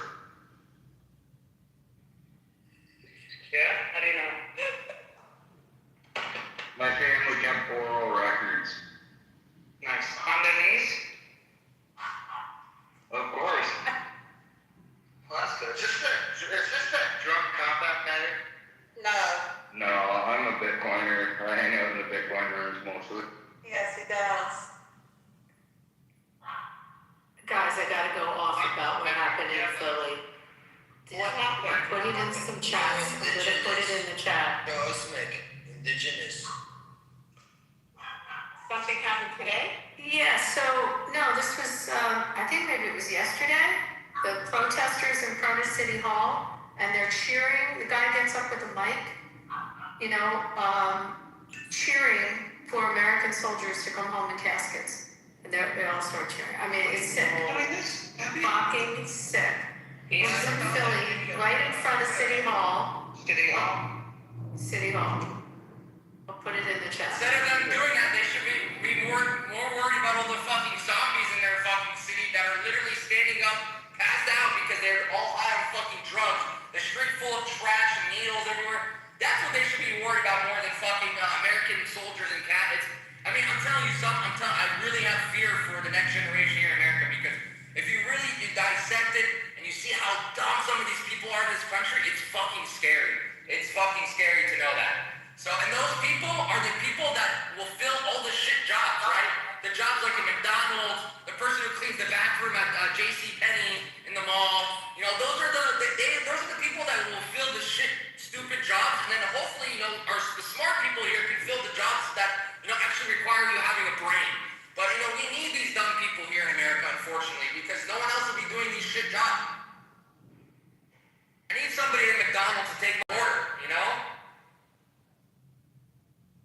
They're fucking, they're just lunatics. They're against the war. They're wrapped in keffiyehs. And, then they're going to hijack the city on Saturday with the No Kings march here. But then the DA says, I'll put that in the chat too, Larry Krasner, threatening the ICE agents that are at the airport that he will arrest them. Abby, I'm hiring people in Philly to work at the naval yard for some of my government contracts. And, I was recruiting someone, it's a logistician position, and and this lady's interviewing me, and the minister goes, wait, how you're supporting the Department of Defense? I said, no, Department of War. And then she said, and I was just kind of teasing her something. She goes, oh, you must be a Trump supporter. I'm sorry, I can't work for you. I'm sorry. I said, well, would you ever work in support of the Department of Defense? I said, no. I said, well, then why the hell did you apply when it says Navy? She goes, well, I didn't know the Navy's part of the Department of Defense. I said, oh, I'm sorry. I thought you were I said, I'm sorry. I'm sorry. You have a bachelor's degree from Cornell, and you're applying for a senior logistician position, and you didn't know? And I said, you didn't know that this one? She goes, you should be more clear. And then she comes back and says, I'm reading what you wrote here. You said Department of Defense. You didn't say Department of War. I said, it's the same damn thing. She goes, no. One is focused on war and one is focused on defense. I said, actually in the Constitution, it's called Department of War, and it was never changed to Department of Defense. That's an alias name. She said, I can tell you didn't go to an Ivy League school, sir, with all due respect, because you would know that that's incorrect. It's been the Department of Defense. That's what it went. It was the Department of Defense that stormed Normandy and all that stuff. I said, okay. I said, I'm sorry, I'm the president of the company. You're trying to put me down. I apologize. You're not the right fit for this. And I just got off the Zoom and I was like, this is ridiculous. She's gonna sue you. You know, she's gonna come back and sue you. Most likely. But that's Yeah, I mean, she just tried to, but you didn't do anything wrong. And anyways, I think like that's crazy that she went to fucking Cornell and didn't know that. That's very scary to know, right? No, people are dumb. They think that Department of War is like a new department Trump created. And, and it's weird. Like, if you go on LinkedIn, I swear to God, look at some of the stuff that Department of Defense puts up, and you'll see people say, oh, see, they didn't change the name, or, yeah, I would love to be a part of it, and then you'll see that, like, the posts are confusing, because they'll have a flyer saying, Department of Defense, small business event, and then it'll say, like, on the top, Department of War is proud to host this event here, and then the flyer still says Department of Defense, and the account says Department of Defense is like, oh, they couldn't even change this stuff. See, it's really defense, but Trump wants to call it war because he's a warmonger. It's like, oh my God, like what the hell? So people don't understand. And I'll be honest, I didn't know too. When I heard Trump change the name to it, I was like, oh, and then I was like, oh, DOD is an alias. Oh wow. And that's when I found it. So people can just search in 2 minutes and find this out. I just can't believe she went down to, especially because the Navy Yards where they're building everything now. Correct. And so she's just insane. And by the way, have you ever been? There's another person I'm hiring.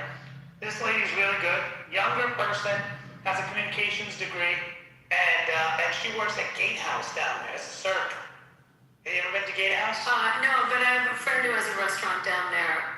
Yeah, Gatehouse is a great one. Good place right outside the Navy Yard. I come there like once a month, Abby, so I'll let you know next time. Yeah, for sure. But I go down there, so I go to Gatehouse often and eat, and she's a server. And it's the same people who are doing these kinds of work all the time. They just recycle them in all the contracts there. And so I'm all about giving new people chances. So this lady has a bachelor's degree. She's a server, and I was talking to her, and she's like, oh, she's here. She's lived in New York, and then moved down here for better opportunity and stuff, and she wasn't able to find anything. I said, hey, why don't I get you in? And I got her a clearance. She got an intro-level secret clearance in like a week. I've never seen someone get that fast. Because she's clean. Like, her record's clean, and she's going to be getting a full secret soon. And it's like, and so now I'm going to be hiring her. She's like, oh my God, you're giving me an opportunity? I said, yeah. I don't want the same shitholes, like people who are here, who are like charging the government up the yazoo, $80 an hour, but because I've been doing this for 30 years, 40 years. Hey, you want to come in? We'll give you an opportunity, and I'll do you well and help you build your career. Hey, King, have you been to No Fuck before? No Fuck? I haven't done No Fuck, but No Fuck, yes. I think I have been there. Maybe that's his restaurant? It's Mark Vetri's restaurant? And that I think. No, it's called Gatehouse. Yeah, but it's not the one owned by Mark. I went to the one. I'm not sure. I'll let you know. You meet me there next time.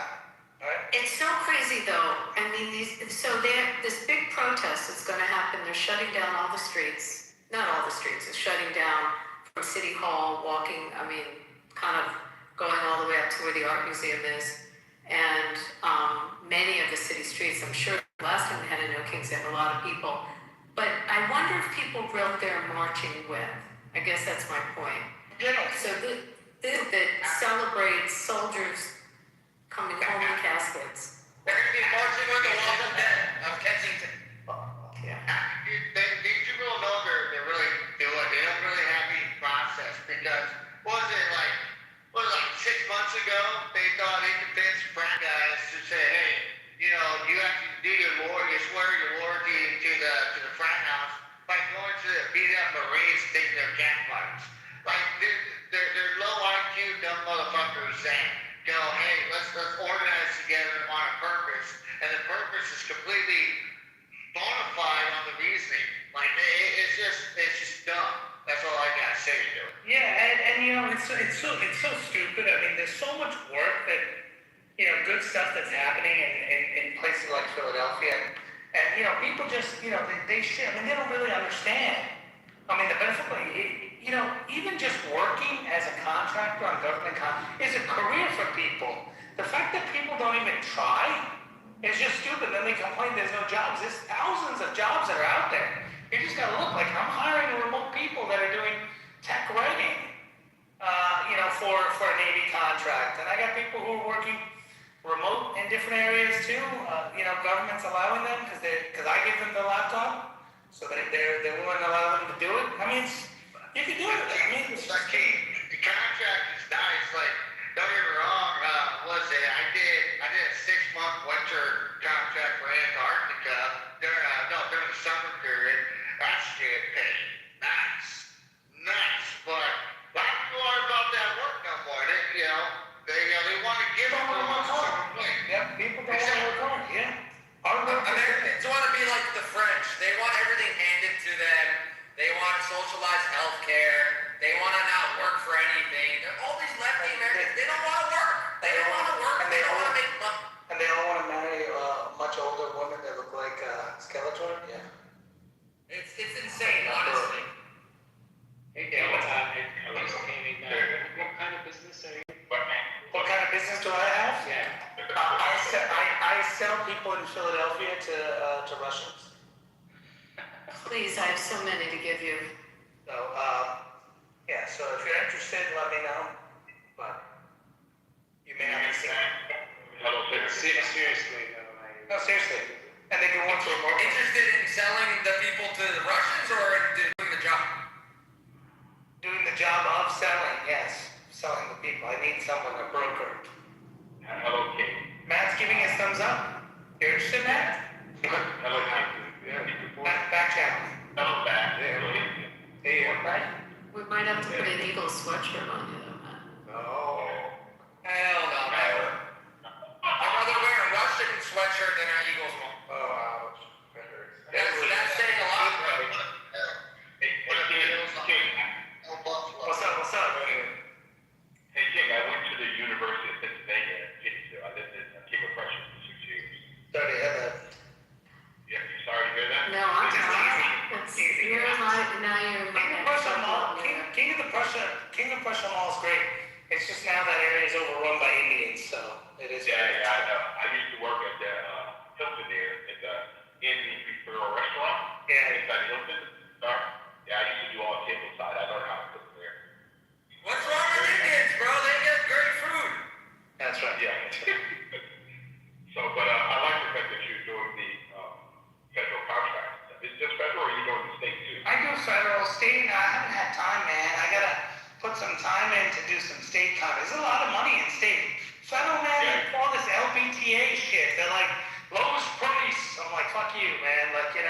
2% margins or 3% margins. But man, I could rate New York State and charge 60%. Make good money. Did you see 60 Minutes, Naveen, this last Sunday? Let me find the link to it. It was all about building ships in the Naval Yard. I mean, we're the only place in the country now. We're trying to start building ships again. I have a contract at Norfolk Naval Shipyard, so. Yeah.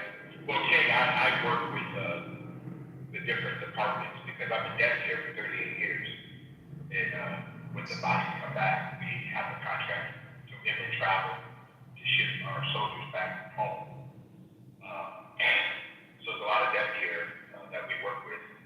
And we actually, 220,000 servicemen leave the military every year, and we try to bring them to the desk care market so they can, help families during that time. So it's pretty interesting times. Cool. But I appreciate you working, man. So appreciate you. There's a lot of people out here that don't want to work. I interview people just like you. I've been doing people are lazy. I mean, dude, people are lazy. By the way, if I cut off, it's just because I took my daughter to we can't hear you. You're cutting out. I used to call it 5 below, but it's actually 5 above because that's. It's like $77. Yeah, she's like, they keep everything else. And it was like 2 items. I'm like, I thought it was 5 below. Lady goes, not that. I'm fuck you. But anyway. We should sue them for that shit, honestly. Class action lawsuit. That's right. They'll say, well, there's a little star on the bottom and look at the side. Not everything is 5 below. It's the same thing with the dollar store. Not everything's $1 there anymore. Yeah, but I went to 5 below and I think I saw 10 things that were $5 and below. I was like, okay. That's right. But what was I going to say? Now I was going to say something. It's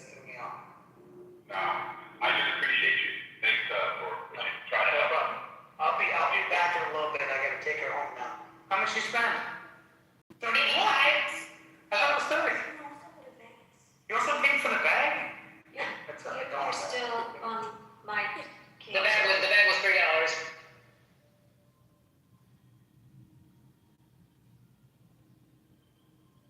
I've had to pay for those bags. They had been like $3. I was like, oh, okay. Like, y'all don't got any plastic bags. You're just trying to save the environment. I'm guessing that's in California. Arizona. Oh, okay. Only in those fucking states you have to pay for the plastic bag. It's fucking real, dude. I'm like, what? Like, next thing you know, we're paying for fucking straws. Like, what's going on? That's coming next. Go on. Yeah, save the fucking turtles, I guess. I'm in California, when they got rid of the plastic bags, it was the tightest outbreak in the homeless population. I thought that would have started World War III before this Iran shit. It's fucking tough as bad. Hopefully, there's a for sanitation, but nobody thought about that once. Listen, they learned very well from the Europeans. That's where they got all that shit from. That comes from the Europeans. Every European country you go to, they charge you for bags there. Every single one. Listen, man, they charge us for fucking heroin.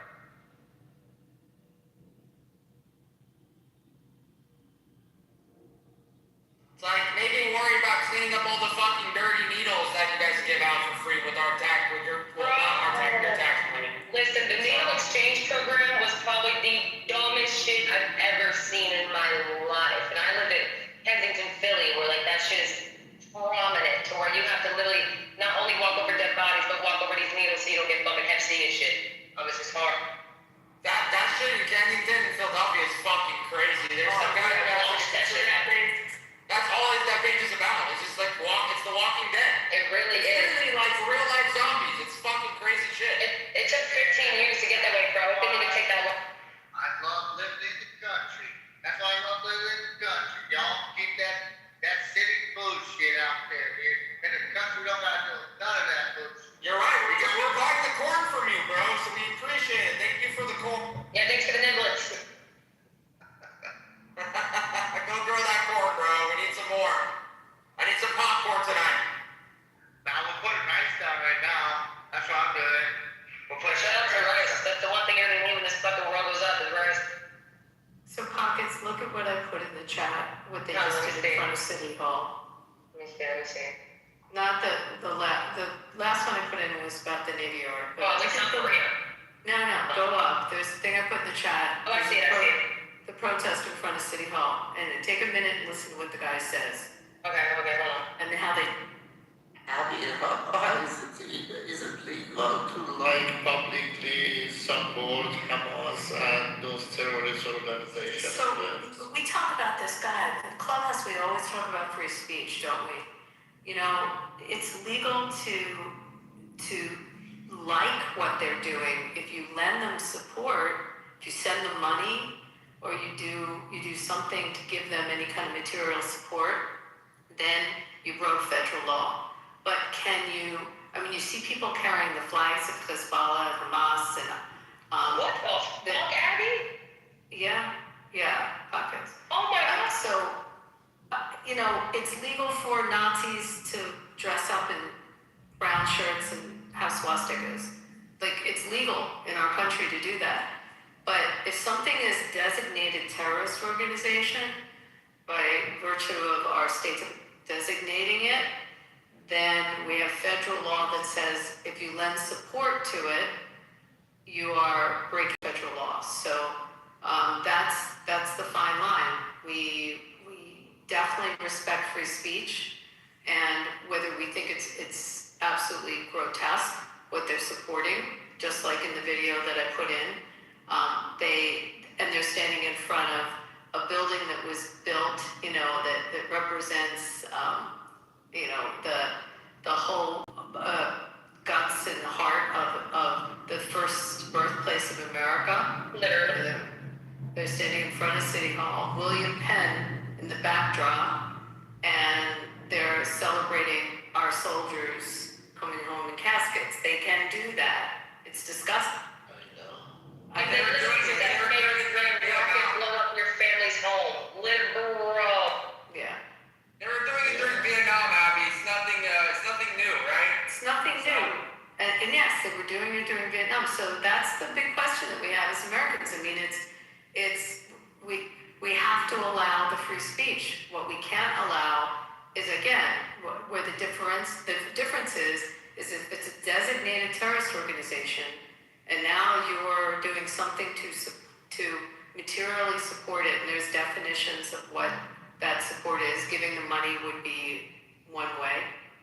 Advertising, they advertise it, like spreading their propaganda all over the U.S., right? So that counts. It seems though, I mean, you might correct me on this, but it seems that when you have the ISIS supporters, we tend to arrest them, pretty quickly. So I don't know how we distinguish between the ISIS supporter and the Hamas supporter, but law enforcement tends to pick them up. Okay, this is a little tangentially not entirely related, but do you think that Bellwether case with Meta is going to have some potential First Amendment ramifications? For sure. I mean, let's watch what happens on appeal, though. Yeah, I noticed that they were going to appeal it, and I was curious about that. Oh my God, it opens the floodgates, don't you think? I know, I was shocked that she actually won. I couldn't believe it. But did you actually watch the Zuckerberg testimony when that was going on? Did you see it? I didn't see it. I was also very surprised in some of the verbiage and some of the memos that they disclosed about very specifically targeting. In order to up our teen market, we got to catch them when they're 20s.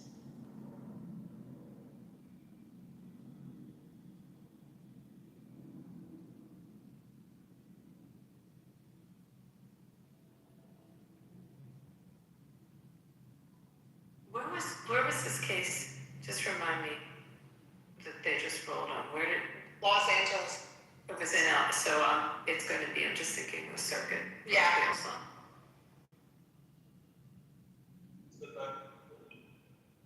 It's not the 9th.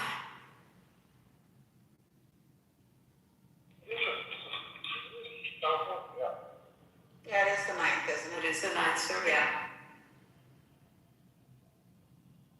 Are you and I making a bet against serendipity? Like I said, I was actually surprised she won. I didn't want to make a bet on the appeal? I mean, I think it's got a good likelihood of being turned over on appeal, don't you? I think so. Okay, so we're not going to be betting. Does anyone want to bet us? We don't disagree on this one. Yeah, because like I said, I'm a little bit shocked she won. I mean, there's no culpability in the fact that any freaking guardian / parent that was in charge of this child gave her access to YouTube at 6. Hello? That is hardly a meta problem. I think within that framework, they were saying that they did not have the guardrails placed in, and knowing so that it could be problematic, that's what they went for.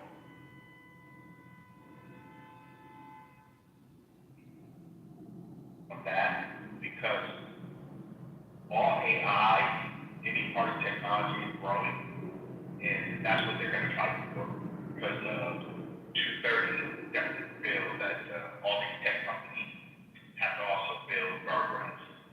So 14, what she was 6, now she's 20. If you go back, it's all new. All this stuff is new. All these apps are new. All these platforms are new. So they do have some ground to say. I was surprised at the verdict, though. Hey, was this state court? Did they sue? I'm sorry, I haven't paid attention to it other than seeing the verdict. Did they sue in state court or federal? Hang on, hold on. State court, so we could have a different conversation. Meta, $6 million. The social media addiction trial, California jury found on Wednesday.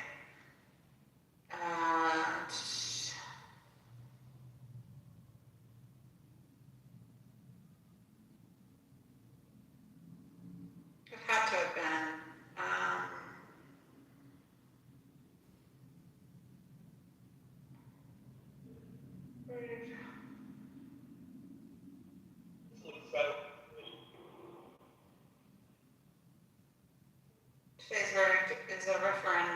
jury to an entire industry. Let's see.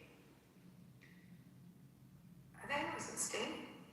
Yeah, I think it was too. The verdict from a Los Angeles jury over the harms of social media. Did you hear? There was also a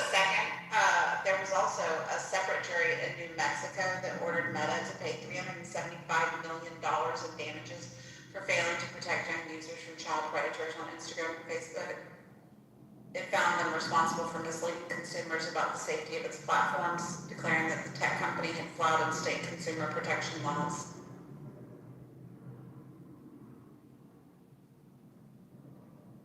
And this $3 million that she was awarded is only the first part of the award. They're having a whole nother.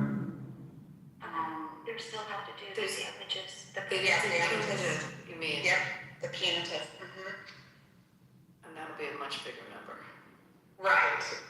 And it's probably good to be set very high to set the precedent. Talking about such things, actually, the 375, I don't know, what, $180 billion last year that Meta made? You gotta really hit them hard, but it's gonna be a drop in the bucket. It's gotta be interesting. Snapchat and TikTok were included in that lawsuit against Meta and Google too, and they ended up settling with her. Scrutiny, and they didn't want their records to be shown, so they just settled out of court, which was, to me, a much better move. They didn't have to show up.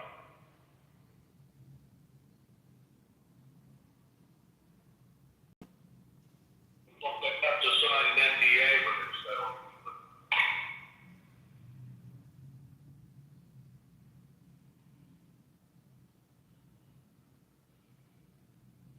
My daughter, and growing up, we as parents and grandparents have to make sure you put guardrails and parent controls on these. Even though we know young people are going to try their hardest to figure stuff out, you still have to do due diligence.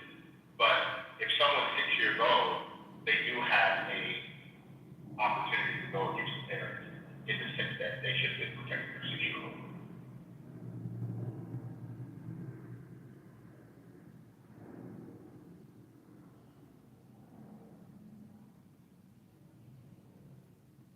You know what really surprised me about it all too was that one of the things that Meta and Google did in their defense was they really targeted the fact that that girl's own therapist never made any reference to social media being a factor in her mental health problems. That's why I just thought there was no way she was going to pull it out.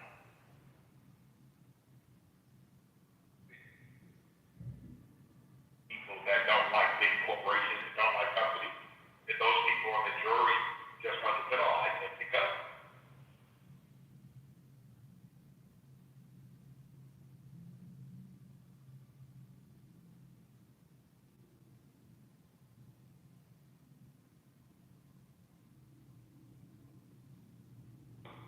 I think the money is secondary, to the establishing the case law, right? I mean, that kind of opens up the floodgates, like Abby said. Once you establish a precedent, it gives other plaintiffs an opportunity to do the same thing. Yeah, well, because they've always been protected under the guise of not being responsible for what the people post. So, yeah, this is one a lot of people have been watching.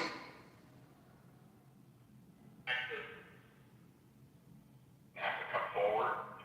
And I agree, tentatively, that the therapist, even some adults, I mean, look how many adults are on these apps and how much are affecting them. And it's kind of interesting times here. So I think I'm just reading about this now. I haven't really paid attention to it, but I'm looking at the grounds of appeal. I mean, it's definitely a question of the proximate cause of the harm and whether that was established or not. I mean, I'm sure they'll appeal on that. And also what you're talking about with the therapist. How do I measure that? I mean, it's going to be kind of hard, right? have to make the you know, the proximate cause or the but for, you know, being on this, it wouldn't have happened. I mean, it's just that the basic tort liability, they have to prove that this was the you know, there's the actual cause, the proximate cause, and that if they establish that or not, I imagine that'll be a ground for appeal. Also, what you just said, that the therapist never brought it up. Yeah. Which, you know, that's pretty interesting. Yeah. I mean, did they show that if the therapist didn't bring it up, I mean, I gotta really read about this, but just what you're saying, like, how are they able to show the proximate cause that this was the reason? If the therapist never brought it up, then there clearly could be other causes that cause the, you know, the harm. Well, yeah, their within the family life or whatever. Yeah, their whole position was it was family life and traumas from, you know, within the home. But they had a document that they questioned Zuckerberg on where it was like a memo that quoted, you know, like, if we want to win big with teens, we must bring them in as tweens. And there was like another internal memo that showed stats that like 11-year-olds were 4 times more likely to keep coming back to Instagram compared to competing apps. And yet the platform says that its users need to be at least 13 years old. So like they were clearly looking and seeing that, I guess they had users younger than that. I don't know if some of that is part of like what damaged their case. Well, that would be punitive. That would kick in on the punitive damages for sure. Yeah. I mean, you know, doesn't it remind you of the tobacco companies and when they found all the memos? Right. On addiction. Yeah.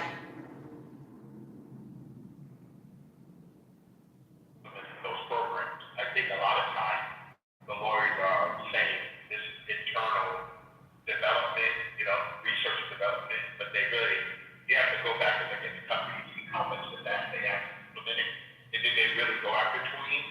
Or did the parents of these different people not protect their own children? It still comes down to the user. At the end of the day, the user has to decide. All of us doing the same thing. You know, do we read what we're getting ourselves into, giving our access? You know, as adults, you still got to be careful where you go on the internet. Lord have mercy, ain't that the truth?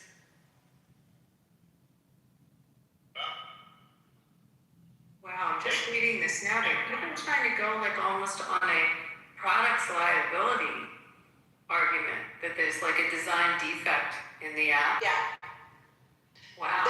That they intentionally created it to be addictive.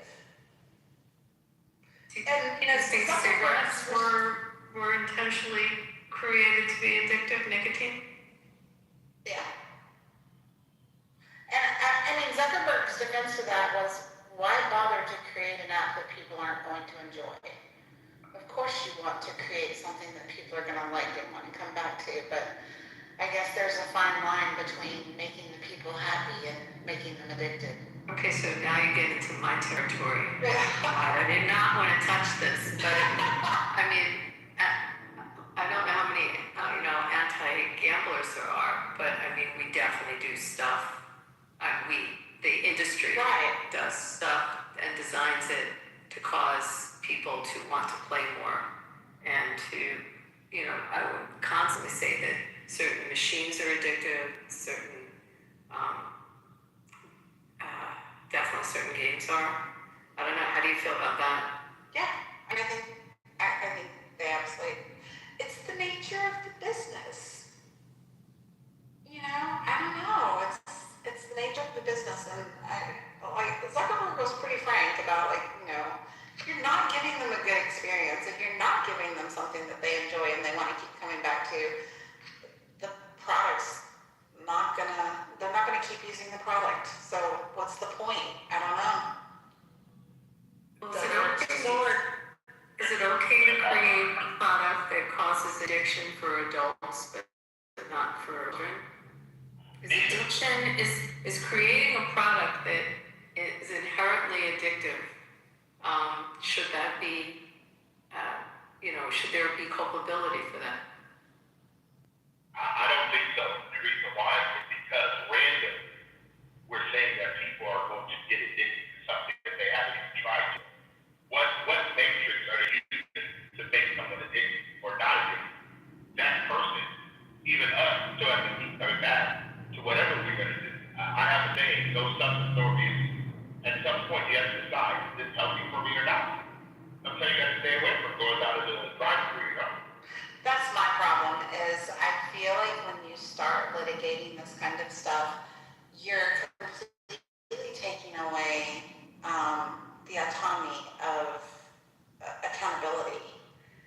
And the fact that, we have to be held accountable for our actions and the things that we do. And that's where I feel like it's a particularly slippery slope because, we have alcohol, but not everybody's an alcoholic. We have cigarettes, but not everybody's a smoker. You have gambling, but not everybody's a gambling addict. So we should go around the room and ask everyone what their addiction is. Responsibility and accountability. Those two words are pretty big. But the culture has changed that you can always blame it on something else. KK, are you addicted to like cooking? Like you have certain things what's your addiction? Would you say? College football. Hey, blame that on a black man, I don't have any hope.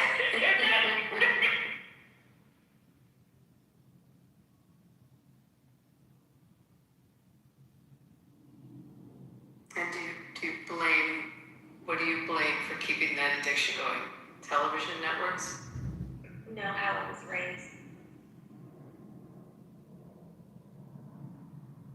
I was like the young lady watching the iPad when they're 6, 7 years old. It was my environment, it was my family. Like the whole city shut down. You're supposed to wear school colors when you're in grade school on Fridays in the fall.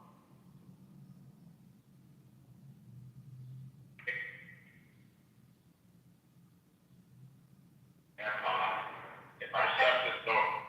I couldn't hear you, Mr. Edward. You're a little in and out. Let me try it again.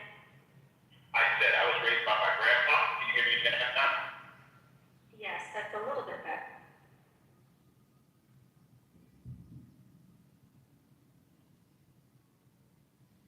Yeah, my grandpa, my dad, heard that quite young. And my parents, my granddad and my pops always said, if you think of something like that, just when I'm thinking about you, he has much more mental health issues than you do.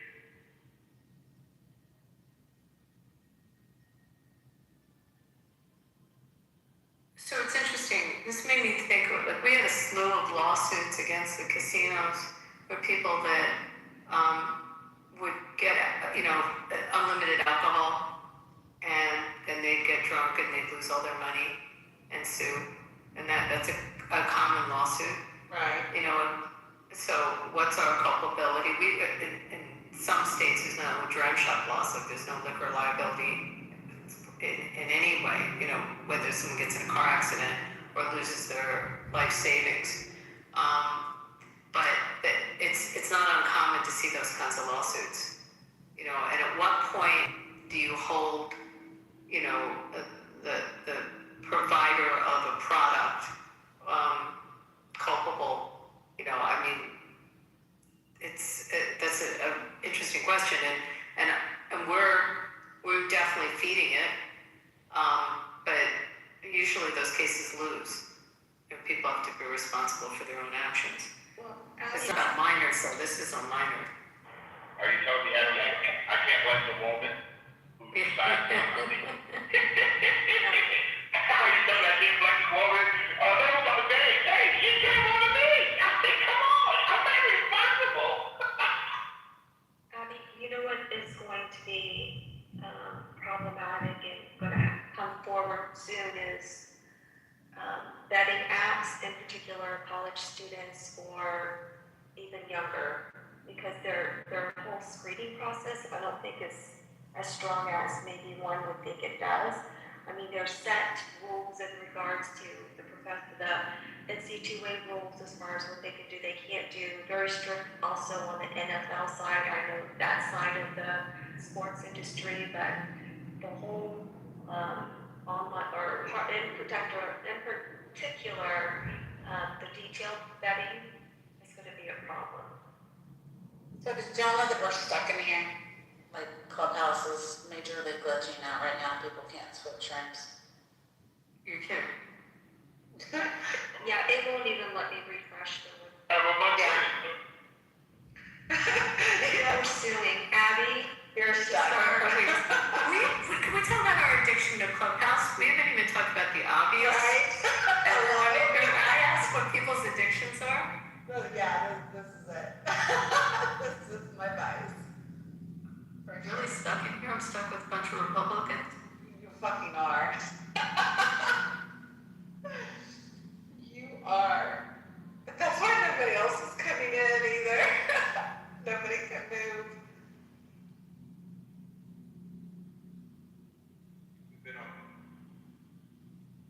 Just recently, I decided to come back on, and it hasn't changed. No, you miss a day, you miss a lot, but really, same old shit day after day.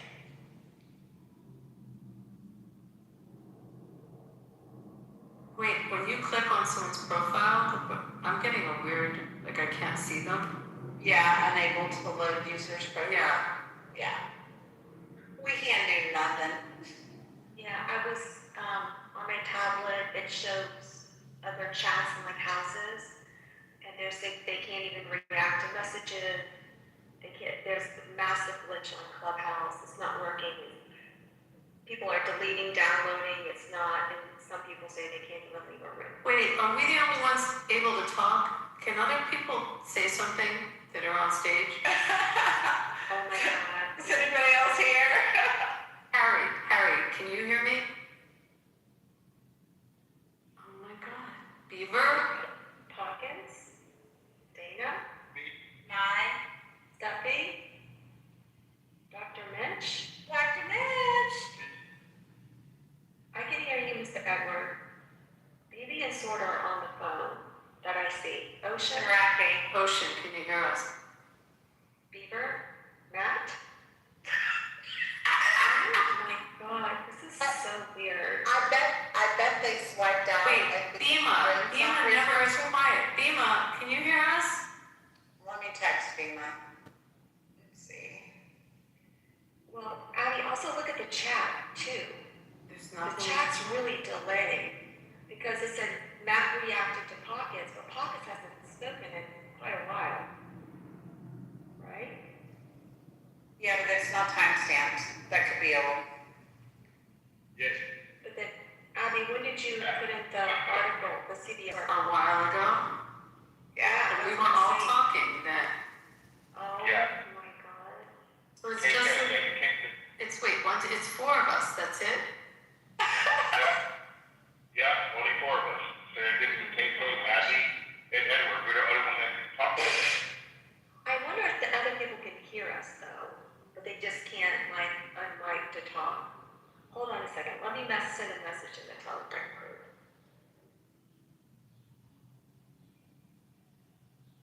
I bet a lot of them have left. They probably closed the app, but our screens won't refresh, so we don't see it. Yeah, they said Clubhouse isn't working. Yes, something like Matt says he can't do anything.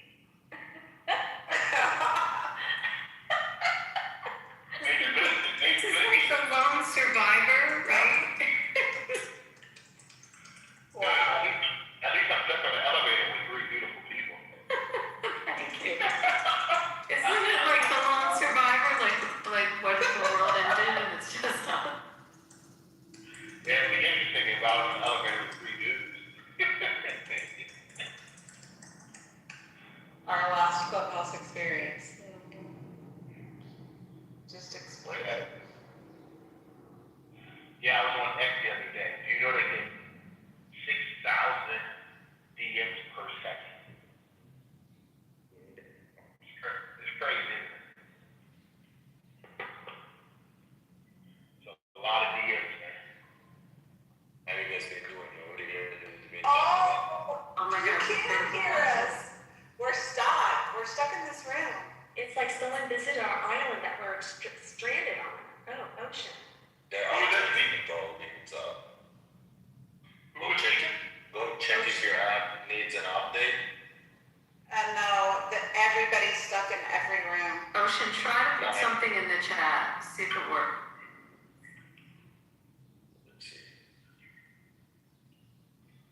leave, you need not be able to come back. She don't leave us. That's right. I just wanna see if there is update. There is update actually, yeah. So that's probably it. I'm gonna use my other account right now, actually, in order to see. That's a smart idea. Test it. No, when you try to enter this room on another account, it just doesn't let you do it. We encountered an error, please try again. Let me try another room. Yeah, exactly, this channel has ended. But did you update the app? Do you have the latest version of the app? I believe so. There is an update. That's what I'm saying. I'm afraid. There is an update, so. Well, But it's if I like update, then, that's what we're worried about. if I update, it's probably, it's definitely not gonna be out. Yeah, you only have one account, don't do it. Let me Yeah. the account. I have a couple of accounts, so. Let me update this. Download it.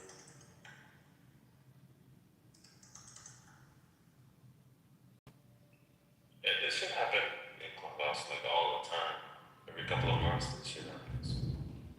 I remember this like right after they rolled out the new UI. Damn, 2 updates? What the fuck? I'm up to date on my tablet. Okay, KK, actually, if you pull it up and it says open, but then you click on it, it will change to update. Yeah. That's how you have to check it. Yeah. You have to tap on it.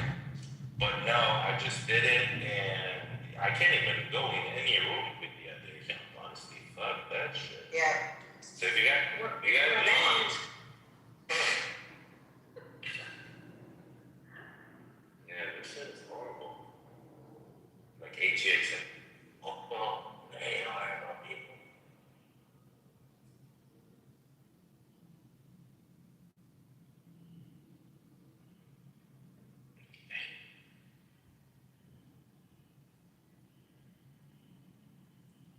Every room I choose with the other account, it says this room has ended. Yeah. We're not available. You think we're at the end? The apocalypse is happening or what? And I wanted to go out tonight. I feel like I can't leave my phone now. Well, if this is the end, thank God we're gonna all ride the coattails of Mr. Edward to get into heaven. Okay, he's with us.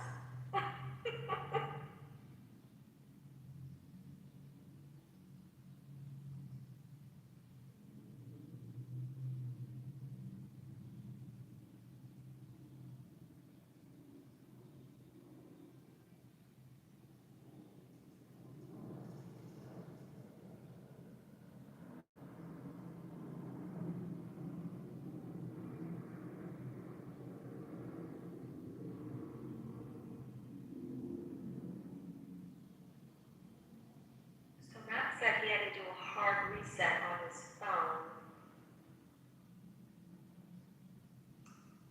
But we can't hear Matt. No, I don't think. Yeah, I'm gonna wait till he messages back. Oh, did someone moved or came in? I just saw it on the bottom screen. Yeah, I am. Hey, Dana. Yeah. It's all back on. I can't take in the chat. No, it's all back on. Back on. No, I think there was a technical issue with the club. I just chatted. You see the chat? Yeah, I just wrote hello, so that's back. Yeah, okay. I couldn't join. Okay, let's do a life check here. All right, everyone check in. Ocean's there. Harry. See, there are more people here.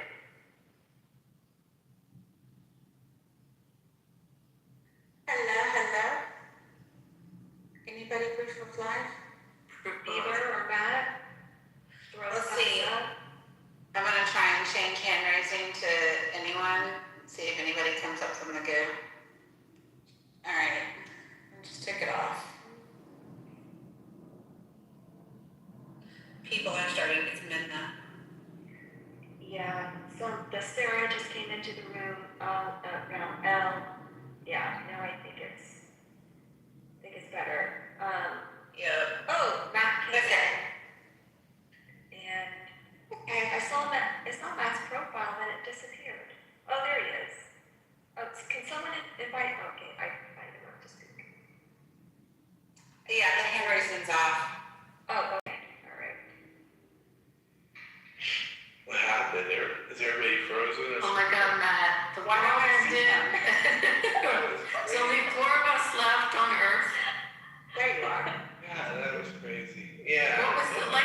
see heaven? Like, you see the bright light? Well, I hadn't been off the app in a long time, so yeah, you're right. Wait, what happened? We want to know, because we were the only ones. We were the last women and one man standing. I think it's still the same. I think it's still having issues. I mean, I'm getting DMs. People go, I can't do anything. I can't get in. Like, I think it's BB's. He come off his mic yet or no? No, he's been on the phone for 30 minutes now. Yeah, he messaged me. He's like, I can't get in. I can't do anything. So it's all frozen right now. That was weird. But where were you? Like, were you trying to talk? Did you see a room? Could you hear us? Well, I tried to get back in here. He said the channel didn't work, and then I just, like, for me, I just did a hard phone reset just to get this far. You know what I mean? Just like shut down the phone. That's how bad it was. Yeah, I mean, Did you update? There's a new update now. There is. Yeah. Does it do it automatically for you? No. and I think the buddy bar is gone, which sucks. When you're resetting your phone has nothing to Oh, wait, don't get No, back. I know that, but I'm just saying, like, to get it out and. It was just for a couple of minutes. What's that? There was basically a glitch for a couple of minutes and then it just fixed. Yeah. Let me see the update part. I would think about 20 minutes because Yeah, it was for more than a couple of minutes, yeah. Because I had like issue for like the past 15 minutes, I couldn't get into any room. Me and Abby had a whole conversation about the Medicaid. I shared the link in and proved that it's not working. When you like share the Yeah, it's still not working. Like, if we go around things, it says unavailable, servers are struggling, all kinds of stuff, yeah. That's why you have to stay loyal to protected rooms, President Trump room. Don't go anywhere, so when things like this happen, you don't have the problem on top. Is this a punishment for leaving? Yeah, what a mess. Wow. It says the room is live now, but people can't get in. Well, apparently, somebody in another room said that they can leave and go back to their room, but they can't go to any other rooms. Well, I'm not trying that. Yeah. Me either.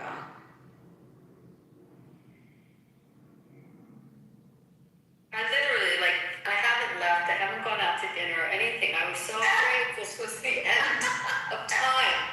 Oh my god. No. Oh my god. Oh, baby's back. Oh, I thought I got shot, bro. You don't realize how addicted you are when you're frozen. I thought I got clipped. Oh, me here, you have to Not all in messaging any each other. room. Oh my god. It's so like, there's still people frozen on here. Like, Beama's probably not off mic, right? Right, no. Yeah, that's a good thing now. It's Beamer. The only ones that were talking were me, Abby, KK, Mr. Edward, and Ocean came off mute. Naveen for a little bit, but that was the end of it. After Naveen left, it's all Yeah, Naveen's we fault. went all the hell. I mean. The funny thing was, me and Harry were messaging each other, and then I get a message out of nowhere from Ralph. He goes, I think I just got clipped. I put a message out. So I swear, it felt like you just gave me a dose of fucking crack. I'm so happy I'm back.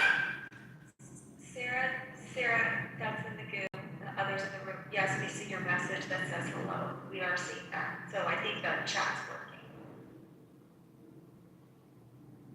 It's not working for It me. was so funny. I mean, we were all like realizing it was Big test. the end of time for the app, and like at least we were in a Republican space, you know. We were like, it was like channeling like Kiefer Sutherland. That's what pisses me off. She really pisses me the fuck off. Yeah, you're getting shot, motherfucker. Yo, my mother did. I can't even tell that. I don't think we can remove people. That'd be a bad thing to happen. But I almost couldn't there for a second with him.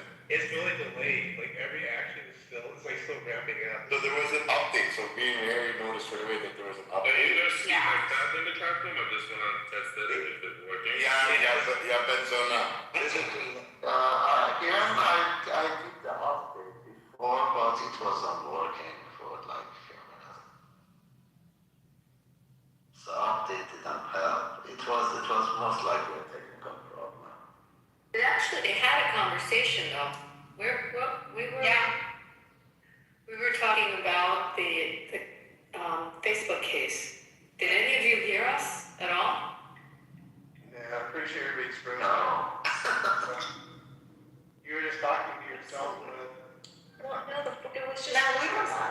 Yeah, we were talking. We just thought everyone else thought it was boring and they didn't want to contribute. We just kept asking questions. So we were like, okay. I mean, I was given like a legal analysis. It was kind of boring. And it was weird that no one was chiming in. I mean, no one chimed in, which was just so strange. See, I was totally thinking now. I was totally thinking now. I like these bellwether cases. You know something's wrong when Bema stays on quiet the entire time. Oh, I just got a ping. Maybe that means things are starting to get. It's starting to get faster. Like I gave my emojis back, like before I could emoji you guys right there. Yeah. Yeah. I'm gonna terrorize them. Let me see what she does. Just imagine the people that are like the liberals on this app that are losing their shit right now. Right. Thinking they got banned. They'll blame Trump. It's Trump. It's Trump. So it wasn't just me that it happened to. I put it in a new bag of seed rice, and next thing you know, I'm like, why the fuck did you kick out of freaking clubhouse? I think the bigger question is why the four of us were allowed to remain. I think that's the bigger issue. That is strange. Maybe we're the only ones that hasn't said like the N-word or anti-Semitic stuff. IRGC, they're both on that. IRGC, they're both on that to say that we took down clubhouse. Abby, are you there? Yeah, I'm here. You remember the United Airline lawsuit? Was that in 18? The big one? Which one? Just remind me. That big one that there was one of the passengers was the doctor and they dragged him out of the airplane. His nose broke or something. Okay, this is sounding familiar. Keep going. I'm asking if you remember. I don't remember it as much. It's like fleeting familiar, but not really. I don't remember it. What was so we sued the airline? Who dragged him out? Was it like the guard? It was overbooked. Okay. And they were asking for some people to leave, exit the airplane before taking off. Sort of familiar. So who dragged him off the plane? The cops came in? I'll tell you. Passenger was David Dow. And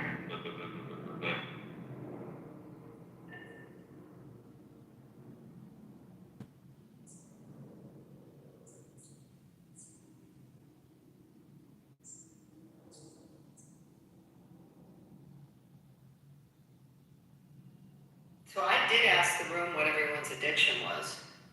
I don't know if anyone heard that. watches and bourbon. Clubhouse. That bitch is a nicotine. Clubhouse. Keep going. Other addiction? Prostitution. Tax. I think I'm gonna buy my new lawn jeans tomorrow because there's a new drop coming in. It looks like a GMT diver. Might have to pony up 10 grand to buy a new lunch. I'm gonna actually say Clubhouse because I had trouble getting on it. Like I clicked on the room and it said room not available. So Did you get the shakes or something? Because you didn't get Everybody. I had to restart a couple times and I was just like, what's going on? And the back of my mind is like, well, I do have it downloaded on my mobile, so I can do that. But I was like, let me just try again. It's a tool. But you guys want to hear something that happened If you today? want to join the room, you have to pay the toll to President Trump knows. You guys want to hear something that fucked up happened today? How crazy we are in an AI world. So, I'm taking care of my buddy's parents, right? They're 93 and 92 years old. So they call me, they're like, yo, BB, send me food. So I'm like, no problem. So I go and skip the dishes. I find a place that's 9.9 out of the 10. So it's like amazing. But the old man, he's an asshole. So it doesn't matter what you feed him. He says it's always shit, right? But he'll eat it anyways, that's it. So as I send the food, I track it, I see the delivery guy. I said, okay, go inside, the food's there. No problem. That's just the guy, the delivery guy goes, yeah, he got the food. Calls me like 20 minutes later, he goes, this food's not even fit for the garbage. I'm like, what do you mean? He goes, garbage. But I'll eat up a little bit, but it's garbage. It's horrible, it smells rotten, it's disgusting, it's fucking horrible. So my friend calls me, goes, yo, did you get the call from the dad? I'm like, yeah. He goes, he said it's not even fit for the garbage, call back, skip, and get the money back. I'm like, are you fucking serious? It's a 9.9. So I get online, I'm like, yo, the food smells rotten, he's 93 years old, he'll eat anything, what the fuck? They're like, can you send us pictures? I'm like, I don't got pictures. I go online and I Google food in a garbage. It brings me to I look at pictures, I see a Facebook post. There's food in a garbage. I just take a fucking screenshot. I put it in the fucking chat as I'm chatting with them. They said, our system recognizes this is already generated on Facebook. Oh. I'm like, what? I'm like, listen, man, he's 93. This is the picture he gave me. I don't know what the fuck to tell you. I don't know where he got the picture from, but this was going on. They're like, no, your claim's valid, void. And I'm not joking. It wasn't like 5 minutes. It was within 10 seconds. They said this picture is generated from a Facebook profile. It's your claim is false. How fucking quick? What the fuck? I did that on Clubhouse, maybe. There was a guy that was talking about his investment strategies, his portfolio, blah, blah, blah. And some of his economic numbers were way off. And so I just took a screenshot. He's like, look at my PTR. So I took a screenshot. And I didn't know iPhone did this shit, but it immediately started searching and it found it on Facebook, it found it on a Twitter thread and a Reddit thread. Wow. And it was a black guy that posted this, and it was a white guy with a Scottish last name that was talking about it as he worked for Merrill Lynch or something like that in his post. And it was hysterical. I was like, my iPhone does that shit? Wow, I'm impressed. So now I'm just screenshotting and taking pictures and going, it's fact checking everything. Yeah, whenever somebody posts something up, I just go and I kind of smile and I'm like, gotcha. Yeah. It's crazy. We're at that crazy stage in our life where it's hard to fuck things up. Oh, bro, it's fucking amazing, actually. Is this new or did this already happen? 6 countries unite against Iran as proxy attacks for warning of action. So 6 Middle Eastern nations issued a joint statement Wednesday condemning Iran's attack across the region and warning they reserve the right to defend themselves as tensions escalate. So 6 Middle Eastern nations, is that new or is that old? Let me check. You could actually just look at the date. This room's the best, bro. No shit, Sherlock. It said just now, but it doesn't give the date when the article was written. Jesus. On which date? There you go. Hold on. March 25th, Wednesday, reported in recent coverage. On this date, the United Arab Emirates, Kuwait, Bahrain, Saudi Arabia, Qatar, and Jordan issued a joint statement strongly condemning attacks on Iran, direct via proxies on countries in the region. They described these as flagrant violations of sovereignty, territorial integrity, international law, the UN Charter, while calling for an end to the escalation and urging Iraq to stop attacks. What? Iraq. To stop attacks launching from its territory by Iran-aligned groups. What? Yeah, so it is new. So that's But what's with the Iraq though? It's like it's saying rockets are being fired from Iraq under initial shot. Yeah, so the Iranian proxies are in Iraq causing problems. So, I mean, the 8 kids are over there putting up the fucking ass, so. And you thought we were only invading Iran. No, but then it says earlier on March 2nd, 2026 reports highlighted a joint statement from the U.S. and 6 Arab nations. Bahrain, Jordan, Kuwait, Qatar, Iranian. Oh, no, so I guess, yeah. They did it back then and they're saying it again today. Wow. Wait, there's some nations missing in there, right? But say it, Bahrain, Kuwait. Bahrain, Jordan, Kuwait, Qatar, UAE, Saudi Arabia, Oman is not in there. Yeah, but that's but it says new, six. it happened just today, so if that's the case, knowing where the, negotiations are right now, or lack thereof, or stall, then Okay, so then it says at the end, it says the March 25th joint statement. So yeah, it was today. By the 6 Arab states in the most precise recent match based on available reports.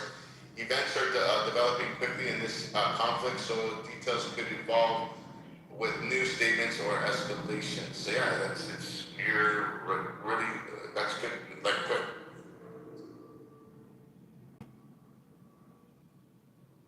But what are they going to do about it? That's the question.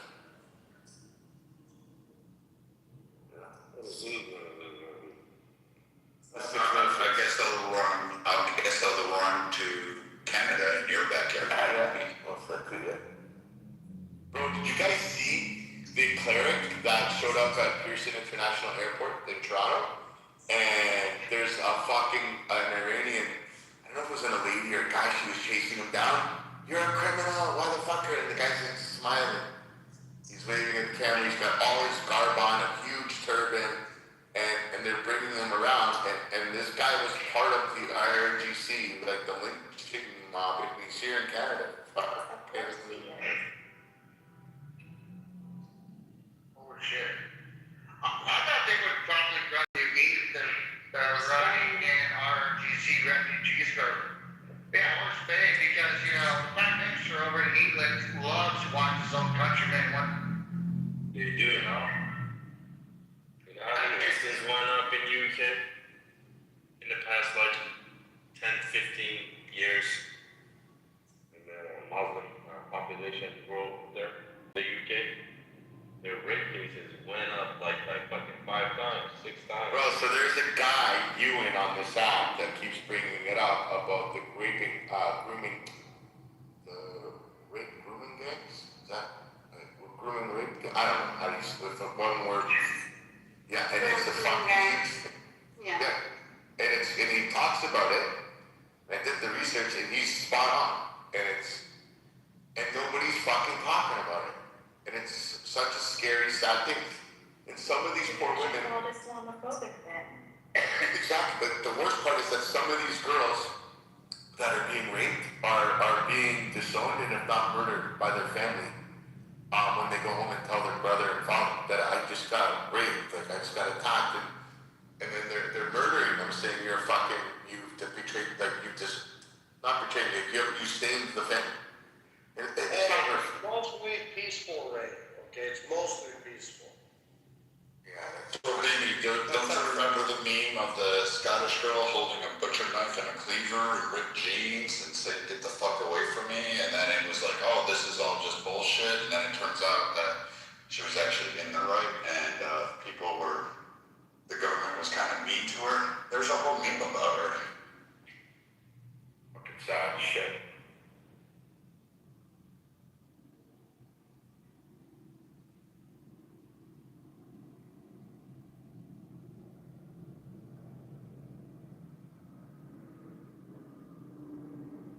So what's Canada doing with all these individuals? Are they just giving them a free room and board and money? So there's an area, beautiful area. So you guys know Drake. So Drake lives in this area called, anyways, each home's like minimum 10 mil to 100 to $200 million. Like it's crazy. And a lot of IRGC members live there. They live in his neighborhood. And every home you drive by has 2 to 4, 5, 6 security guards up front of them. So they come here with free reign, and that's why a lot of people are like, oh, how come there's no terrorist attacks in Canada? Because it's a breeding ground for terrorists. So they're not gonna do attacks here because this is where they all come to be safe. So it's like Safety.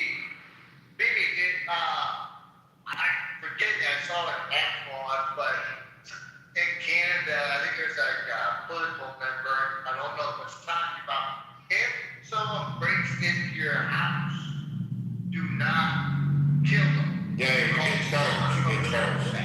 There's a video of the police chief in, I believe, Toronto, and then they made fun of it because they put the video of Florida police chief right after it. So you tell the people, if someone breaks into your home, do not do anything. Just call 911, give them whatever they want. Make them a sandwich too, yeah. And then the Florida ones go like, if someone breaks into your home, grab your gun, shoot them, kill them. And we'll give you a course to teach you how to shoot them better. But so that's changed in the last couple of weeks. So there's been 2 home invasions where the homeowners shot back and killed them, and the police haven't charged the homeowners. And the premier also, like Doug Ford, the premier of Ontario, he said if somebody comes in your home, shoot them in their fucking face. My wife chewed my ass out because I put this is a gun-free household sign out on my front yard, which my house is not gun-free. And my wife said, "Why are you encouraging it?" I was like, "Well, you know, gotta find the country entertainment, my guy." So I'm confused because, like, you know, this whole thing for the past couple weeks has been eye-opening to me. But the number of Iranians from Canada that have come onto the app and screamed oppression, they had to flee, they couldn't, blah, blah, blah, blah, etc. Go down the laundry list of tears. And you would have thought they were like Native Americans on the Trail of Tears at this point. But when you listen to this and you're telling me, oh, and every single one of them has validated your point. They're all living in $1 million homes in Canada.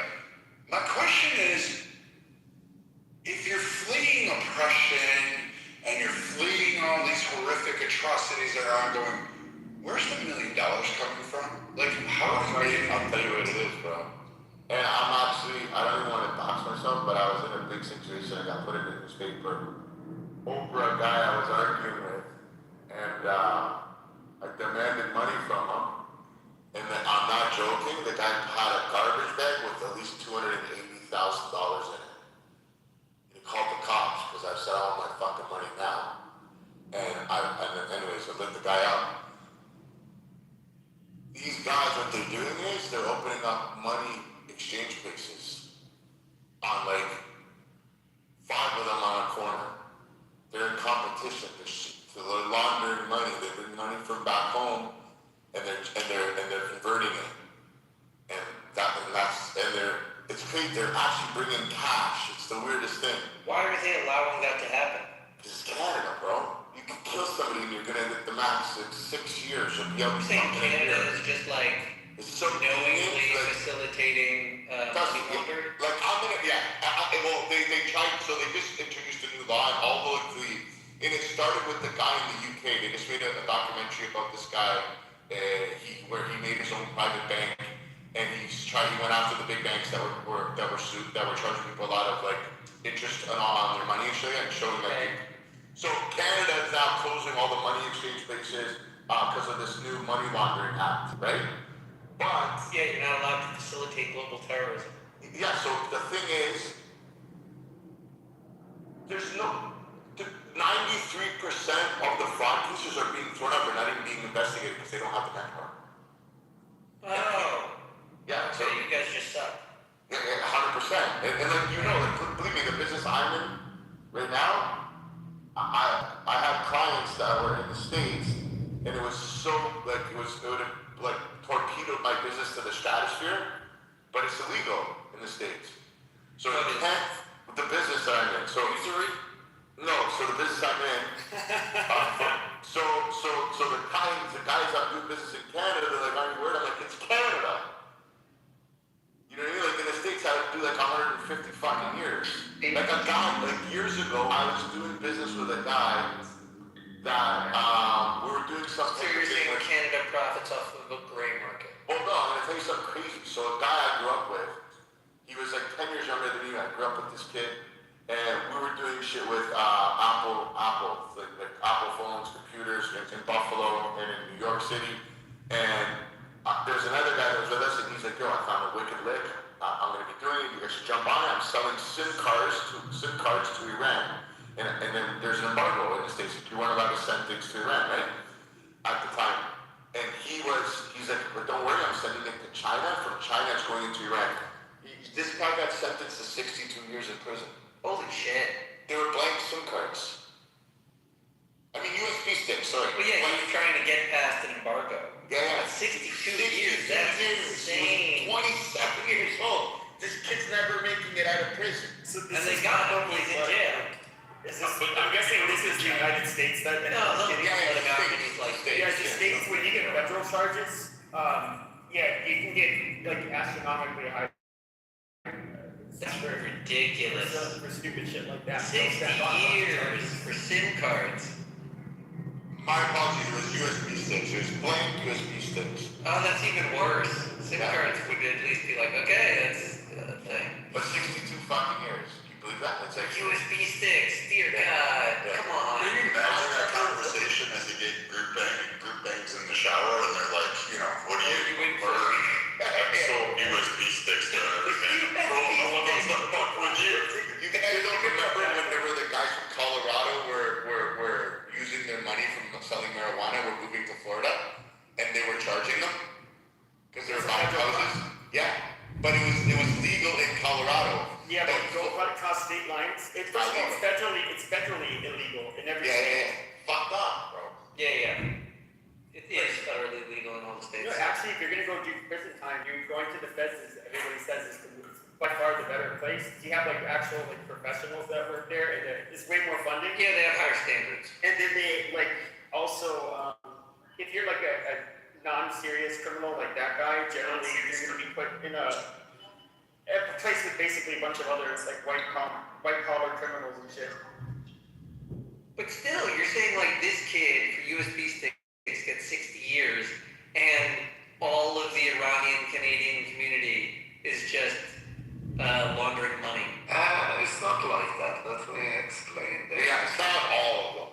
Yeah, it's not all of them. It's actually It's 95%. No, Viking. It's like the ones who doing laundry, they need to have connection in Iran as well. Right. So it's not like it's not like it's like maybe 2%, 3% of the Iranian here doing that. Then we have another category. Are you Canada, Ocean? I mean, they're all, no, I'm in LA, but they're all sons and daughters of the fucking Exactly, that's what I was gonna say. There's another category that, the kids of the RGC members, the high-ranking generals in Iran, and Did they face any attacks during this war? Actually, in Vancouver, most of them are based in Vancouver. Right. Are people protesting outside their house saying fuck you, fuck your family? It's not like that exactly. But I mean, that's what I would be doing. But yeah, these people have to be outed though. Like they don't advertise their business. There's actually when there's an active war, that's when you out them. Yeah, but they're actually not. They're actually outing the other people. They're actually outing the people that don't support the RGC, believe it or not. So, but that still leaves my question moved on that because Canada. How many of these Canadians that would like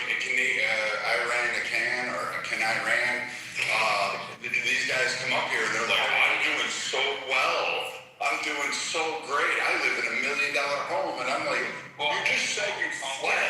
Yeah, but I would say to your story, a lot of Iranians that I know, and I grew up in an Iranian neighborhood, they're very educated. Yeah, Brad, it's the same thing here in Arizona. And the Persians here don't come from family money, and they don't. And it's pharmacists, engineers, none of them are do any kind of sleazy shit. But they have money here too, but they are a lot more educated than most Americans. Yeah, pharmacists, engineers. Okay, what's exactly me and my wife, we are both in tech. We've been here over a year, and the income here is over 300K, so that's good income. Right? Yeah, it's a good. People on Clubhouse saying I live in a $2 million, $3 million, stuff like that. Yeah, you remember the girl? She's like, I had to flee. Blah blah blah. But somehow or another, she said she lived in a $2.5 million home. Well, Brad, this is how it is on Clubhouse. No one knows who this is. Oh, I know. Yeah. Everyone is Pablo Escobar. Everyone is fucking. I know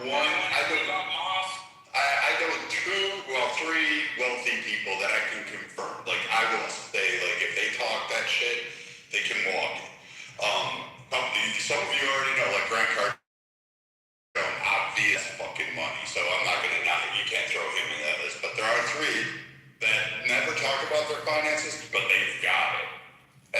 But all these Iranians always like every single one of them. I get the education point, but they don't seem to be suffering from that. They come over here and immediately got $1 million mansion in 1 There's year. nothing new about that though, because I mean, if you were to look at, for example, the first wave Cubans, the Iranians or Persians or whatever are kind of similar to the first wave of like Cubans, for example. Like a good chunk of their professional and educated class ended up fleeing to America.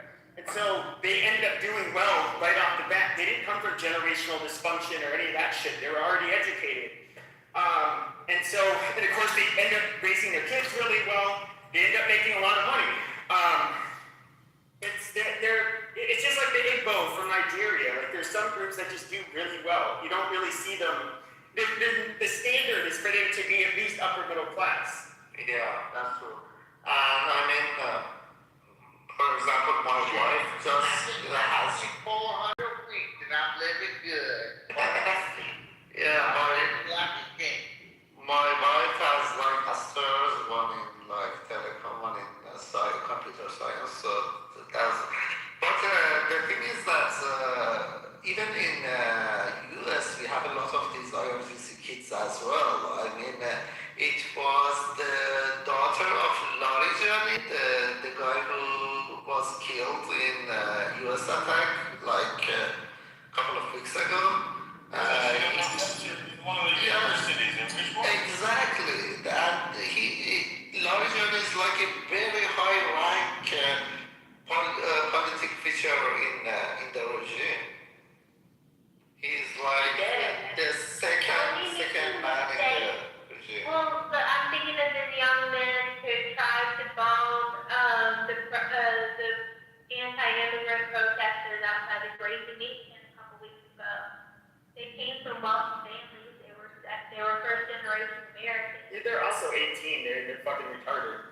I agree with Pepe. I mean, there's this interesting new study coming out from Spain that young men just tend to be stupid even if there's no pressure. For example, You brought up that stupid breed because there was a lady that was speaking that you just rudely interrupted. Yo no puedo hablar español. Okay, then cállate la boca, cabrón.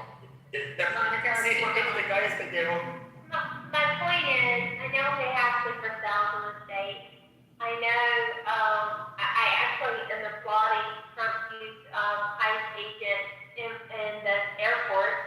It's been an interesting over the last couple days, but like, are we advertising enough that? Why the fuck are you changing the topic? God damn. Pepe, are you okay? No, are you okay? We were talking about something entirely different for fuck's sake. What were we talking about, for fuck's sake? You yell man is loud. But no, stay on fucking topic. That is so goddamn We were rude. talking about terrorism and immigrants and debate. No, we were talking about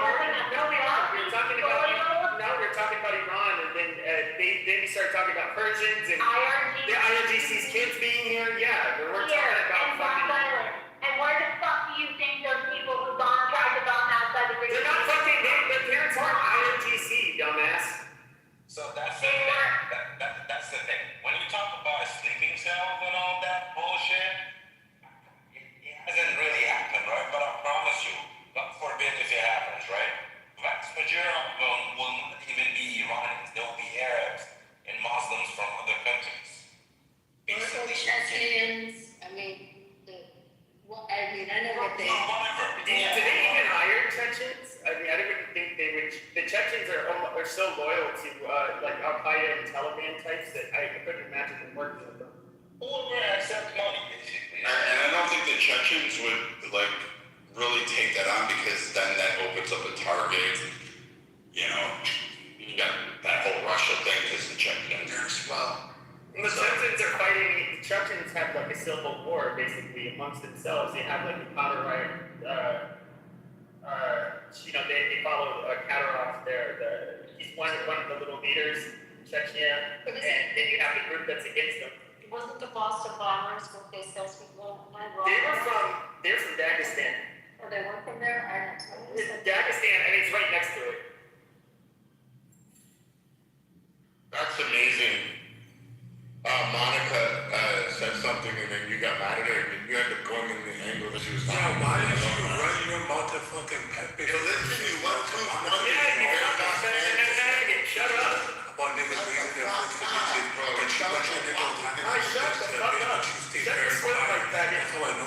Chastity. Do you have a list?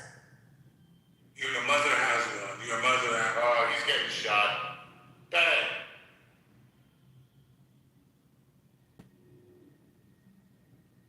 It's also interesting, I was talking to someone from Kentucky that was telling me, like, that they have issues there with sending them, but the Saudis that are very wealthy, that live there, that are in forces, you know, they have no tolerance for it. They want to get rid of them. So, you know, the infighting through the Middle East happens on their own soil.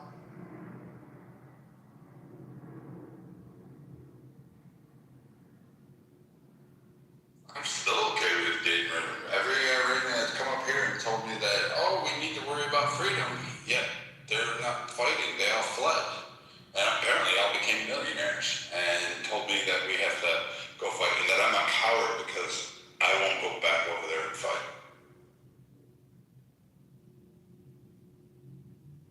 You see the Shahs of Sunset? Did you watch it? No. You know what that is? No. It's a reality TV show about. You really think a service member of United States will really sit in front of TV and watch all the sunset? I'm just asking if you know what it is. I mean, it's just a bunch of tacky fucking. God damn, these people are so fucking tacky, right? Like that's the one thing I don't like about. Honestly, they don't. I've seen some of them. They don't really represent Iranians, to be honest with you. Who are they? I mean, one of them live in Orange County. Most of them, I believe, they're Persian Jews, right? In that show? Not all. I thought in LA that's where a good chunk of the Persians there are. Oh yeah, LA, and New But I York, don't think Texas. Orange County they're not Jewish. Like the guy, I'm gonna still butcher his name. Is it Amidor? What, the Iranians in OC, you said? Yeah, the one, the montage. Yeah, And he yeah. started his head. Yeah, they're Most not- Iranian Jews are in LA, in New York. Yeah, so they're Orange County are not Jewish. I met one yesterday. Iranian Jew. So is this like old highlight videos from like Balfour 1 where we get to see them like get packed up or something? Who? This show. Yeah, that. No, it's a reality show. It's a reality It's just about like tacky like socialites that live in fucking LA. I've never watched it, but I've seen their fucking commercial. Yeah, I don't recommend you watch it anyway.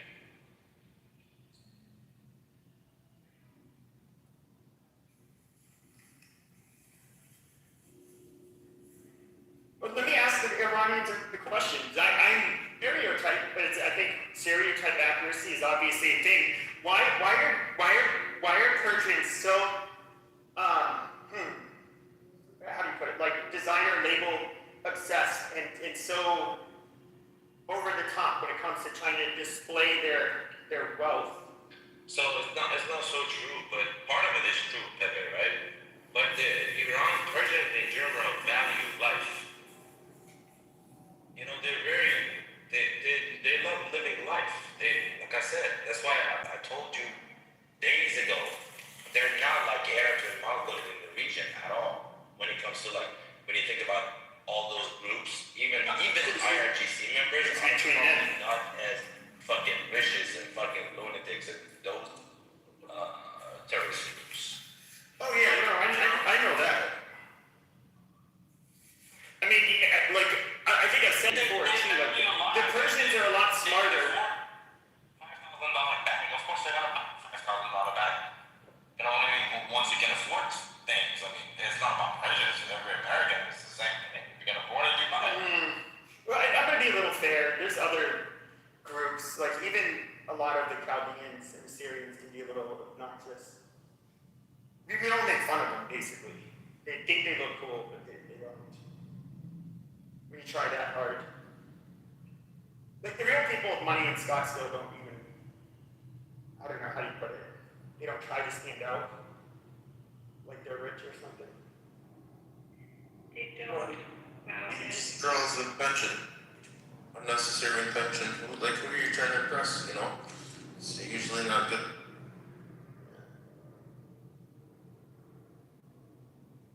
I wish they would stop bedazzling fucking Rolexes and APs. Like, you know, you fuck up a watch when you add diamonds to it. I don't care how many carats it is. I mean, there's nothing wrong with getting like a gold Rolex, like white gold or. Yeah, the diamond part's kind of tacky. Or like the idiot that takes an AP or a tech and it puts diamonds on it. Idiot. That is fucking stupid. You. Oh. When they get that type of stuff, I'm thinking, show me your 401k, you know? Why do you want my 401k? Oh, you were just being facetious. You know, the vast majority of people buy those watches more as like, is it valuable they can store? I mean, if you're buying a 100K Patek or a Chez de Coupe, yeah, you know, hats off to you. I give you all of that credit. I mean, you got to go through the 3-year waiting list. You got to go buy a watch that you don't really want in order to get the watch that you want and get on the list. So I mean, it's a lot of pain in the ass, but Rolex is trying to do that hype too. But I mean, there are other watches out there that I think are just as good, and you can see, like I said, Longines, great watch. If you wanted an Explorer 2 from Rolex, you could go with a Longines Hydro Quest. Great fucking looking watch. There's a couple of them that are in the few $1,000 range that were made for like Europeans, like special forces, and even like their intelligence services would wear them. I forget the name, but they're pretty solid. Have you heard of Panerai watches? Panerai? I like Panerai. Yeah, I know you would. Yes, they are good. They're excellent timepieces, and every horologist knows that they're worth their weight. But until they get bedazzled.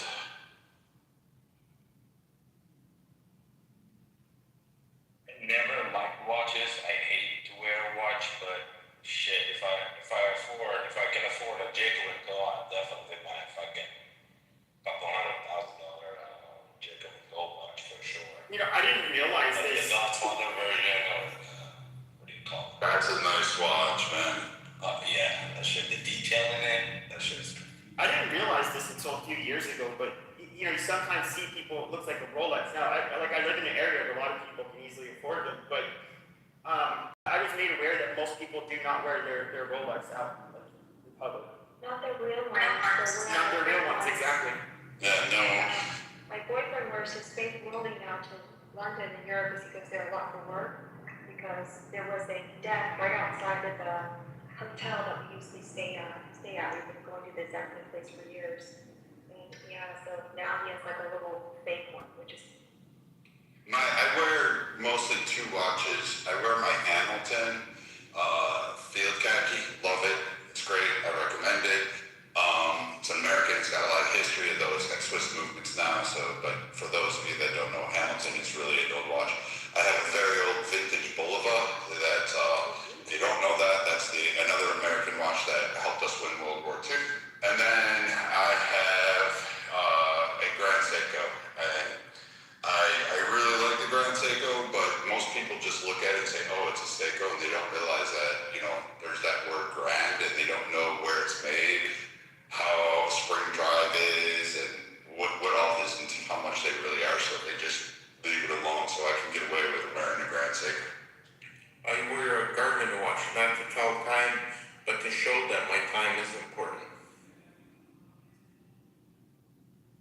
Yeah, no, I know. I look at people with Apple Watches and laugh at them. If the time was truly important, Mullah was not on there.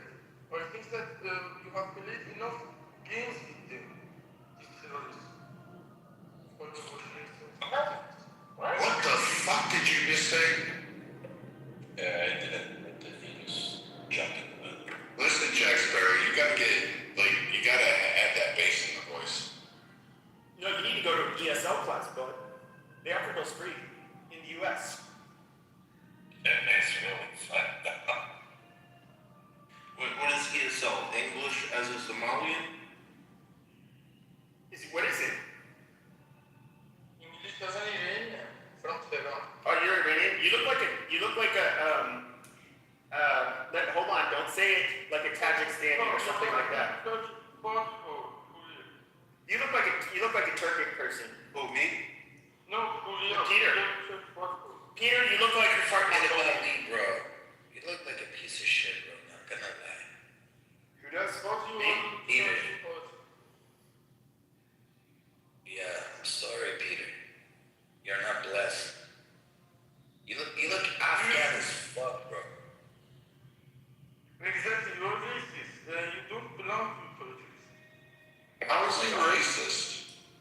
You don't belong to this stage. You have reduced the level of Iranian. Apparently, if you call a Iranian language Afghan, they're gonna be. You are in the level of some assholes. I don't know why. So if I said you look like, Peter, if I said you look like a failed abortion out of a goat's anus, you'd be racist. If we don't have these bubbles was not on the stage. You're a Bachi-Bazi dancer. That's all you were, Peter. You like to dance for the grown men. That's what you like to do. He knows too much. He doesn't future. He is putting on this stage on behalf of Iranians. We don't know what to say. Wait, Peter, are you in Canada? I am just so sorry for Iran. You're so sorry for Iran. I got it. Tears for Iran. Trail of Tears. Got it. Are you in Canada? I am German. Wait, Germany too. I didn't even know. Whoever got Germany out of that, that's great. You're fucking listening well. So you're in Germany. So what is 4 or 5 hours plane ride that you could get down there, and you don't even have to go through our TSA. You could go fight, right? Because you feel bad for the Iranians, right? I think that you don't know about our mindset. You speak about some videos with some mindset that you think it belongs to us. Because that is the level of some people like Julio. But Do you like the shots of the slide? The slides are pretty shocking. He is interrupting me because he has no point in comparison to my point. He just has to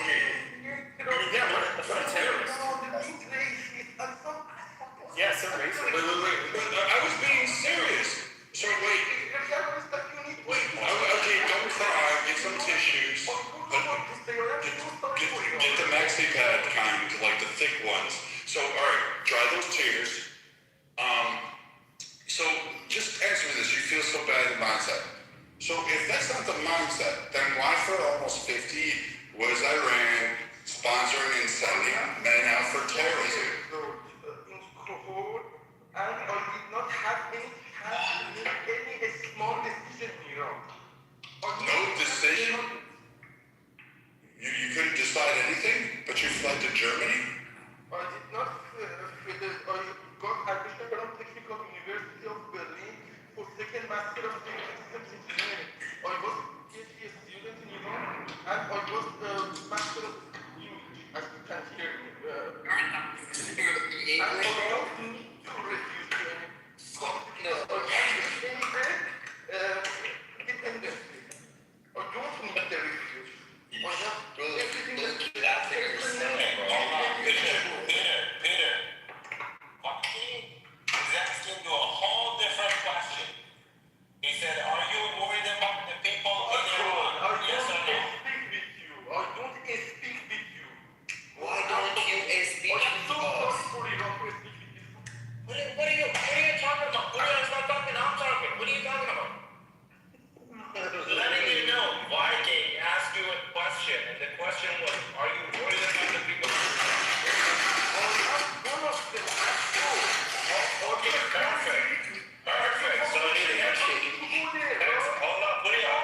So perfect. His next, okay, hold on. His next question was, that is not the why?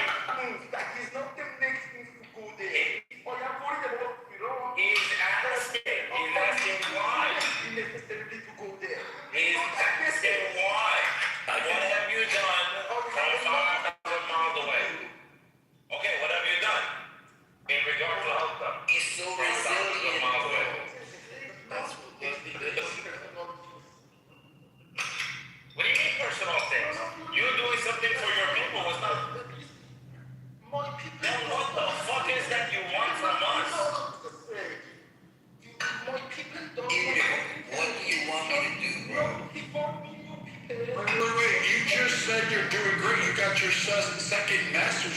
You're a millionaire, you live in $1 million home, you have a perfect life. KK's. You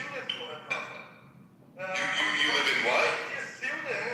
In that place. Oh, you're a PhD student in Germany. Listen to me. Please listen to me. Okay.